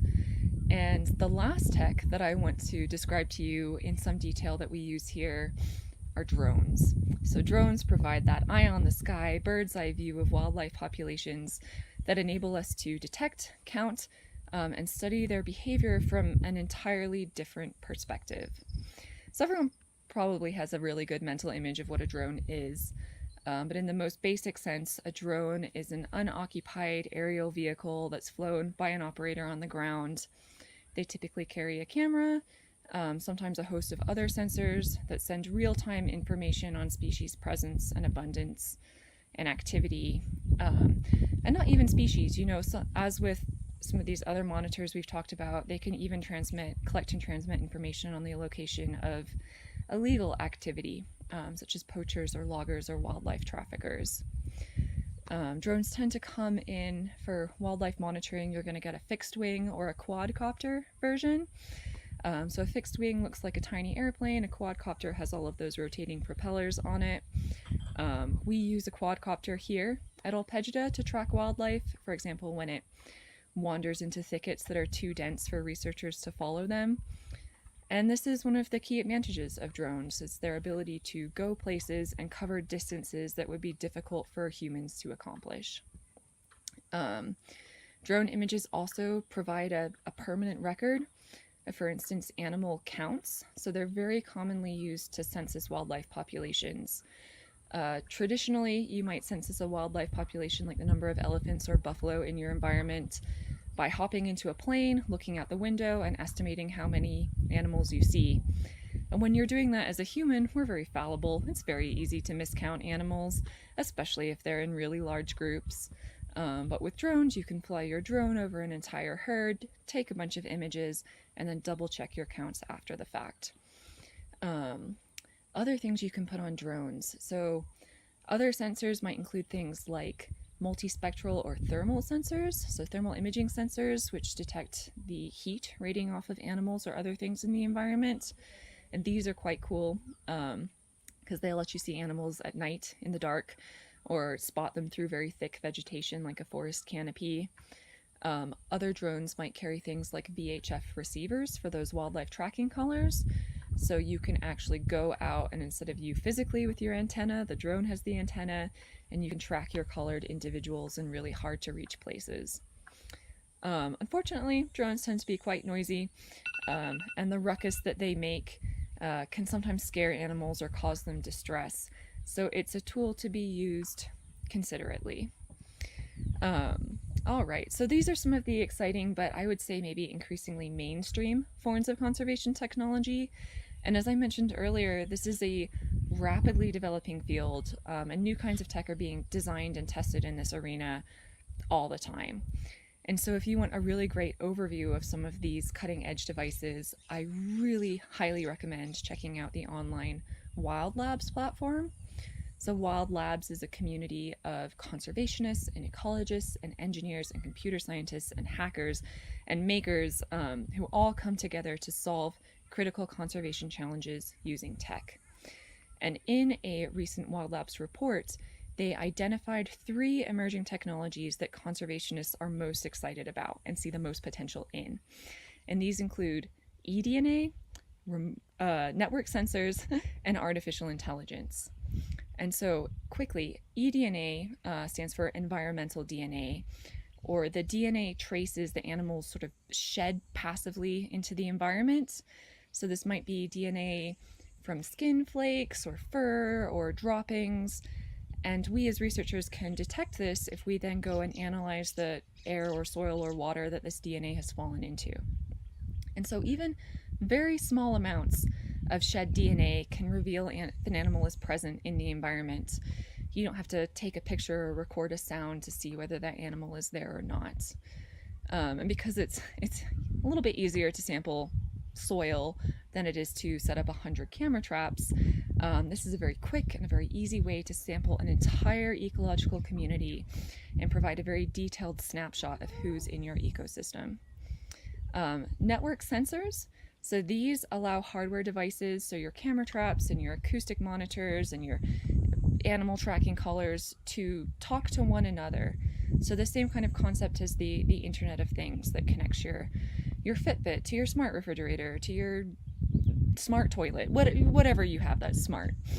And so you can, as a researcher, as a scientist, distribute sensors all across the environment, have them talk to each other, and this allows you to monitor the sights and sounds of an entire landscape in real time. And AI and machine learning, the last of these new exciting tools, these are becoming so essential in conservation research. All of the hardware that I've talked about, the camera traps, the monitors, even the eDNA, satellite remote sensing, These are generating absolutely massive quantities of data. Our ability to collect data at this point far outpaces our ability to process the data and turn it into meaningful and actionable information. So AI helps us sift through this massive trove of data, reducing the manual labor required by researchers to turn that data into conservation plans. So I, for example, run a couple of hundred camera traps in Tanzania, and I once sat down and calculated that if I myself, personally, one researcher, had to classify all of the images we collected in a year, so that is looking at each picture, writing down what animal is in the image, how many of them there are, what that animal is doing, it would take me 7 years to process the data collected in 1 year, a single year's worth of images, which is ridiculous. You know, we can't use that information to then see how species are responding to critical conservation events or changes to their environment.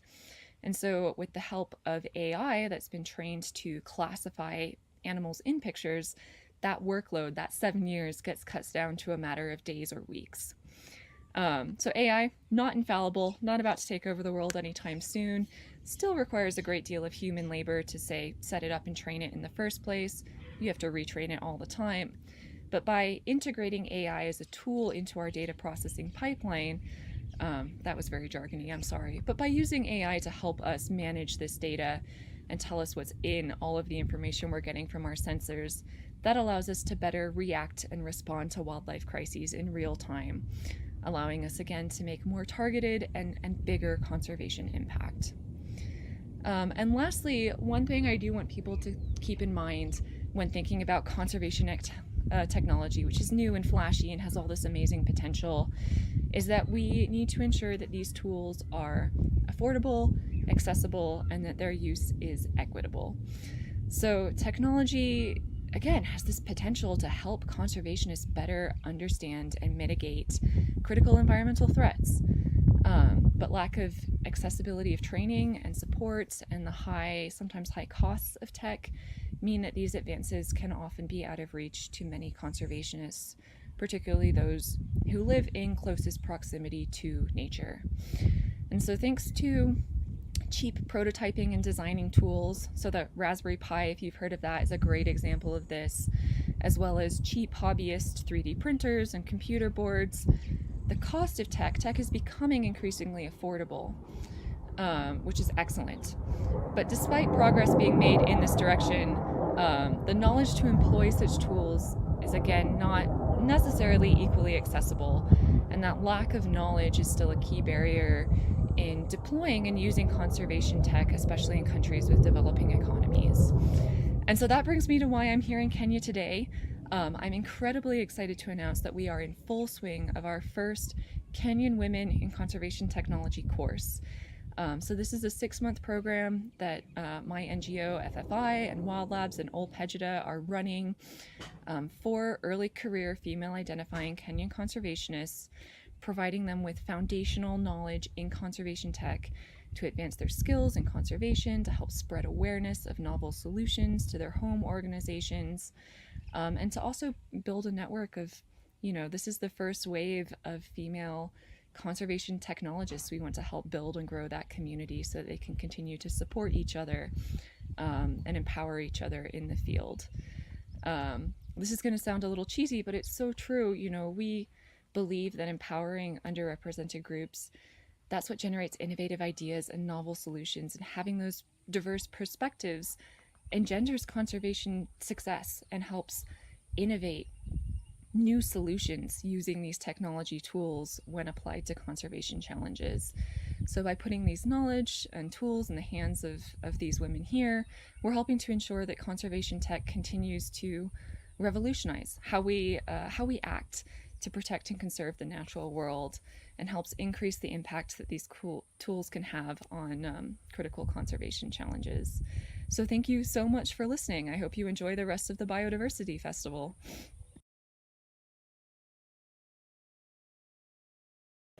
All right, so a huge shout out to Meredith for sharing that great video with us live from Kenya, from Old Pejida Conservancy, where she is, as she mentioned, out in the field but also running that great course to ensure that it's equitable sharing of that conservation knowledge, and that women are playing a role in conservation. So really great to have Meredith joining us, and thank you, Meredith, for recording that video for us.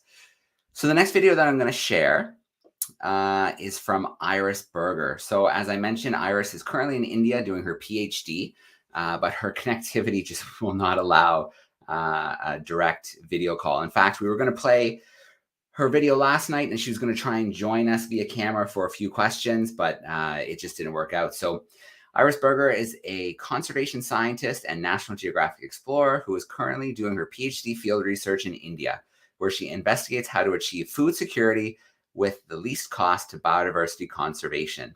So Iris has conducted expeditions across the tropics to address these questions, from the Amazon to East African rainforests and savannas, and now Indian forests and farmland. So please enjoy this great little talk that Iris was able to send to us for the Global Biodiversity Festival.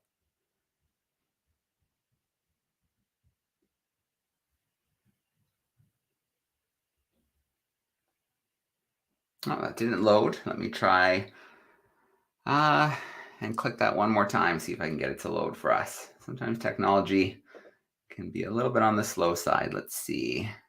Let's try that again. Hello, thank you so much for having me. And I hope you've been enjoying the Global Biodiversity Festival 2022 so far. I'm Iris Berger, and I'm a PhD student at the University of Cambridge. And I've been conducting expeditions across the tropics for almost a decade now. And usually I work in remote rainforests and savannas. But today I would like to talk about my PhD research in India, which actually involves working in agricultural landscapes a lot of the time. And you may think that sort of moving from rainforests to rice fields is a bit of a downgrade. Here's why I think the work is actually really exciting and important. And don't worry, I also still do work in rainforests as well. So basically, food security and biodiversity conservation need to be addressed simultaneously. Biodiversity is a necessity for food production and therefore human life.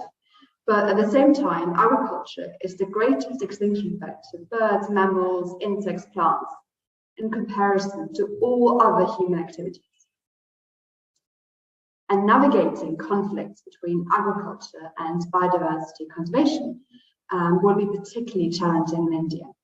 So this is a map of how much of the world's the biosphere's productivity is for human use across the planet. And you can see that India has some of the most heavily used land on Earth in terms of supporting large rural population as well as large urban centres.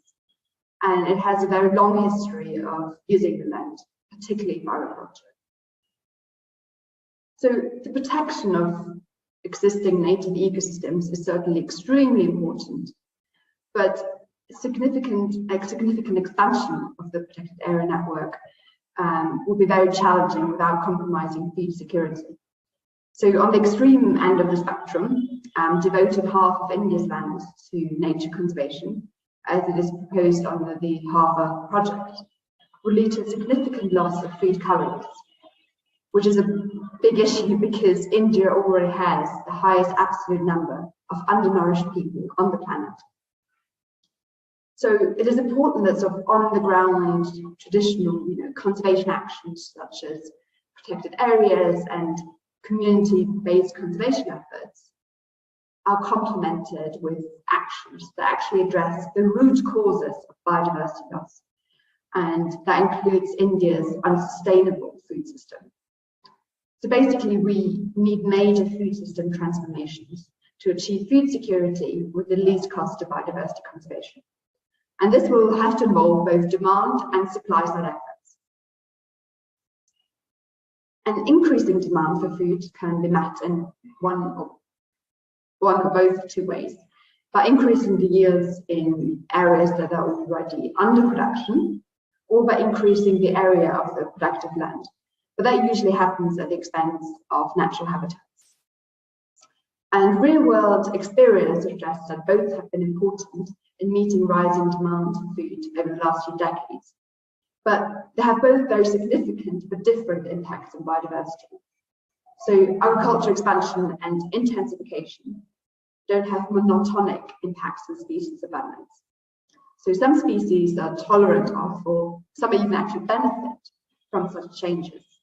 But other species are unable to persist in any agricultural landscapes, even those considered wildlife friendly, and they really need those sort of little pristine forests on the quotation marks, because most land is impacted by humans at this point, but they do need those native large expanses of native habitat. But quantify how species are affected by increasing agricultural intensification, we can work out whether it's better to spread farming over a large area and sort of dilute its impact, or whether it's better to concentrate production on existing croplands and allow the protection of natural habitats elsewhere. And I mean, the thing is, we obviously ideally want to increase the biodiversity value of the agricultural land itself, but we really need to do this in a manner that doesn't compromise crop yield, because, like I said, all else being equal, we'd have to bring more land under production, usually at the expense of natural habitat. And biodiversity-friendly practices, such as retaining patches of native vegetations or using a few agrochemicals, often tend to mean a lower crop yield, and therefore we need more land that can't be dedicated to nature conservation. That is actually critical for the persistence of many species. So field data so far suggests that the overall biodiversity outcomes are better if we increase productivity on existing farmlands and protect or restore native ecosystems elsewhere. Then if we're trying to integrate conservation and food production objectives in the same location by employing more wildlife-friendly practices in the agricultural landscapes. So naturally, as a conservationist, I feel very uneasy about advocating for high-intensity food production. Conventional agricultural intensification has really replaced ecological functions with external inputs such as agrochemicals and energy. And this has really contributed to the erosions of the functions and resulting ecosystem services such as crop pollination, nutrient cycling, and biological pest control. But the thing is, we're talking about increasing crop yields, and that does not have to mean conventional agricultural intensification, especially as these frequently undermine food production in the long term by being unsustainable and eroding these ecosystem services I've been talking about. So there are other ways to increase yield sustainably, or that's what we're actually trying to figure out at the moment. So ecological intensification involves amplifying ecosystem services to maintain or increase food production per unit area. And there's a focus on providing habitat and resources for the organisms underpinning these services that promote the crop yield growth, such as the pollinators and natural enemies of crop pests. So the key question is whether we can identify farming systems that are both high yielding as well as wildlife friendly, and that support, not, of course, the organisms that provide these ecosystem services, such as pollinators, but also species that don't contribute or don't benefit humans directly, but are important to conserve for their own sake. So I want to find out whether zero-budget natural farming, set BNF, could potentially represent one of those farming systems in India. So zero-budget refers to the aim of drastically reducing the need for financial inputs and of ending farmers' reliance on external synthetic inputs and agricultural credits from big companies. And then natural farming refers to the agroecological basis on which these expenditure cuts are to be achieved. Actually, in fact, ZBNF represents one of the largest experiments in agroecology in the world. In short, ZBNF is supposed to improve soil health and consequently the efficiency of nutrient and water use. And really, well, farmers are reporting actually the same or oftentimes a higher yield than chemical farming. So a lot more data is needed to sort of confirm this, and a lot more experiments need to be conducted. Other than that, also multi-cropping and planting of sort of natural fences are encouraged as well. So my research is really split into two parts. So the first part is about gaining a better understanding of the on-farm biodiversity that actually contributes to food production, and whether it can support sustainable increases in crop yield. And the second part is about conserving biodiversity for its own sake, and assessing whether ZBNF can overall benefit biodiversity conservation. So it's about identifying the trade-offs between conservation and agriculture that I've been talking about. So far, no one has actually looked into the effect of ZBNF on pollinators and the benefits it provides to crop yield. So I'm comparing ZBNF cashew farms with cashew farms that you use pesticides and other agrochemicals.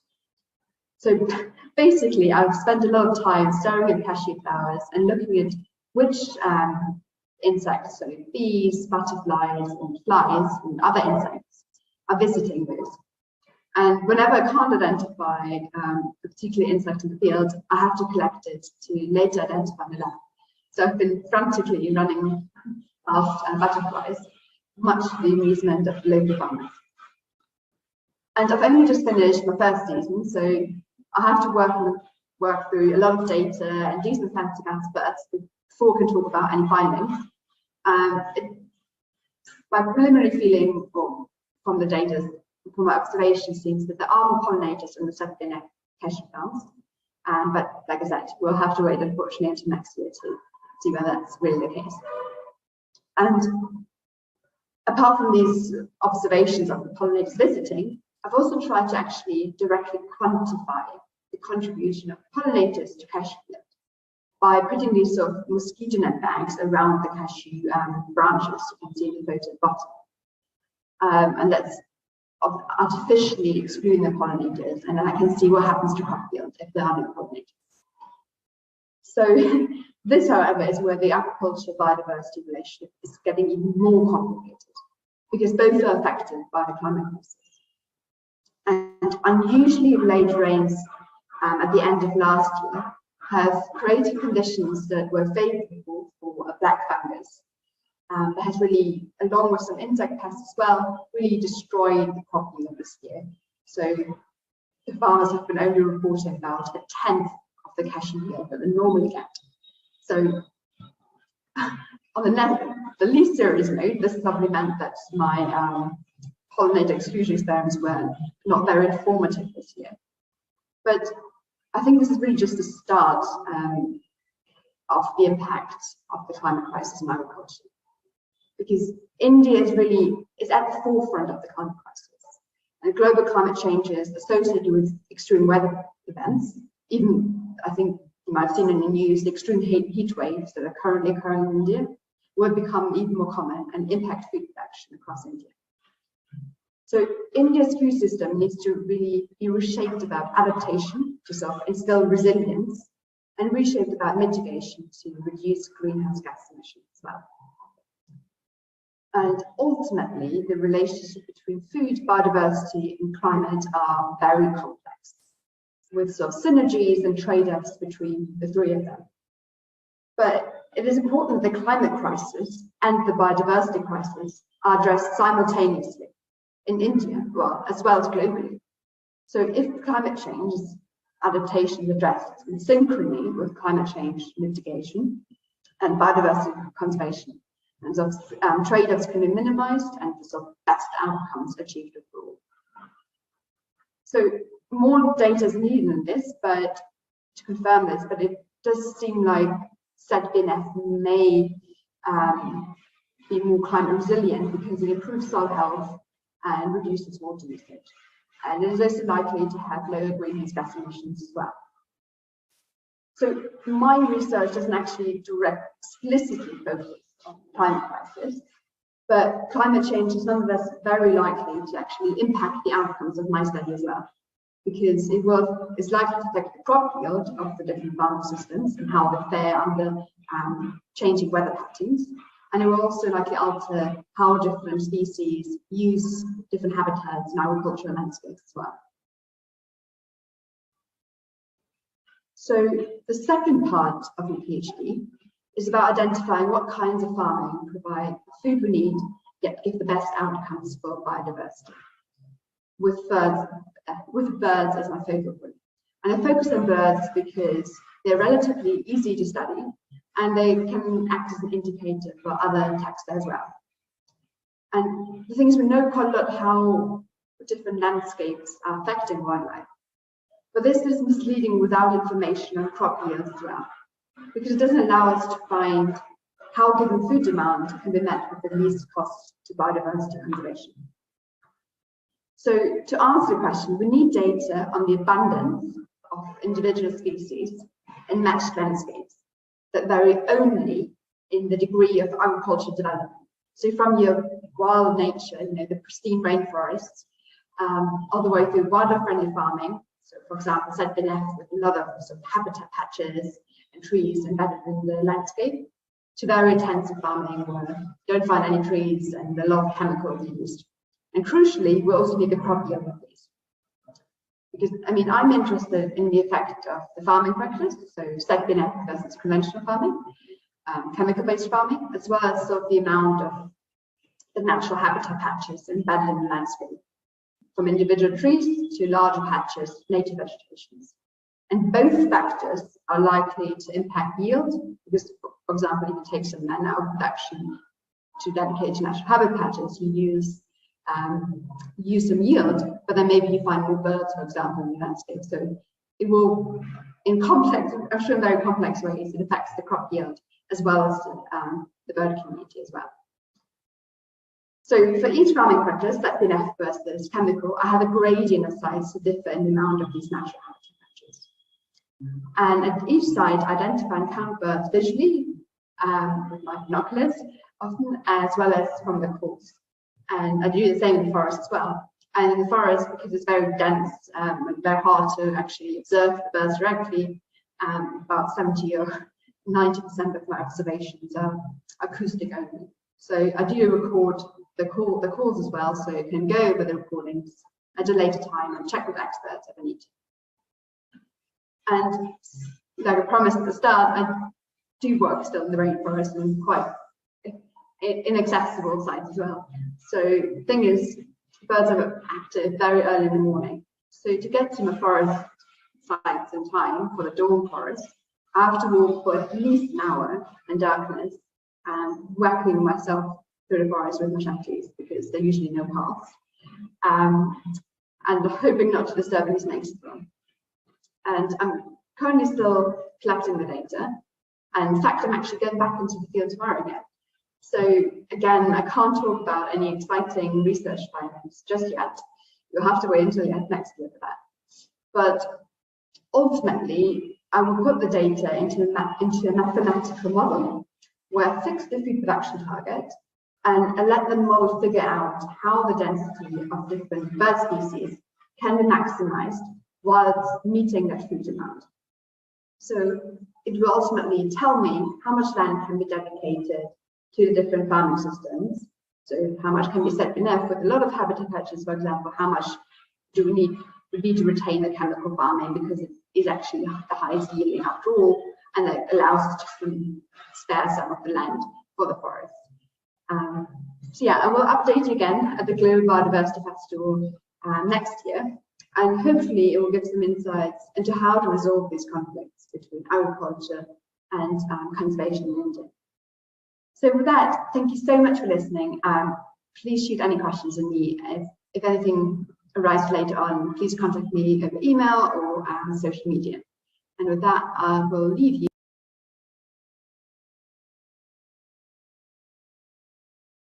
All right. Well, a huge shout out to Iris for the work that she's doing in India, working on her PhD. Of course, we wish her the best of luck. And a huge thanks for doing this video for us. This really has been a theme that's come up a few times in some of our live events. over the course of the weekend is agriculture, and how, yes, it is so important that we have food to eat, but we do need to change our practices to preserve biodiversity, to be using species, to be using seeds that we haven't used in a long time, but seeds that are drought resistant, heat resistant for a changing planet. So really important messages. I think this is between her event, we had Seno join us last night to share the work she's doing, empowering women in the community to keep those traditional ways going, and to keep those seed banks and the amazing variety of foods they're able to grow there and be kind of self-sufficient, and keep some of those bad products out. And then visiting the Osa Conservation in the Osa Peninsula and seeing what they're doing at the organic farm and seeing the amazing results they're having of massive fruits and tubers and that are bigger than your head, and it's all done organically. And then it's things they can share with the community afterwards, those techniques.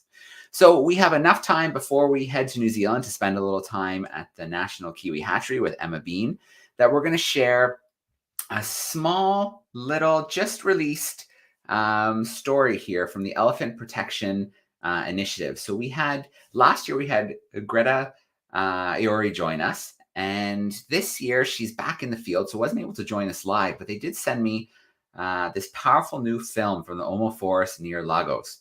So it's an attempt to save some of Nigeria's last forest elephants. So I'd like to play that now before we bring Emma in live with us. We have just enough time to share it. So bear with me while I queue up one more video file here on my computer. There we go. Oh, I moved it to the desktop. That's why I can't see it. All right, here we go.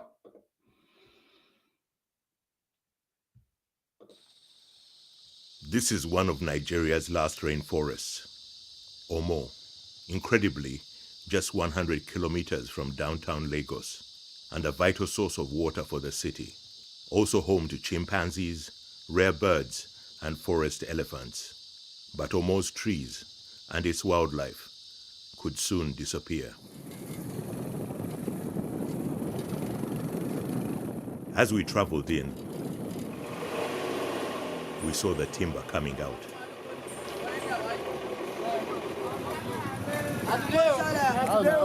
Many of these loggers have government permits. Others work illegally, often at night.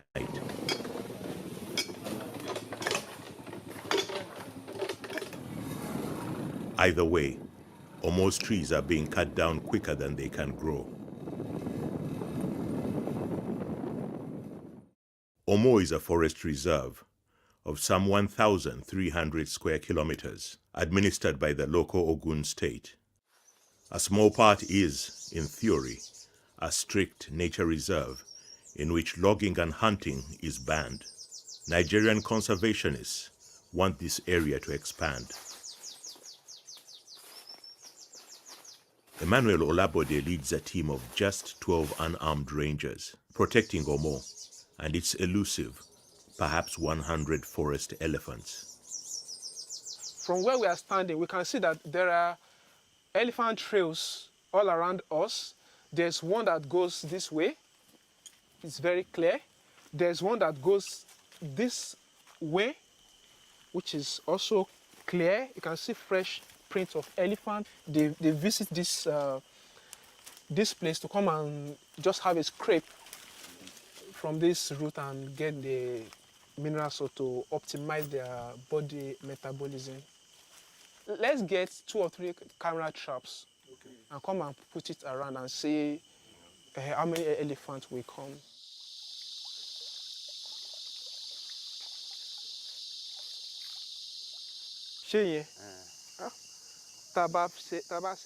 The rangers rarely see the elephants, but they can monitor them with these camera traps.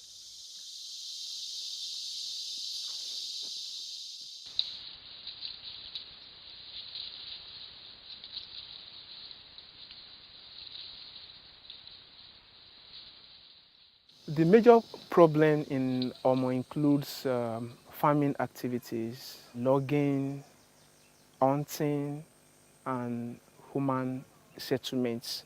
In fact, now we have many camps propping up within the core area of the elephants.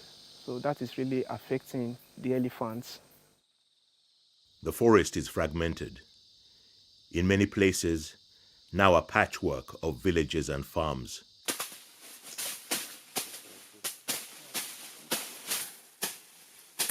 Thousands of people farm in or more illegally. The soil is good for cocoa, and people have to make a living.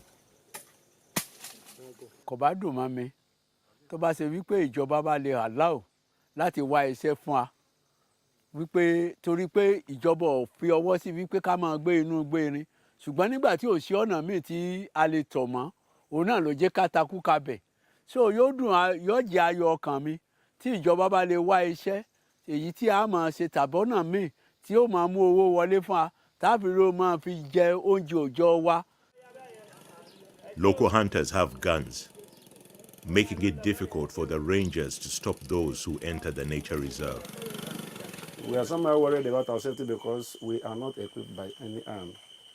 We are just here and we are facing some challenges from poachers, hunters around here, and all of them are moving with ammunition. So anytime that we want to go to the field, we'll be scared of maybe how to meet them on the road, how they're going to attack us on the road. The rangers hear a gunshot. They run to where it came from. But they don't catch the hunter. In 2020, the rangers were threatened by armed loggers. They no longer patrol in that part of Omo. And as the forest is turned into farms, people and elephants are coming into contact more and more. This can be dangerous for both of them.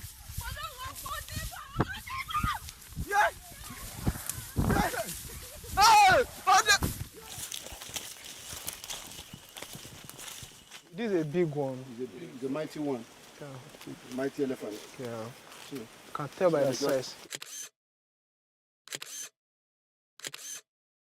We need more political will. And if it continues this way, in the next 10 years, elephant in Omo might be a history.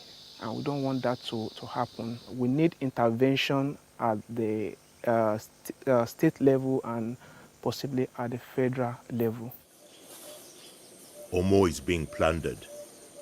But with the right management, it could provide sustainable benefits to local people and Nigeria's economy, and be a safe haven for its precious elephants.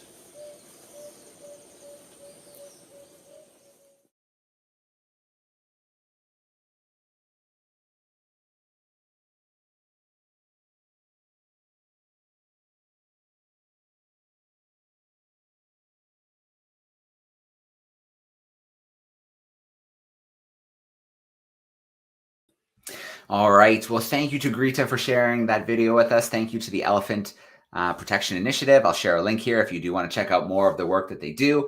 And if you go back in time to our playlist from last year, you can find the event we did with Greta and Paul Rose hosting a great event and talking more about her work with the Elephant Protection Initiative. And, you know, I love stories like that, sharing the stories of rangers. They do incredible work around the world, protecting our biodiversity, protecting our last wild places. They don't have the resources they need, the funding, the equipment, but they do their job. They do an incredible job, and they are an amazing line of defense, protecting so many wild places, preserving so much biodiversity, and not getting the recognition they deserve. So coming up July 31st, some of you already know this, we have a festival called World Ranger Day, where we're going to spend the day celebrating the work of rangers around the world, connecting with rangers, hearing their stories, hearing why they do what they do, giving them a chance to share what they need. So really looking forward to July 31st in the second year of the World Ranger Festival. And to everybody registered for the festival, I will share a link to the page coming together for that festival. All right, we've come to that stage where another weekend of the Global Biodiversity Festival, year 3, is coming to an end. And I can't think of a better way to end it than with a virtual field trip to New Zealand. And so I can see our crew hanging out and waiting for us, which is always great. We're going to take a trip to the National Kiwi Hatchery, which is New Zealand's largest kiwi hatchery, hatching over 100 kiwi chicks per year, representing about 75% of all kiwi species hatched in kiwi facilities nature-wide. And joining us is the wonderful Emma Bean, Kiwi Hatchery Manager at the National Kiwi Hatchery in Rotorua, New Zealand. She's worked at the hatchery for over 14 years, and in that time, she has seen the 500th kiwi chick, the 1,000th, the 1,500th, and most recently, the 2,000th chick hatch. I'm going to bring Emma in live with us right now. Hello, Emma. How are you? Kia ora, Joe. I'm good, thank you very much. And yourself? Good, good, Emma. It's been such a wild weekend. We've been across 6 continents, dozens of countries. We've shared so many stories. I can't believe another year of celebrating biodiversity is coming to a close. But I mean, we celebrate it all year long. The videos are going to be there all the time. But this weekend has been such a blast. And you, Emma, you and the National Kiwi Hatchery are the headliners. You are the big festival weekend. You've got the big band comes out on stage like the Foo Fighters to close out the festival. That's you tonight, Emma. You and the National Kiwi Hatchery. We're so excited to have you with us.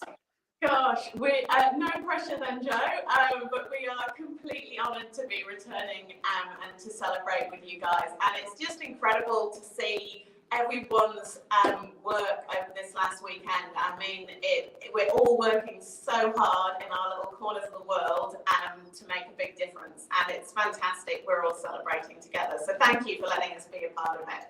Of course. Well, Emma, I'm going to let you take over for a bit. I've got some videos queued up. Call out when you want a video and it will come up on the screen for you. Excellent. Thanks, Joe.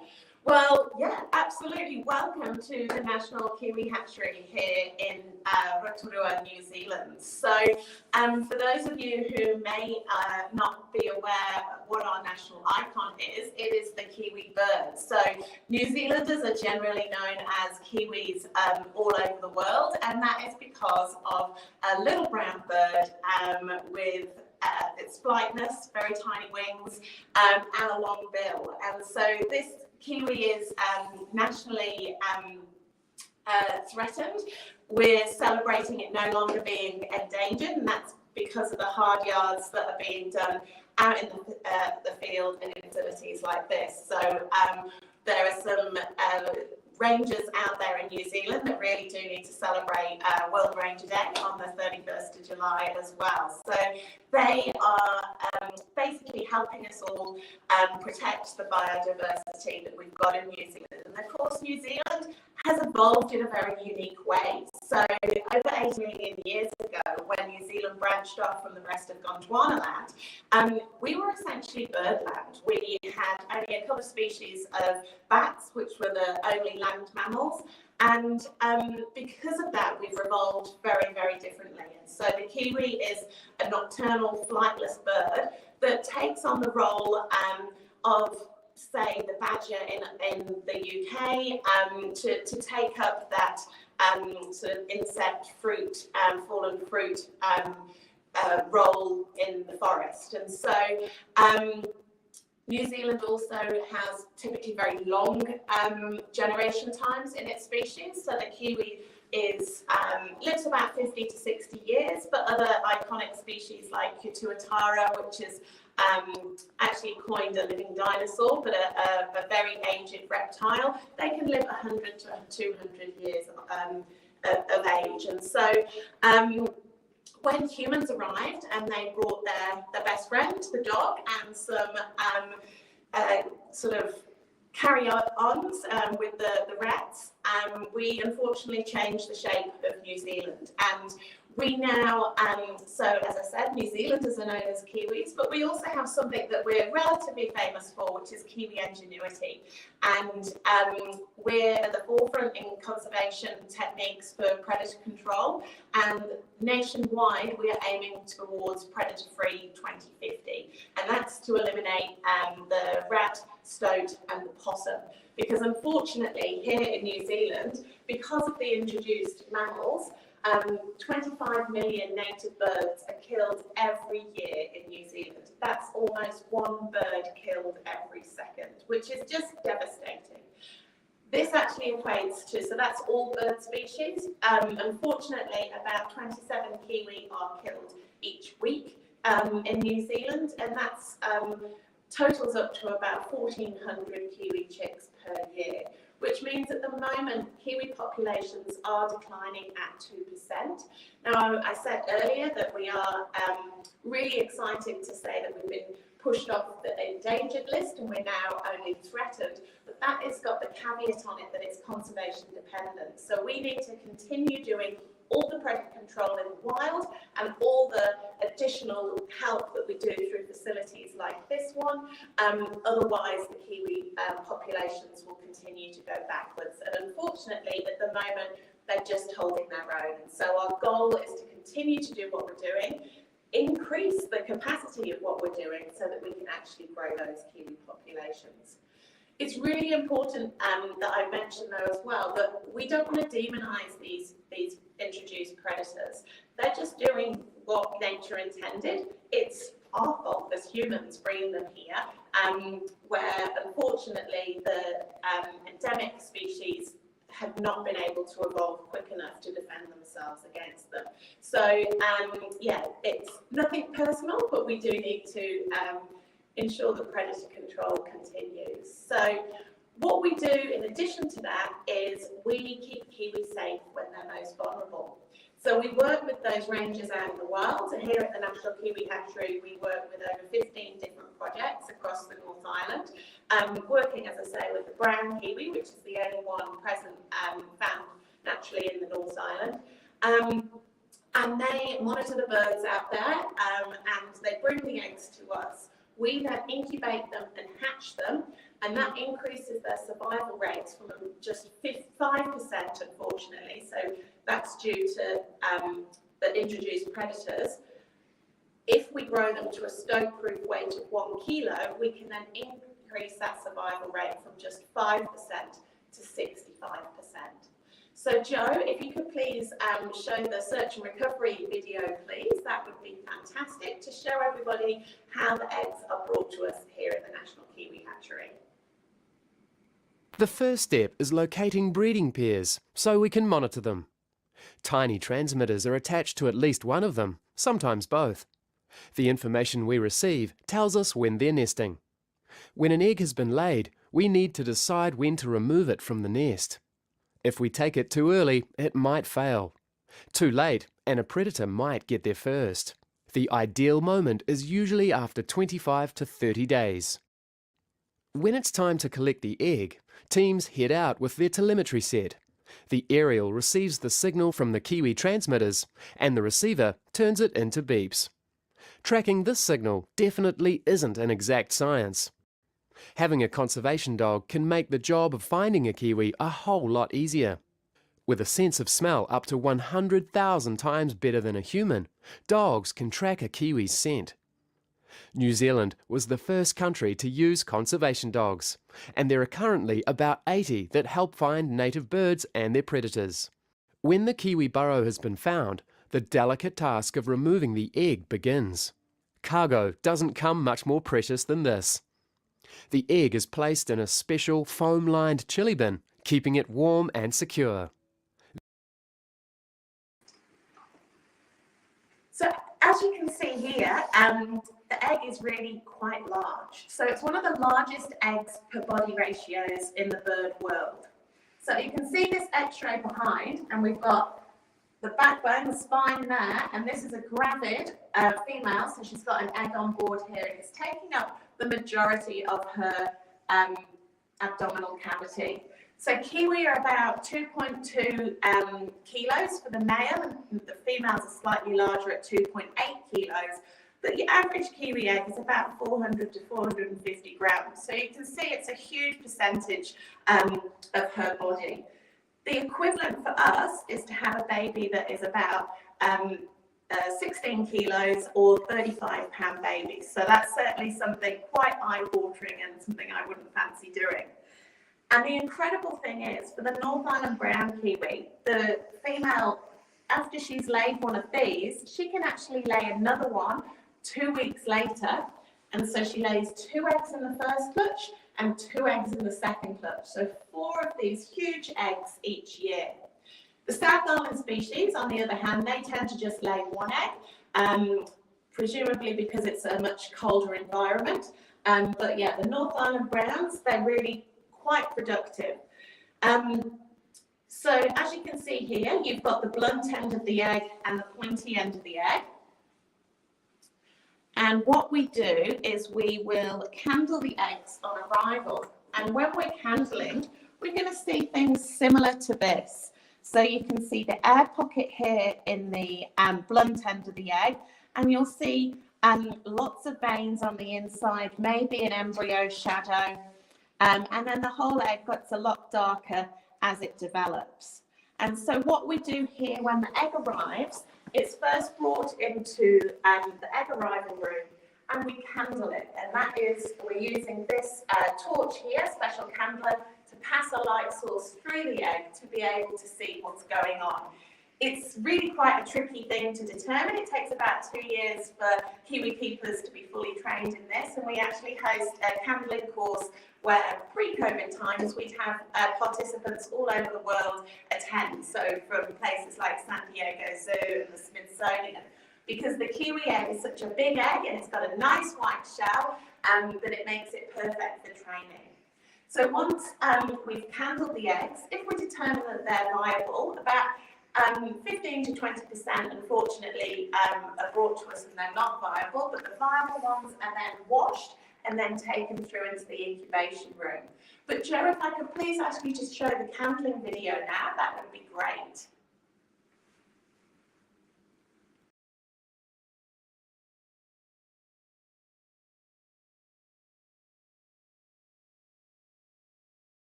Lots of things that we can see throughout the development of the egg. My colleague Sarah here is just working behind me. We've got 1 egg left this season. So it is a very seasonal work, and we're just heading into winter here in New Zealand. We've actually hatched 136 chicks this season already, and that brings us up to a running total of 2,275 kiwi chicks that we've hatched since we began. This egg here is actually one of an egg for one of our resident breeding pairs, so it's not coming from the wild, which is why it's here at this time of year, off season, because we supplementary feed our birds on site, which means they don't tend to stick to the seasons. And it's actually quite a small egg, so they are usually much larger than that. This is one of the first eggs that this pair has laid, and they tend to get larger the more eggs that they lay. Now this egg is has started the hatching process, so the incubation time is actually a really long time. It's about 78 days. You can see that Sarah's whistling away in here, trying to get him to move. He's actually in slightly the wrong position in there, unfortunately. So a couple of days ago, we took him to our local vets to x-ray the egg to find the location of his bill. And we needed to help him through the first stages of the hatching process, which is internal pip. So we popped a little view hole in, which you can see covered by tape. And we located the bill and made a hole through the membranes to enable him to breathe. So we are just monitoring his movement. Unfortunately, because he is in that unusual position and he's got a foot over his head, he isn't moving as much as a lot of eggs normally do. But in about 3 days' time, he should be able to hatch. He may need a little bit of assistance from us, but obviously he is still going to be a robust chick. It is just a similar process to having a breech birth. So we're not going to be putting unfit birds out into the wild. So he's working really hard in there at the moment. He can actually vocalize because he's breathing air through his little air sacs for the first time. And then the next stage will actually be cracking the shell on the outside of the egg. And if it wasn't for that view hole at the blunt end where we helped him, that would be the first sign that you'd see of cracking on the outside of the shell. So in a couple more days, we should be getting a nice wee chick. So if you could show the hatching video, Joe, this is what should be happening in a couple of days' time.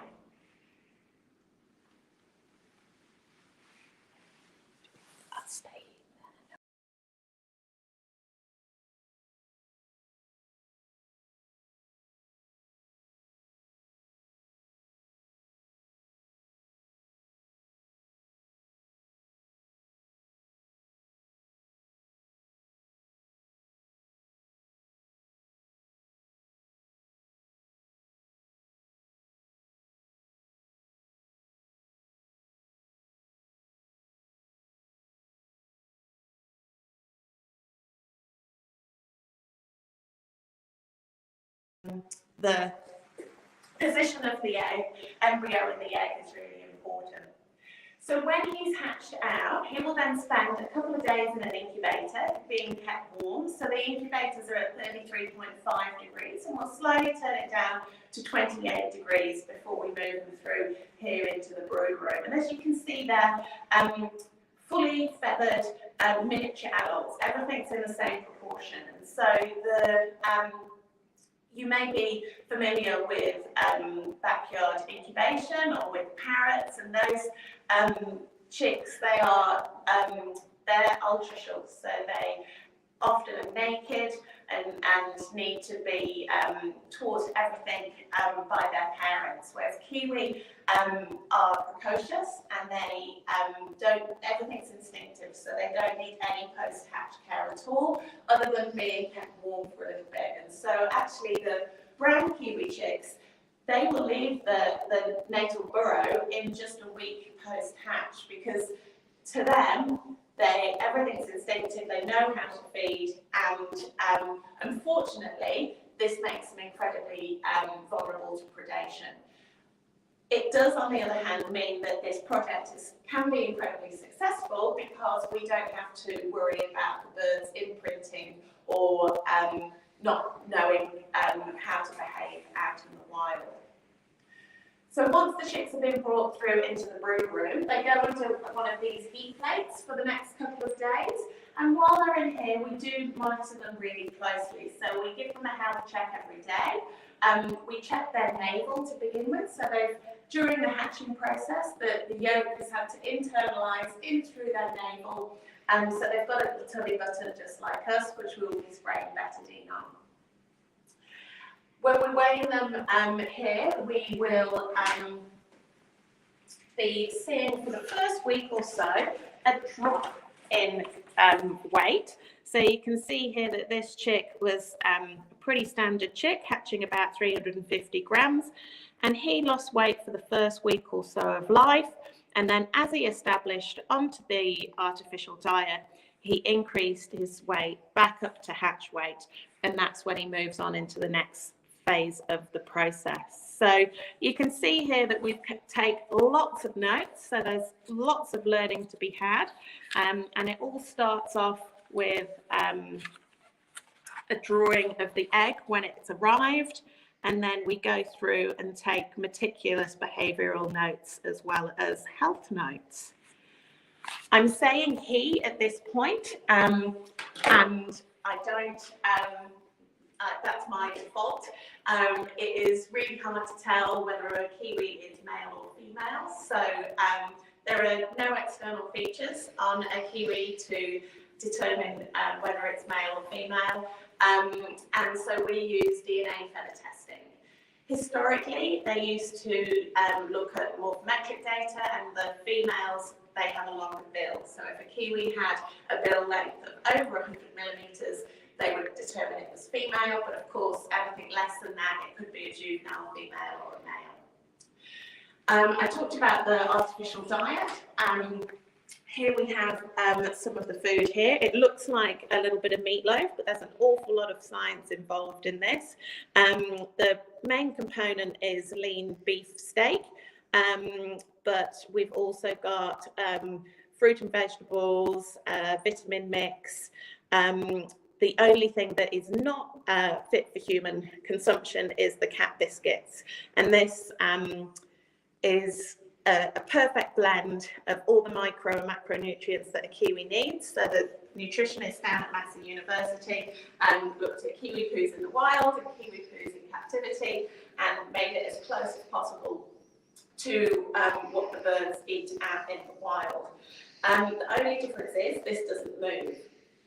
And kiwi, they actually have a sixth sense. So at the tip of their bill, they have sensory pits. So these are literally pits in the bone where they've got lots of nerve endings, and this picks up on the movement of the invertebrates that is the main component of their natural diet. And so when you see them foraging, you may think they're literally probing around in the dark, but they're actually, fine-tuned, homing in on those insects. So they also have a quite unique feature in as much as nostrils are at the tip, whereas most birds, of course, are up here at the cere. And those are their primary senses to feeding, which means occasionally we do need to assist feed the little chicks because our food doesn't move. And sometimes we have to dangle the food in front of their nose just to encourage them to establish onto our cooking. So, Joe, if I could ask you to do the last video, the brooder room video for me, you'll be able to see what goes on in this room when we've got lots of chicks.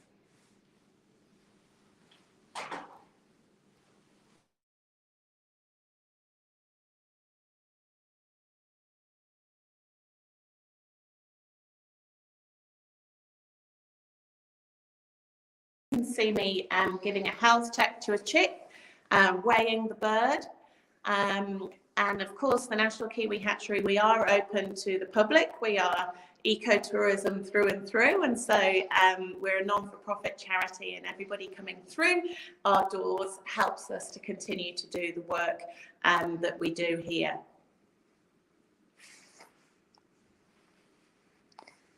And that's the diet prep. All human grade, and that's us assisting a chick to feed.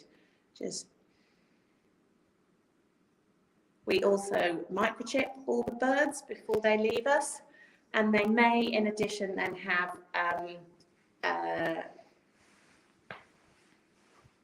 transmitter put on their leg, as you will have seen in the search and recovery video shown earlier today. And here you can see me going to our outside enclosures, and this is where they graduate from the brooder room, and they grow up there in a slightly more natural environment, but still with the supplementary food, and they grow up to their stoke-proof kilo in weight.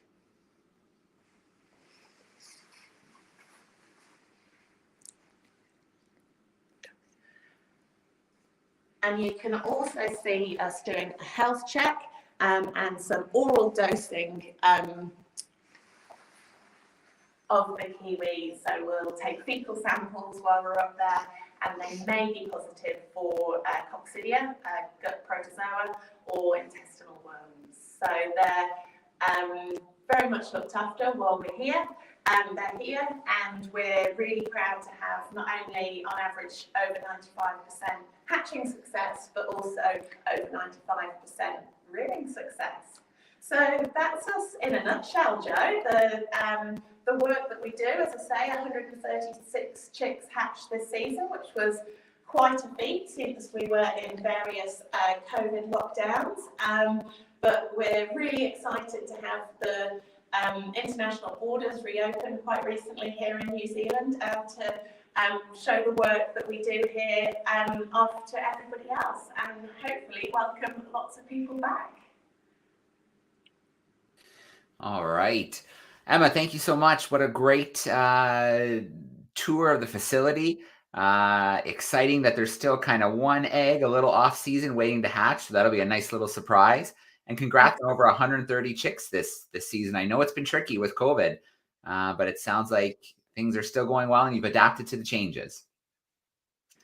Yeah, absolutely. I mean, that's, I think working with animals, that's just part and parcel, isn't it? Being adaptive at short notice to change. But yeah, it's fantastic that we're able to continue to achieve the national goals despite other pressures. So yeah, really pleased. All right. So you mentioned a health check. Can you tell us a little bit more about what that entails?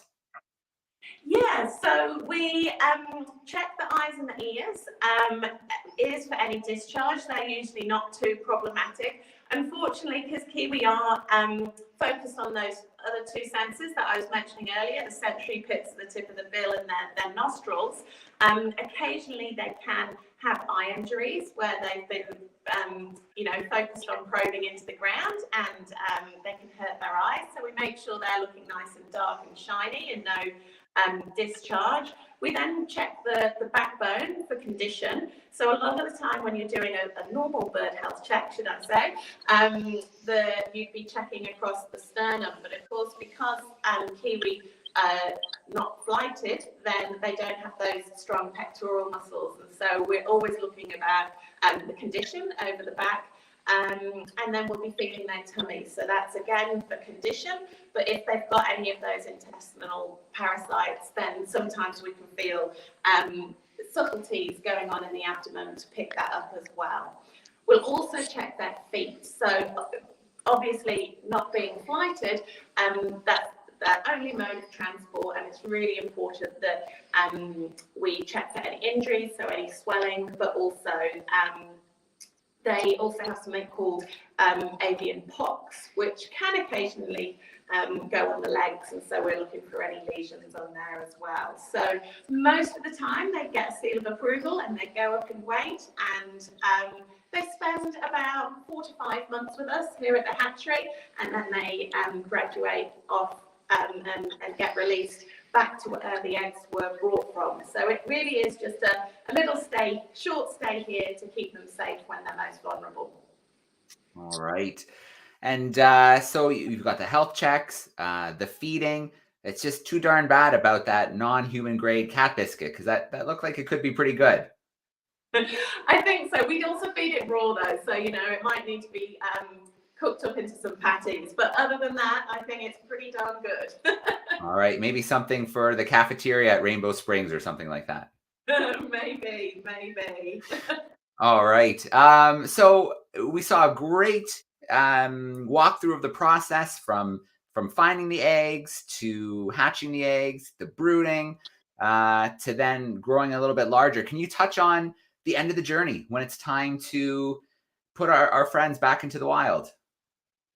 Yeah, I mean, a lot of people think it's a sad moment, but it's actually the complete opposite for the team here. It's a really exciting moment. We've got them through and they're able to go back out to where they belong. And so some of them do have a transmitter attached to them when they go back out in wild, but all the projects that we work with, they know their survival rates. And so typically most of them get released, and then in a couple of years' time, when they start reaching maturity and forming breeding pairs, they may be caught again using those conservation dogs that were mentioned earlier, and then the transmitter would be put on and they'd be monitored at that point. So it really is just a really exciting moment, and it's fantastic for a lot of the hard yards of conservation in New Zealand is quite a thankless task. So there's a lot of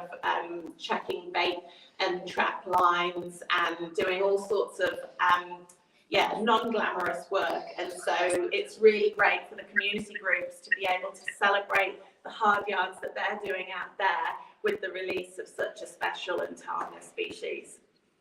So I think we can squeeze in a question or two. And the release sites, how do you choose a good release site? So it's basically where the egg came from. So the projects that we work with already do lots of predator control on their site. And then individually within that, they will look and see, you know, it might be that they want a stream nearby, or a lot of the projects that we work with are actually fantastic premium habitat quality, but you may want to have a look at the soil and the invertebrate load. But because they've done such good tracking, generally their whole sites are of excellent kiwi habitat. Kiwi are actually really quite adaptable in themselves, and you will also find them in non-native pine forests, maybe on margins of farmland. Unfortunately, those two areas come with the issue of increased predation risk, but from a feeding perspective, yeah, that's fine. The only other thing would be when they mature, they need to find their own territory. But when we're releasing them at a kilo, generally existing adults in that population will let them wander through their territory. As part of their natural dispersal is that juveniles are admitted between you know, known territories of pairs, but as soon as they reach maturity, they'll have to fight for their own patch of dirt. All right, I think we have time for maybe one or two more thoughts here. And your team makes it look so easy, the work that you're doing. I know it definitely isn't. Outside of COVID, which of course is a challenge, what are some of the biggest challenges that the team faces at the hatchery?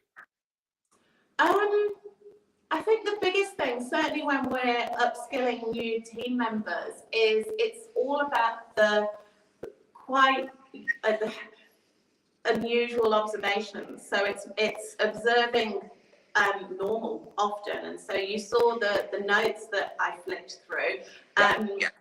Birds, unfortunately, are known, there's a phrase, falling off their perch. You know, they've got something called a preservation reflex, and so they'll be, I'm fine, covering it up, and then all of a sudden they've passed away. And so for us, it's just being incredibly observant and picking up just the minute changes that can then lead us to making health decisions before it gets too serious. So yeah, and being incredibly adaptable. You know, you mentioned it earlier with COVID, but I think when you're caring for animals, you may come to work expecting to do ABC, but you actually don't manage to achieve any of that, but you might have done X, Y, Z instead. So it's just being able to use your initiative and, yeah, change to respond to a rapidly changing environment. So and it really isn't that glamorous. Whilst I said it's a really, you know, it's a fantastic celebration, a release day for the projects we work with. We're handling kiwi for probably 1% of our day. The rest of the day is either those observations or cleaning or gardening or collecting fecal samples. You know, it's not quite the glamorous work that people make. Not all glamorous, yeah. All right, fair enough. What you mentioned before, did you say the borders are open now or soon to be opened? They're open. Oh. So, but yeah, it's really exciting. They weren't scheduled to open until October, but it was brought forward. So yeah, everybody's really excited to welcome the rest of the world back to New Zealand. So yeah, we love you guys to come and see us in person. This is just a snippet of the tour, and of course we should be full of eggs and chicks between September and March this season. All right. I had the pleasure, the privilege several years ago of visiting New Zealand and visiting Rainbow Springs and the National Kiwi Hatchery. So that was really exciting. And one of my favorite moments in New Zealand was in Trunsan, Kauri, I think it's Park. Being out there in the middle of the night, like 1, 2 in the morning, I borrowed a spotlight with a red filter, and I was so on to see a kiwi in the wild. and it happened. And that was one of the greatest moments that I've ever had. And Emma, thank you for you and your team doing your part to make sure those moments can happen for lots of other people in the future, with the kiwi back where they belong in their ranges and doing their thing in the night. Thank you so much, Joe, and thanks to everybody else who's been involved in this biodiversity festival. Everybody's, we have an expression over here that it takes a village to raise a kiwi. Well, it takes a village to help biodiversity, and everybody's hard work really is paying off. So thank you. All right. Thank you so much, Emma. A shout out to your team who helped make this possible behind the scenes. And yeah, we can't wait for our next visit to New Zealand. Thank you, Emma. Thanks, Joe. Bye. All right. What a great way, bittersweet way to end off the Global Biodiversity Festival with a trip to New Zealand, a trip to the amazing National Kiwi Hatchery, and just to hear those successes. Over 130 chicks this year, chicks that will be back where they should be in no time. So yeah, we've come to that moment. Thank you to everybody who registered for the festival, who tuned in over the course of the weekend. All of the festival portions, so the Friday evening, the 3 sessions on Saturday, and the 2 sessions today, Sunday, World Biodiversity Day, they are online, Exploring by the Seat of Your Pants, on our YouTube channel. You can tune into those sessions there. My work is just beginning in that I'm going to break down all of those sessions into individual events to create a master playlist, which will start to be populated tonight and hopefully finished within the next day or two on the site, so that you can watch all the events that you missed over the next few weeks, over the next month. You can watch all of the events, because it's a real privilege to be sharing the stories of so many scientists and researchers and conservationists from around the world. So many conservation projects, so many organizations, to share this big community. Everybody is united in their goal to preserve our planet's biodiversity. Everybody's sharing knowledge and cheering each other on the sidelines. I think that's what's so exciting as well. So it's a privilege for us to be able to share these stories. Like I said a little bit earlier, 6 continents visited, dozens of countries. We were in the field for multiple of those events. So a real privilege to share those stories with you. Thank you so much. I hope you share what you learned this weekend. I hope you support the organizations. Of course, you can make a donation right on the Global BioFest website, but even better, just go right to those individual organizations. Email me if you want to know how, and make those donations directly to help support that amazing conservation work. This festival began 3 years ago, 2020, during, I guess, one of the heights of COVID. And, our goal was really to highlight what's happening with biodiversity around the world. We are losing biodiversity. It's a big reason why we're in this situation. We're losing nature's resiliency, and we are more in close contact with nature and wild animals, which can lead to potential disease transmission. So it's so important that we realize what's happening with biodiversity, but on the flip side, it's so important that we celebrate the weird and the wonderful. We have such amazing life on our planet, and it is in our power to protect what we still have, to protect what we don't even know that we still have, because there's millions of species left to be discovered. There's no place like our pale blue dot. And the real hope comes from all of the people who joined this weekend and shared their stories. And that's only a small percentage of the stories, the conservation stories, the research stories, the science stories happening all over the world. So do some exploration for yourself. No question, we'll be back for year 4. Don't ever hesitate to reach out to us. Jump on the YouTube channel, Exploring by the Seat of Your Pants, and watch these videos, share these videos. Thank you so much, everybody. Happy World Biodiversity Day, and we are going to sign off for year 3.